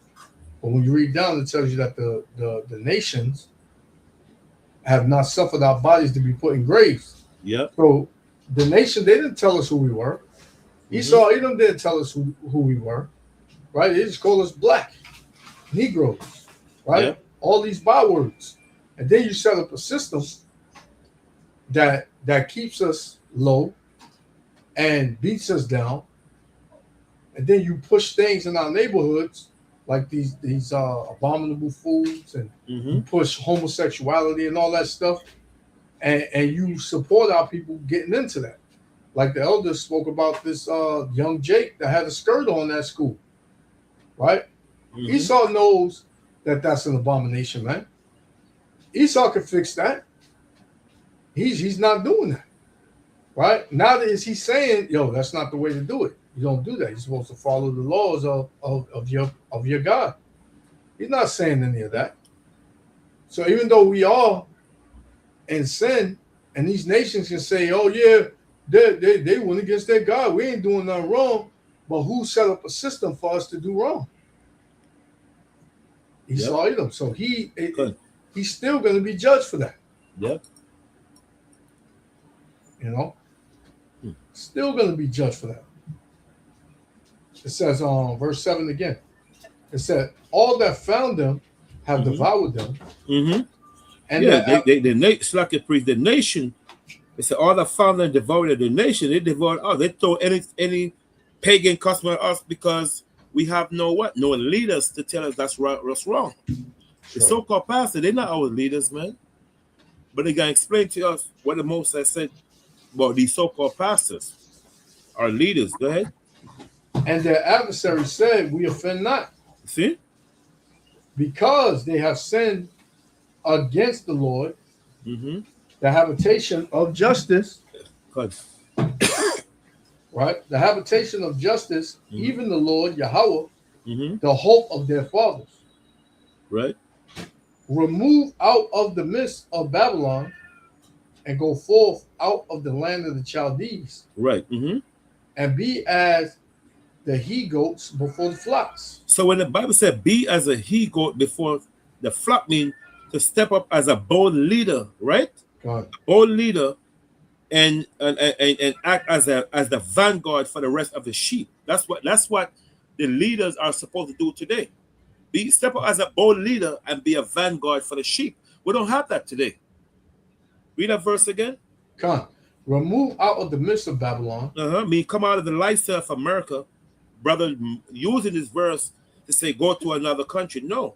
No. I said chaos is gonna be in all type of the world, man. All different part of the world. Come, it says, and go forth out of the land of the Chaldees. Another word, come out of the lifestyles. Go ahead. And be, Salakia, and be as the he goats before the flock. Another word, to step up as a leader for the people, right? Like act as the act as the vanguard for the rest of the sheep. That's right. Just like Yahushua. Yahushua was a vanguard for the lost sheep. A vanguard is the one that look over the flock and make sure the flock doesn't go astray. We don't have that today. Mm-hmm. You know what I'm saying? We don't. Most of our people think they're getting it from the Christian pastors. But that ain't happening, man. Yeah. The Christian pastors say, oh, you don't have to keep God's commandment. You know? So the Most High said, we suppose our leaders supposed to step up as a leader and teach them commandment, which is what him being the vanguard for the rest of the sheep. Right. And our people, if you look at the mindset of our people as a sheep, you ever seen a sheep? A sheep will watch the rest of the sheep, another sheep getting beat up and they'll stand right there and just walk away. That's the mindset of our people, man. Or see another sheep go over a hill and just follow the sheep off the cliff. Yeah, come. Because what happened? A sheep. Some of those animals, like the sheep, and like the buffalo and so forth. Like a buffalo will see another buffalo get killed. They would stay right there, wouldn't run. Yes, because the Most High said he deprived them of understanding. Yeah, cut. But a dog, if a dog see another dog get killed, he'll run away.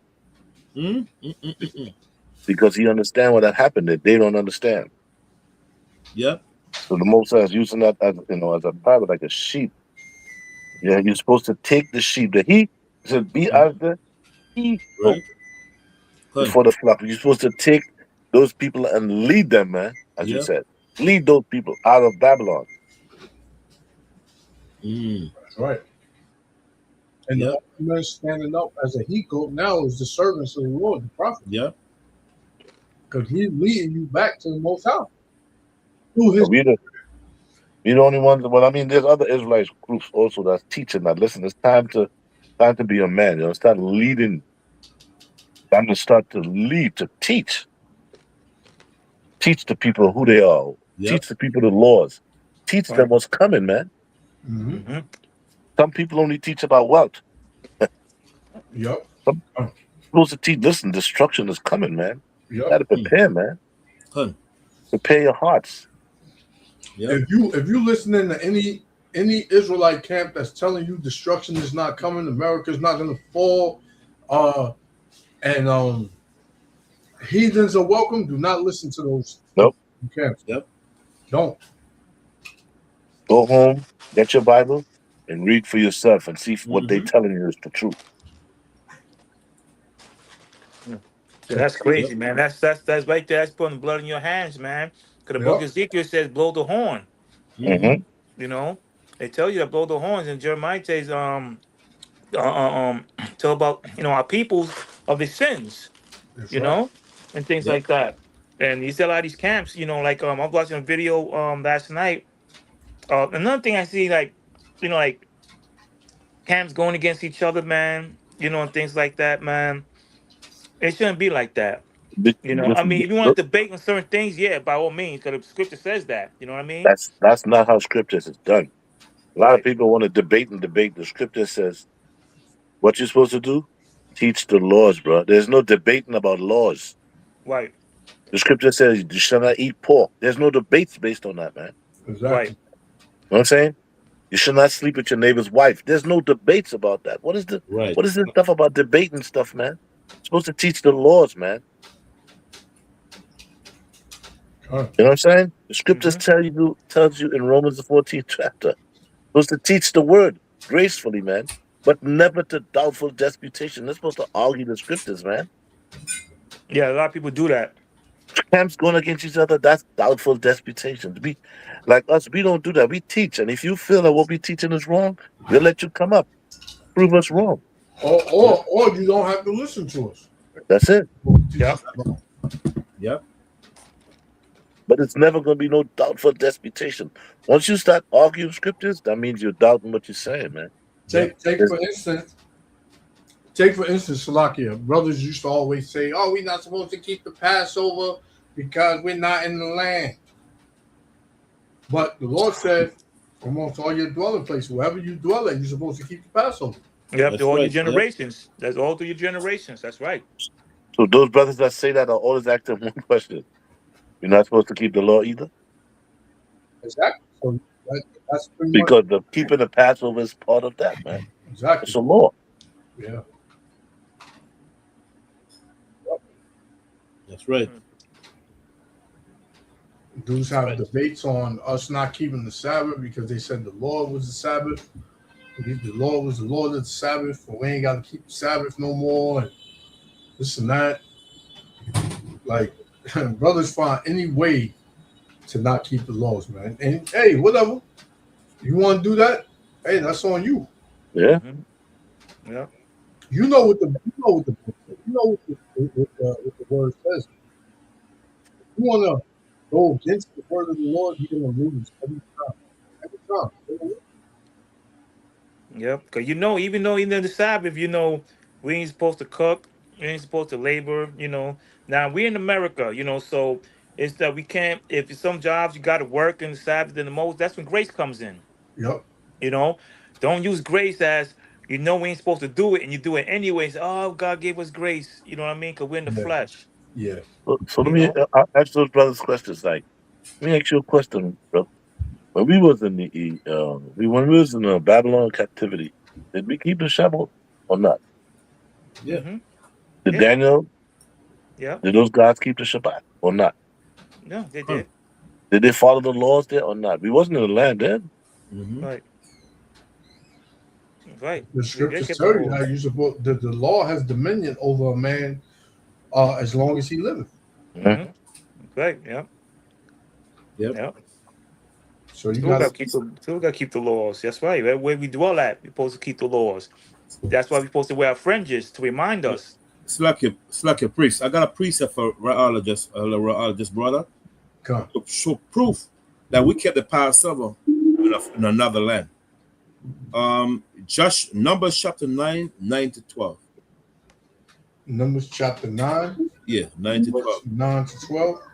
It says, "And the Lord spake unto Moses, saying, Speak unto the children of Israel, saying, if any man of you or of your posterity shall be unclean by reason of a dead body, or be in a journey afar off." And see, a journey far off, right? Go ahead. "Yet he shall keep the Passover unto the Lord." See, you shall keep the Passover unto the Lord. And when you look at the word journey far off, it's in another country. Okay, go ahead. "The 14th day of the second month at even they shall keep it, and eat it with unleavened bread and bitter herbs." See, and bitter herbs. "They shall leave none of it to the morning, nor break any bone of it. According to all the ordinance of the Passover, they shall keep it." Right, see? Numbers chapter 9:9-12. They kept the Passover in the form of that they would go on a far journey. When you look at a far journey on another countries and stuff to keep the Passover, there's books show that the American Indian kept the Passover before they even got here. Some of them stopped into Guyana, especially the tribal, and they kept the Passover there. That's what I was saying. Like if I live in America and say the elder live in Jamaica, and it's around Passover time, and I just happen to travel, and I go to Jamaica, and the Passover is tomorrow. Am I supposed to keep it? Good. Yeah, I'm supposed to keep it. If the elder's there, I'm like, yeah, elder, I'm gonna be in Jamaica or whatever, and he's having the Passover in Jamaica, I can keep it in Jamaica. Oh, I can't keep it because I live in America, so I only can keep it in America. No, if I go somewhere else and I'm traveling somewhere else, or I'm somewhere else outside of America, and the Passover is around the corner, I can keep it wherever I'm at. Yeah. So I don't know where brothers get that from. Remember, They make up their own stuff. Mhm. Yo. They start going out the scriptures and making out their own stuff. Yeah. Let me see. What's like a priest? I just looked up. See what Sorry, it says here. you look it up, huh? Yeah, I mean distant country. Beautiful. See, yeah. See, distant country. Yeah. So them guys, and then Acts 2:39 tell you also, unto your children and all that are afar off. You see, even many as the Lord your power shall call. Those that are far off mean, like you said, far journey. I like that. That's good. Yeah, that's good. You see? God. So, brother, don't look up word. I don't understand how these guys. Well, you can't kill the Passover in another country. That's no scripture tell you that. God. See? That's right. Let me see. One more verse. Isaiah 33:13. Another one. Isaiah 33:13. Yeah. Isaiah 33. Yeah. It says, Isaiah 33:13. Here, ye that are far off. See, those ye that are far off, like Elder Ra'ala said, you that are far journey, you that are scattered. Go ahead. What I have done. Mm-hmm. So the Most High asking, you that are far off in a far journey to this same country, what have I done? You're breaking my law. Go ahead. And ye that are near. And ye that are near, what? Are those that in what? In the land of Judea. See? Go ahead. Acknowledge my might. Acknowledge my might, his strength, his commandment, and so forth. So the Most High asking question. Ye that are far off, you're scattered. Ye that are near. Because when Isaiah was around, who was in China at one time? It was Israelites. God. Right? Because Israelite that was in China during the I can't remember the dynasty, Shang dynasty. Israelites was keeping the commandments. They were keeping the commandment. They wasn't breaking. They were keeping it because they was in China. Isaiah was right to Israelite that was in China. It was called the Zhou dynasty. The Zhou dynasty. Israelite was keeping the Passover in China. There's a book called China and Empire, and it shows the Israelite was keeping the Passover in China. So I don't understand how brother gonna talk about you're not supposed to keep the Passover out of the land. That's stupid. God.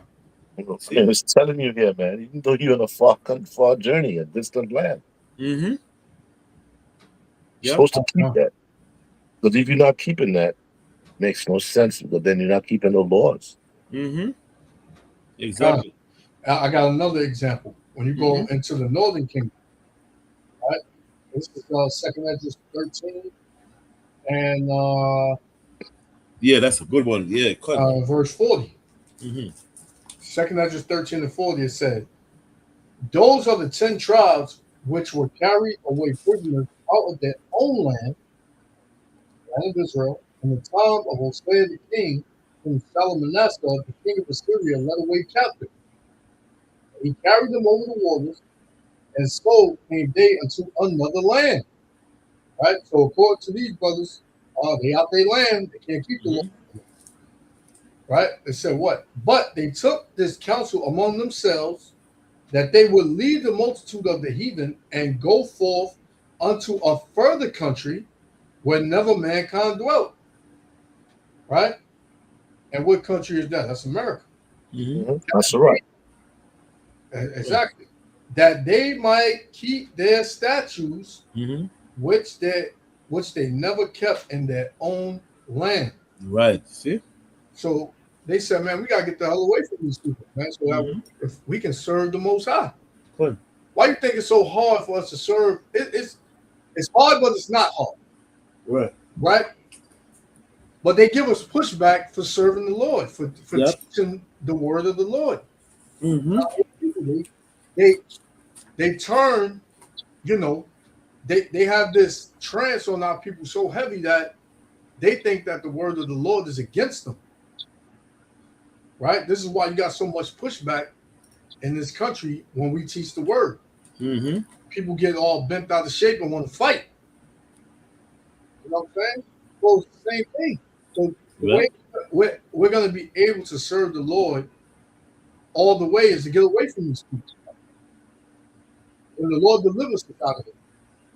That's the way we're going to be able to pretty much be one with the Lord. Right? We're gonna constantly go off in this place. Because we're surrounded amongst sinners, and we do go off unknowingly sometimes. Yep. Sometimes you go off without you knowing. So it's like we have to get out. We have to depart from the heathen. That's the same way with the 10 tribes, how they departed from the heathen. They came, they had to together amongst themselves and said, man, we got to get away from these people. Man. We got to serve our Lord. We got to serve our power. Let us go to a further country and serve them. And what happened? They came over here, and who was right behind them? The devil. So, hey, man, same thing. Same thing, man. Now we can't serve the Lord here fully. So what? The Lord's going to raise us up, bring back into remembrance who we are, and then He's going to get us up out of here. He's going to destroy all these other nations, man. That's the way it's going to go down. You can't say, oh, well, anybody that professes that Jesus is Lord, he'll be saved. No, don't go like that. Yep. Don't go like that, man. You got to be of that. You got to be of the sheep, right? You got to be of that flock. You can't just come in and thinking you're gonna just, all right, I'm part of the flock now. I believe in the Lord now. Nah, don't go like that. You're not welcome. And this is why the whole world has a problem with it, because the Bible has quote unquote been being taught for a long time. Christianity is one of the oldest, if not the oldest, religion out here. Christianity. Nobody had a problem with Christianity, man. Everybody was a part of that. But now it's a new song, and now everybody got a problem with it, man. Why? Because we know this is the truth. Christianity is not the truth. Yeah, you got it. Good. Okay. All right. So we just we got some scripture proving, like you said, that we could keep the Passover anyway. Yeah. I don't know where brother get that matters from. I go back to Jeremiah 50 now. How much more verse we have to do? Then that's what I put it out. 51 verse. What verse we now? Oh yeah, 9, right? Jeremiah chapter 50. So what's like a priest? So in verse 8, where we just said, when Yahweh said, "Be as a he-goat before the flock," mean be as a leader and be a vanguard like Yahushua. That was a vanguard for Israel, but right for the rest of the flock. Be a vanguard. Teach them the commandment. That's right, and that's what we're doing. Yep, the right way. See, the he-goat. See, but sometimes whenever these prophets write, man, you wonder, damn, why they use this term? You know what I'm saying? That go before the flock. I mean, we know, but if I was in ignorance, you know what I mean? Like, why can't it be more simple? You know what I mean? You know, Jake was saying that, right? So why can't it be more simple? Nah, because how you always talk about that? How you know? That's what Jake always said. How you know? Yeah, you're gonna be a goat. Why you gotta be a goat? Yeah, exactly. Yeah, man. Well, boy, Moses said, "Be a he-goat before the flock." That's right. Joke, boy. Yeah, go ahead. Go on.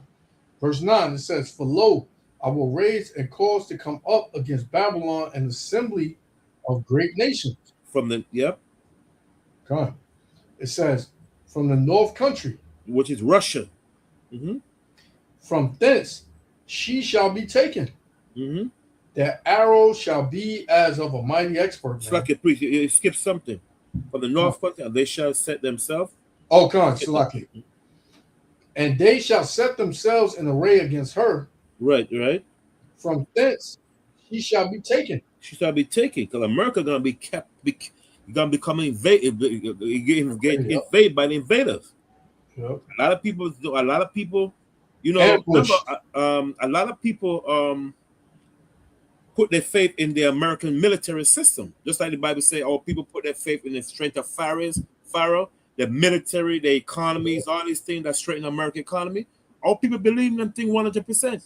If you ask the Arab, Black, and Hispanic about America, they know they believe 90% of the time it's not gonna fall, because they see America with this great military, you know, and that's why it's saying with Paul. I mean, we was doing that back in the days, so that's why the Most High let the prophet wrote these things, man. Don't, you know, woe to them that put their strength in Pharaohs, you know, plus in the chariot of Pharaohs, the military strength, the economies and stuff, anything that sustain America strongly. Our people put their faith in that. You try to tell all people that the money system in America is falling. You got something to say, Ella? We did the same thing during the time of the Roman Empire. They always thought the Roman Empire would never fall. Yep. So it's like history repeating itself. You know what I'm saying? Why whole people, they put their whole faith in the American system. They don't believe it's gonna fall unless they see it within their eyes, because our people, they are visual learner. A visual learner is a person that have to see something happen with their own eyes, and they gonna believe it. Yep. They gonna believe it. You know what I'm saying? That's what all people are. They are known as a visual learners. Yep, go ahead. It says, from thence she shall be taken. Their arrows shall be as of a mighty expert man. And what is the arrow? That nuclear missiles, like we see that Iran is shooting. That's a strong example, man. That's a strong. That missile is no joke. You know what I'm saying? And now the drone they have is upgrade to even worse, right? So the Bible said the arrow mean they're missiles, right? Go ahead. It said none shall return in vain. Mm-hmm. See, everything it does is accomplished. Go ahead. It says the Chaldees shall be a spoil. Mm-hmm. Shall be spoiled mean destroyed. Go ahead. It says the Chaldees shall be a spoil. All that spoil her shall be satisfied, saith the Lord. Yeah, they're gonna be satisfied, because they say, you know what? This is the bastard that terrorized us. We glad this bastard fall. You know what I'm saying? It's just like you see when a Jake murdered another Jake, even though the guy is dead, he's still shooting him. That's what's gonna happen to America, man. Them nations gonna make sure that bastard is down, because they're sick of this place, man. They gonna say, how is the bully of the earth been destroyed? You see? Go ahead. Hold up. Listen, see what it says there. It shall be what? Satisfied. Satisfied. Come. You know what that word means? They're gonna be happy, joyful. Yep. Mm-hmm. Right. Yep. Come. Go ahead. It says, because you were glad, because you rejoice. Mm-hmm. You rejoice when what? They destroyed other nation. They put up American flag. God bless America, the land of the beautiful. You know, they're happy. They beat up a little small country. They're happy. They went to Panama. They destroyed them. Over almost 50,000 Panamanians were dead. There's a video called the Panama Deception. When you watch that video, you see what America did to the women there, man. You won't believe it. They said that some of them, the male and the female, their skin just flares off their body, man. They use chemical on the people though. It's crazy. There's a video called the Panama Deception. Sad, man. I was watching that video, man. Yeah. This is a while ago. You know what they did too? They dug huge holes and just put thousands of bodies in the holes and buried them up, and then they built a military base over it, so you cannot go there. We don't know where those people are. Up to this day, more than 50,000 Panamanians are missing. How could you be missing, man? Come on. Wicked, man. To order for that, yeah. That's wicked. Judge? Man is the bloody man, man. Man, I'm telling you. They said from 1770, America become a power one. After Russia fell, America become a power. In 1945, that's when America become a world power. They killed over 35 million people, millions Yeah, after the dropping of the Hiroshima and Nagasaki, Yes, sir. the United States become the power. It became a power. Yeah. Over 35 million people. They're the world heavyweight champion of blood, man. Mm-hmm. Yep. You know, they second in line to yep. Man, on the earth, they Wicked, number one, man. Mm-hmm. Like I said last week, man, every time you make a step, man, you stepping on blood, yep, bones, all types of stuff. Mm-hmm. And you don't even know it. No matter where you at. We in New York, I'm in Florida, you could be anywhere, man. Yep. Anywhere in America, you stepping on dead body, stepping on blood. Man. That's why the scriptures tell you in Numbers 35, 33 that this land is polluted. Yep. The blood, right? It's crazy. Good.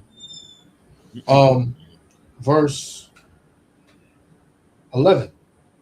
It says, because you were glad, because you rejoiced, O you destroyers of my heritage, because ye are grown fat as the who's got heritage? Our people, bud. That's right. Because ye are grown fat as the heifer at grass. It's like they say, grown fat, right? They rob the riches, rob everything from our people, man, and other nation. Go ahead.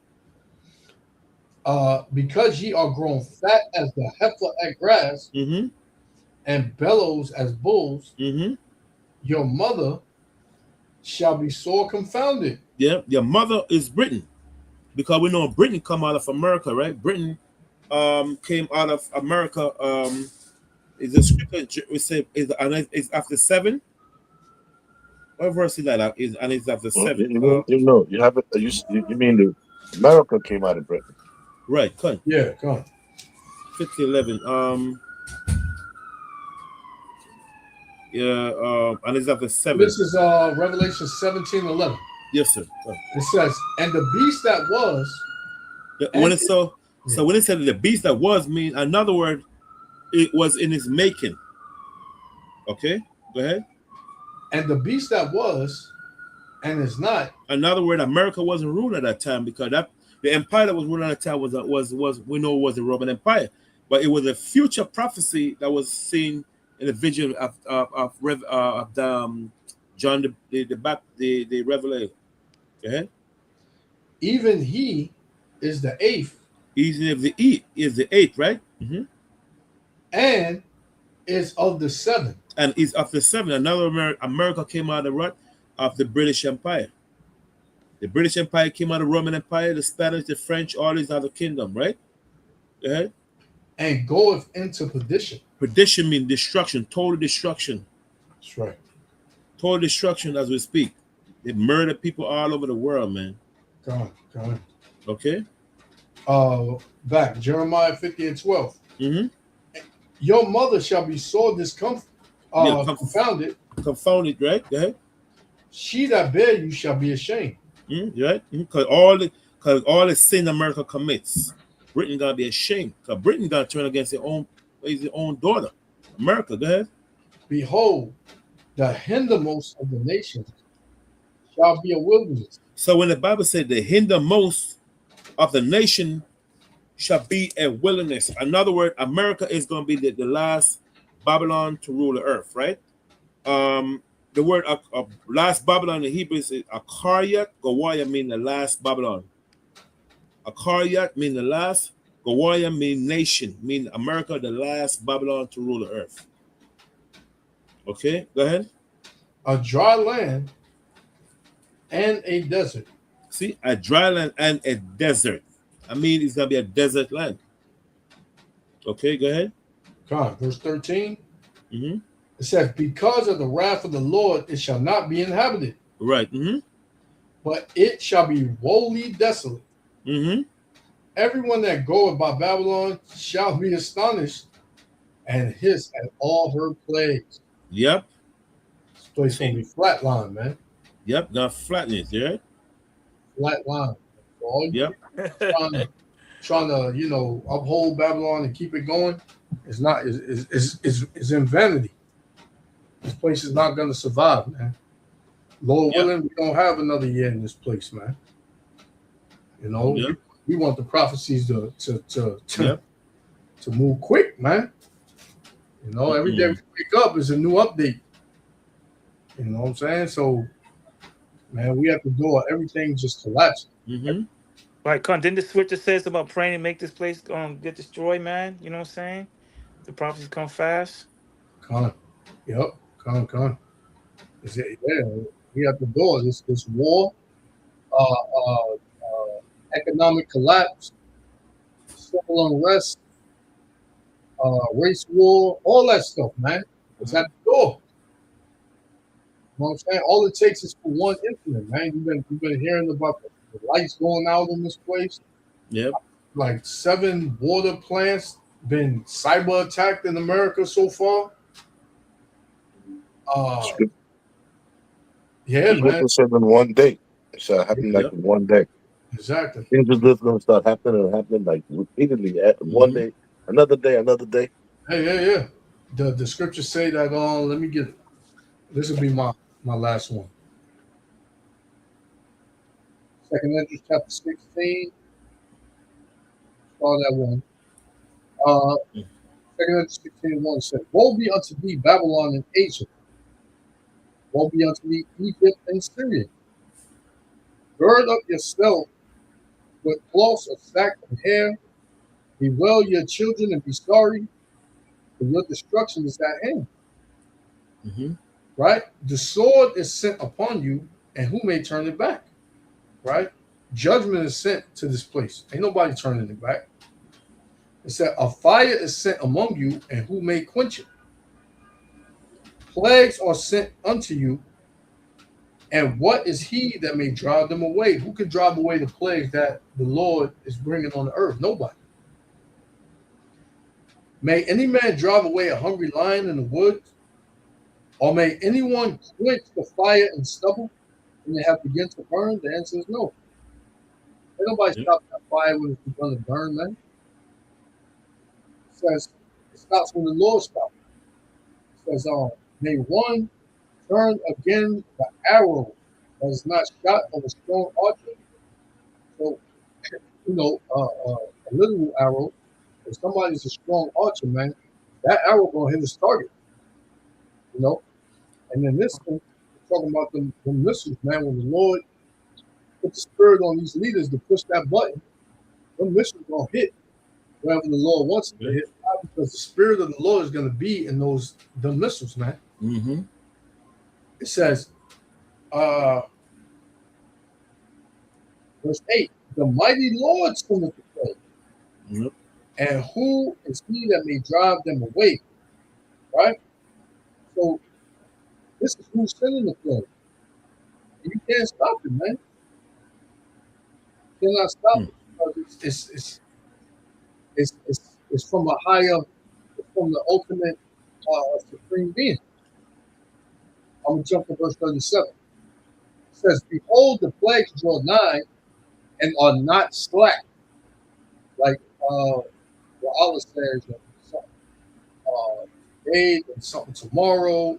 There's going to be multiple times in one day. Then there's going to be multiple things going on tomorrow, and there's going to be multiple things going on the next day, right? Yep.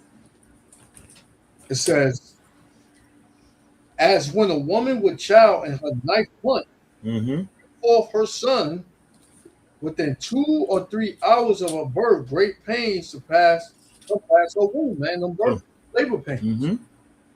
What they call them, the trimesters, and the closer you get to having the baby, the more pains come, and they don't stop, and it's just like an ongoing pain. This is what is going on in the last days, because this place is about to be destroyed. Yep. So the Lord is bringing these plagues and this judgment every single day, man. Every day you turn your phone on, I got so many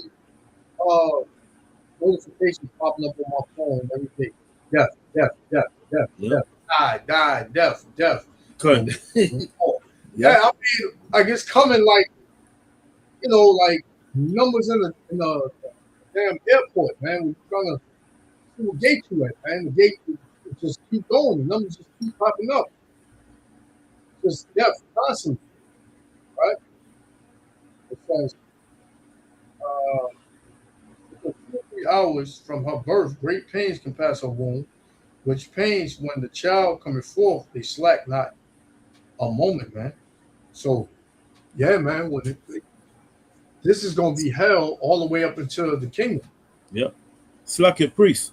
You remember we just read Jeremiah 50:11, right? Forgot I left for something. I have the GNT Bible here, right? Okay. I'm glad you tell me about. Now Jeremiah 50:11. Yeah, okay. You see how when America go and they rob other countries and so forth, they steal, they rob. So the Most High, read Jeremiah 50:11 again. Jeremiah 50:11, it said, because you were glad, because you rejoice, O destroyers of my heritage, because ye are grown fat as the heifer at grass. As a heifer, right? A heifer is a metaphor describing the arrogancy, free, they call it free care, luxury, and boastness, pride of America when they go conquer your nation. They stole everything. You ever see when I call feeding on the grass, they call rigging his tail and stuff, right? He had no partner with him, right? So when America go and rob the people, then America is like a heifer at grass, that's living boastfully, greed, carefree, like nothing happened. Yep. That's all America pride is, man. But in the GNT Bible now, it says Jeremiah 50:11 says the GNT Bible, it said the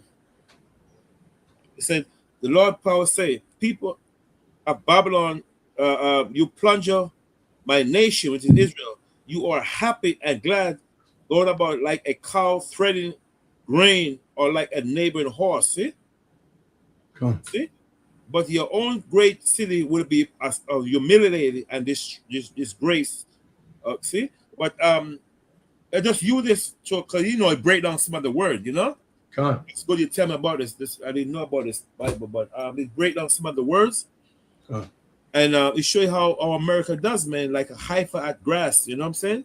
A young cow, man, that's going around robbing people, and plunging their goods. Same thing, living an arrogant lifestyle, man. God. It also tells you in Baruch chapter 4, when it say, so as she rejoiced at thy fall, she shall grieve for her own desolation. Yeah. So what was done to the children of Israel, man, is going to fall back on all these nations. They all got to pay for it, man. But as for you Jakes, man, you tribes, this is just the beginning of the sorrows. Yeah, the beginning. I'm gonna read a verse here real quick in Job the 20th chapter. It says he had swallowed down riches, meaning he's stolen everything, man. Yep. He shall vomit them up again. Yep. Right. Jehovah shall cast them out of the bed, and the Most High will make him give up everything he stole, man. Right, everything. Right. He will not be able to hold on to nothing. Right. It's like a man that ate food and he just throwing up everything. He can't hold in the stomach, man. That's what the Most High saying. Everything he stole is gonna have vomited up. You could jump down to, I think, around verse 28. What verse are you reading? Job 20 and 28, I believe. Okay. Says the increase of his house shall depart, and his goods shall flow away in the day of his wrath. Yep. That's just what you brought out. Well, this man, he gonna lose everything. Everything. He not. Listen, man. And we don't even know what he's stolen like that. We know some things, but we don't know everything, man. Right. No. Man, we know that he stole land, he stole gold. Like, for instance, when you go, I don't know if you ever been to the Smithsonian in DC. No, I've never been. Yeah, I've been there once. I went there a few years ago, man, and you could see all the nice purple diamonds. Yeah. All the yellow diamonds and all the green, not emeralds, but green diamonds, man. Yeah, man. Wow. All these nice jewelry that when you look, stolen.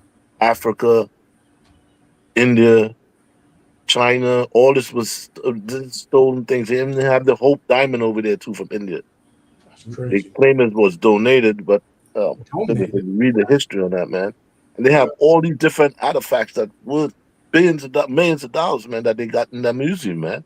Yeah. They got the oldest Bible in the world there. It Mm. it has 150, I think 152 songs, man. Man, This man is a devil, man. imagine how much bloodshed it took to get every piece in that museum, man. Mm-hmm. How much blood that man shed to get every piece in that museum. With no problem. Just for people to pay, because you got to pay to go in there, right? No, it's free. Oh, it's free? Well, you get to go in there and see how this man done pillaged the earth, robbed the earth, With no consequences, you know. blood in the earth. You know how much blood they got that movie, Blood Diamond. Mm-hmm. There's a lot of blood that was shed for each diamond, man. You know how much blood is behind avocados? Mm. Man, come on, man. This devil, man, he has to go, man. Come on, man. It's crazy. We look at things like you go to the zoo. You may take your family to the zoo. These animals, they don't belong in the zoo, man. Right. They don't belong caged up. You can see it, man. These animals, they don't want to be seen. Like you go to the zoo, you looking for the animals. They way in the back behind a tree, just chilling. Why you think in Disney World, man, down in Florida, they don't have the killer whale show anymore? Oh, they don't have it no more. Now No. they committing suicide. They commit suicide. No, not just that. Those little whales were snatched from their family at a young age. And throughout the history of that whale in captivity, it still communicates with the parents on the ocean, man. Oh wow. It Oh can yeah. still talk. And I was watching a documentary on that. You should see how it just jumped right out of the water. It snatched the trainer and just brought her back down in the water and drowned her. They said that was a communication between that whale that has grown up and the parents out in the ocean, man. So it started happening repeatedly. It started happening all the time. Like they started drowning all the trainers, man. So they had to discontinue that, man. Most High put the spirit in them animals, man. Them whales. Yeah, those killer whales. Those are some of the smartest creatures in the world, man. Why would you want to do that to a creature that been put in the ocean to show the power of the Most High? You got them trapped in some little pool somewhere, man. Come on. Yeah. Yeah, matter of fact, there was a brother talking about how Esau's using dolphins, because dolphins are very intelligent creatures. You know, they show dolphin spitting or hitting a fish to a person, you know, and communicating. It's crazy how they, you know, they're trying to use animals against us. Like it's crazy, man. I was like, wow, man, that's diabolical right there, man. They do. They use. They also use monkeys too, yo. They train monkeys against human beings. They call them I forgot. I was watching a little show on that one time. It's called it's chimpanzees. They have man chimpies or something like that, man. Forgot the name. But they could turn animals against people, yo. Yeah, the Lord gonna put a spirit on these animals. The Lord gonna put a spirit on it. It tells you, man. It said in Sirach 39, it said there be spirits that are created for vengeance. And he said teeth of wild beasts. All that, man. So, man, me personally, man, I when I went to the zoo the last time, man, I seen the tiger for the first time, man. And the tigers are some huge animals, man. Oh yeah, this. Those are some huge cats, man. A lion is a huge cat, man. That's a huge cat, man. But the one thing that got me was when I seen a hyena up close. Them things are super, super big, man. Their necks is like bolted in their body, man. Yeah, yo, them things, man. Them things look scary, man. I was behind this thick glass and a whole bar, man. And I didn't even want to get close to it because it was just there. I was like, man, this thing, yo, The Lord gonna use these animals to do some work. Yeah, you remember that when it was years ago in the projects, the dude had a tiger in his Yeah, apartment. they ate them. They ate them. They said when the tiger was thumping on the wall, they said the cops like they felt that, man, that vibration. Then push it against the wall, man. Those things are big. 500. Yeah, come on, man. How you gonna have something that big in your house, man? Yo, that's it. That ain't no house cat, man. That ain't no house cat, man. Oh man, I seen, man, them things standing on two legs. What they about? 7? About 7, 8? 8 feet, something like that. 7 Yeah, feet. them things They're is big, no yo. joke, man. They're no joke. They're no Them joke, things, man. them things are strong and powerful, man. Powerful, man. Come on, man. Like they'll kill a human being like that. Your whole head is off. Yeah. So it's like, come on, man. Like Esau go and play in the ocean. You don't know what's in the ocean, but he just want to go in the ocean and swim around and come on, man. Listen, They those want to pet. creatures. They want to pet the orcas, the dolphins, and then hey, let's go near them, man. You know those piles of dolphins, piles of orca, man. You know what they do to you, man. And they really want to hurt you, man. You I can't do nothing. saw a video where the orcas, if you steal like a baby orca, you was able to capture a baby orca. Those parents, they watch you, man, and they wait patiently.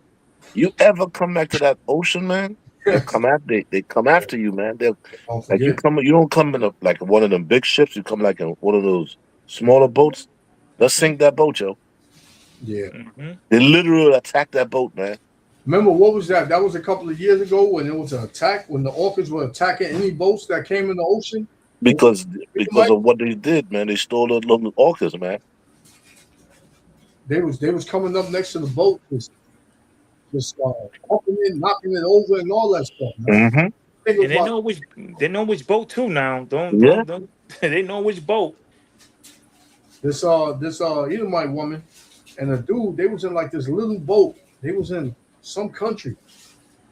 And man, this thing had me scared, man. They was recording a whale going under the boat. This whale was super huge. I'm like, all this whale got to do is come up, and then that boat is in the ocean. It's done. You're done. Why would you put yourself in there? But you see, Jake is smart to an extent. Jake ain't like we saw do it all day. They want to see how deep they can go, how deep the suits can, hold to the pressure, how much the hold to the pressure of the water and all that stuff. But nah, Jake ain't with that, man. But yeah, I wanted to get this last one. Sirach 39:28, because I had quoted it. It said, "There be spirits that are created for vengeance, which in their fury lay on sore strokes. In the time of their destruction, they pour out their force and appease the wrath of him that made them." Because what? The Lord is in control of all spirits. Spirits of these animals, the Lord is in control of them. This is why 1 minute the animal could be sitting next to you, and then the next minute, a damn bear is ripping your damn body up. And you try to make an excuse. Well, I shouldn't have been that close. No, you shouldn't have been near him at all, man. Yes. Verse 29. Fire and hail, right? So the weather, right? These different elements. It says, and famine, right? There's the food, because the food is going. Every day the shortage is getting more and more shorter every day. It says, and death. All these are created for vengeance. Teeth of wild beasts, right? We just talking about the animals, and scorpions, serpents, and the sword. The modern day sword is the gun, but anything, pretty much anything you can use for a weapon, pretty much out here, is considered a sword. It says punishing the wicked for destruction. So that's two heathen nations. We saw even chiefly and 2/3 of our people. This is how you're gonna go out, man. through a spirit of vengeance that the Lord ordained for you personally. So yeah, man. I'll close up on that. Come. We got 3 more verses. That's it, right? In Jeremiah, and then that's it. Jeremiah 50. Yeah, and then 13. Yeah, 3 more verses. That's it.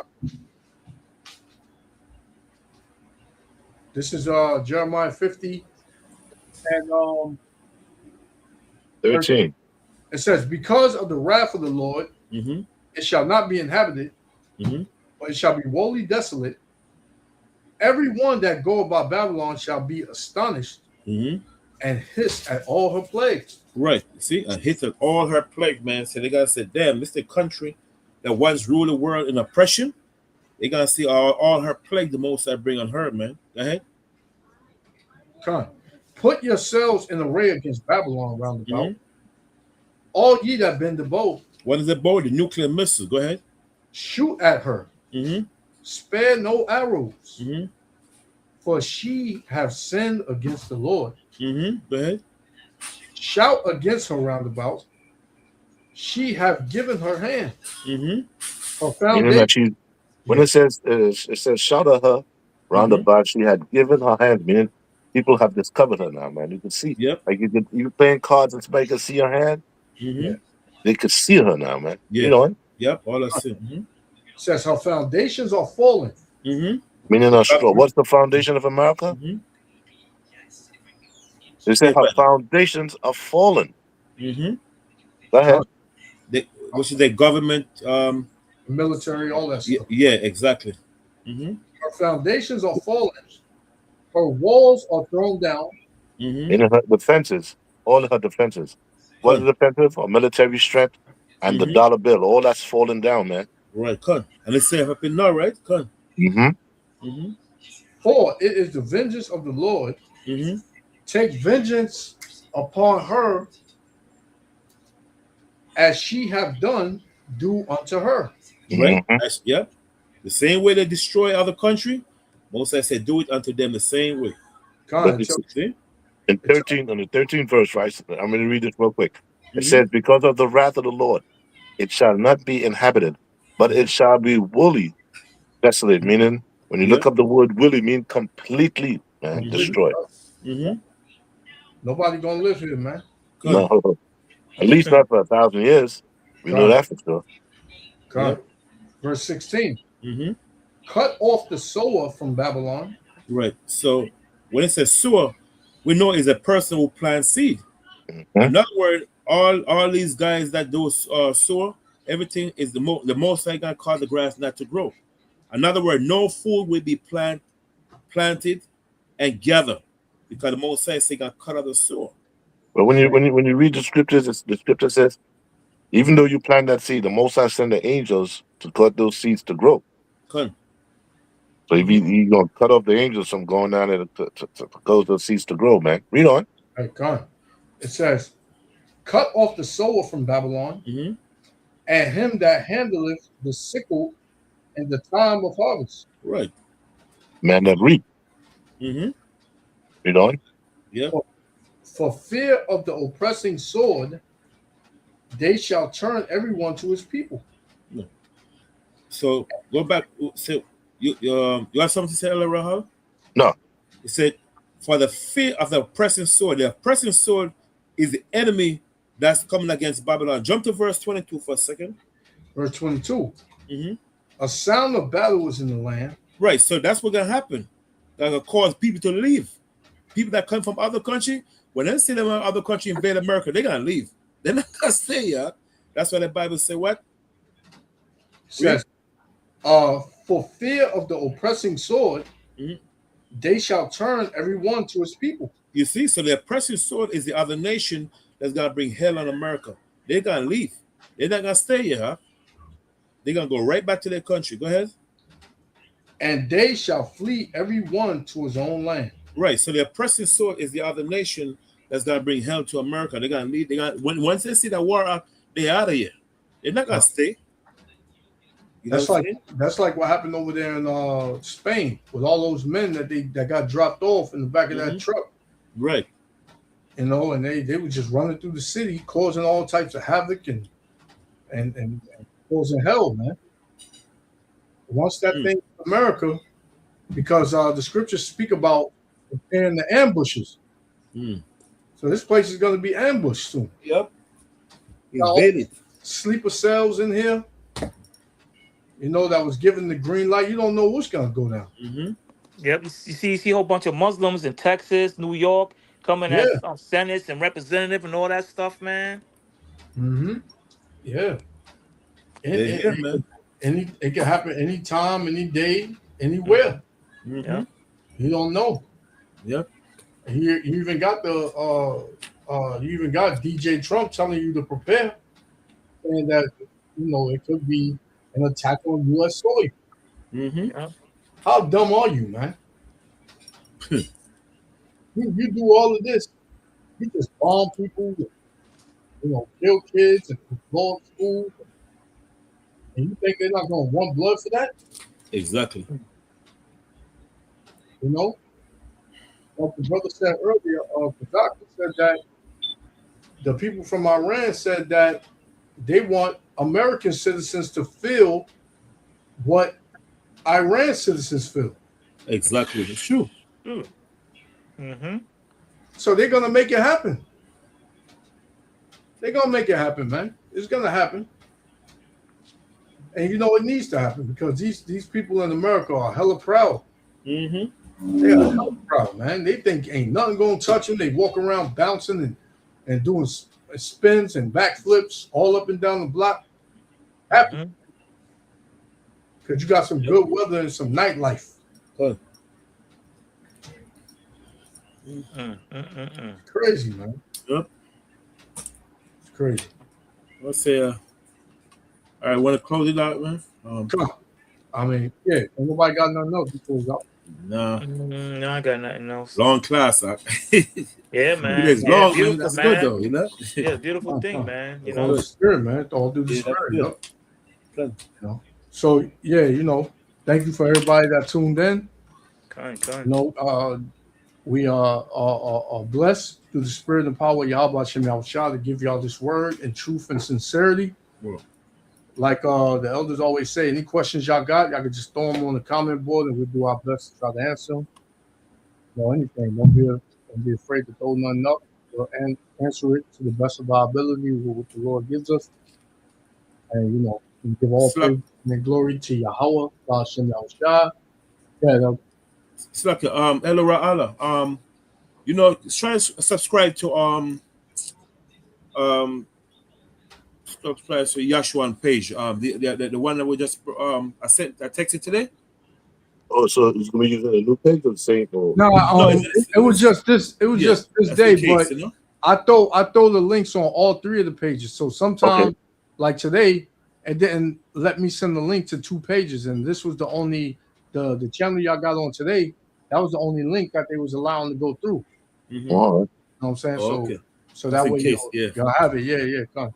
So I do. Why did I subscribe though? That's in case, Johanna, you got the how you got on? You got on through the channel or what? I got it through I went on YouTube and I pressed the link. What channel? What channel? Give me 1 second. I think the end is coming. Damn, I was struggling to do that. Yeah, that one wouldn't let me send the link though. Yeah, come on. Matter of fact, I'm gonna go on right now. Hold on. Give me 1 second. I was struggling. Yeah. The end is come. Yeah, that's what I'm on. The end is come. Yeah. Wow. Yeah. Because right here it's saying YouTube. I'm gonna show you right now. I'll show y'all what it says.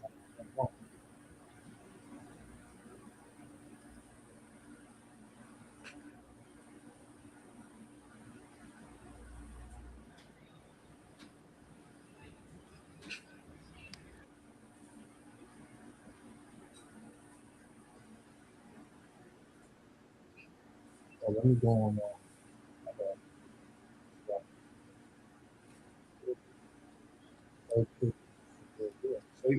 Satan be working. Damn devil. Once again.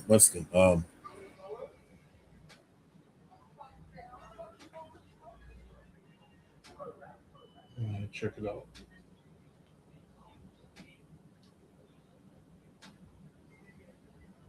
Oh, well, it's not even going. Yeah, but it ain't let me do the 2 channels. I don't know how you got on. What, the link was just there? Wow. Yeah, That's good. I couldn't Oh, okay. Yeah. Well, right here it's just saying YouTube rejected your comment. So it said you may need to share the link another way. Because the elders, they didn't get it, but you got it. I don't know. It was giving you the same problem, Ra'ala? Yeah, earlier on when I was trying to get in, it just kept telling me use another link. Use another link. Yeah, yeah, I couldn't. That's crazy. Yeah. So once I subscribe to it, so we don't have a problem No, next time. I saved the one you sent me. So what I do, I just subscribe to that one also. Oh, okay. Right. Johanna, you got the other page? Which one is that? Man, I don't really know the name that I put up. Give me 1 second. It's Kedacha Yahawada. That's all I got to get your info. Lamar, you got Johanna's number, right? Con, send me his number. I don't want you to put it on the okay, I'm gonna do it now. live or whatever. You can Man, do it even if put it on, I can't do that, man. I'm not smart like you guys, man. I can't do that. Talking to the wrong person, brother. I don't know nothing about these things, man. My kid them always say, man, Dad, you know. Well, you could just call me. You could just call me. I'll call you after this, and then you can tell me it over the phone, and I'll just call him. Okay. Yep. All right. I'm gonna do that right now. Con. All right. Yeah. So yeah, brother, it is happening. Everything is happening already. People ain't gonna see it till it's too late. So so Khan, yeah, we're gonna close out. Once again, we're gonna give all praises, honor, and glory to Yahweh, Bahashem Yahushua, for blessing us with another day to bring out the word. And to the next time, we're gonna say, Shalom. Shalom. Shalom. Shalom.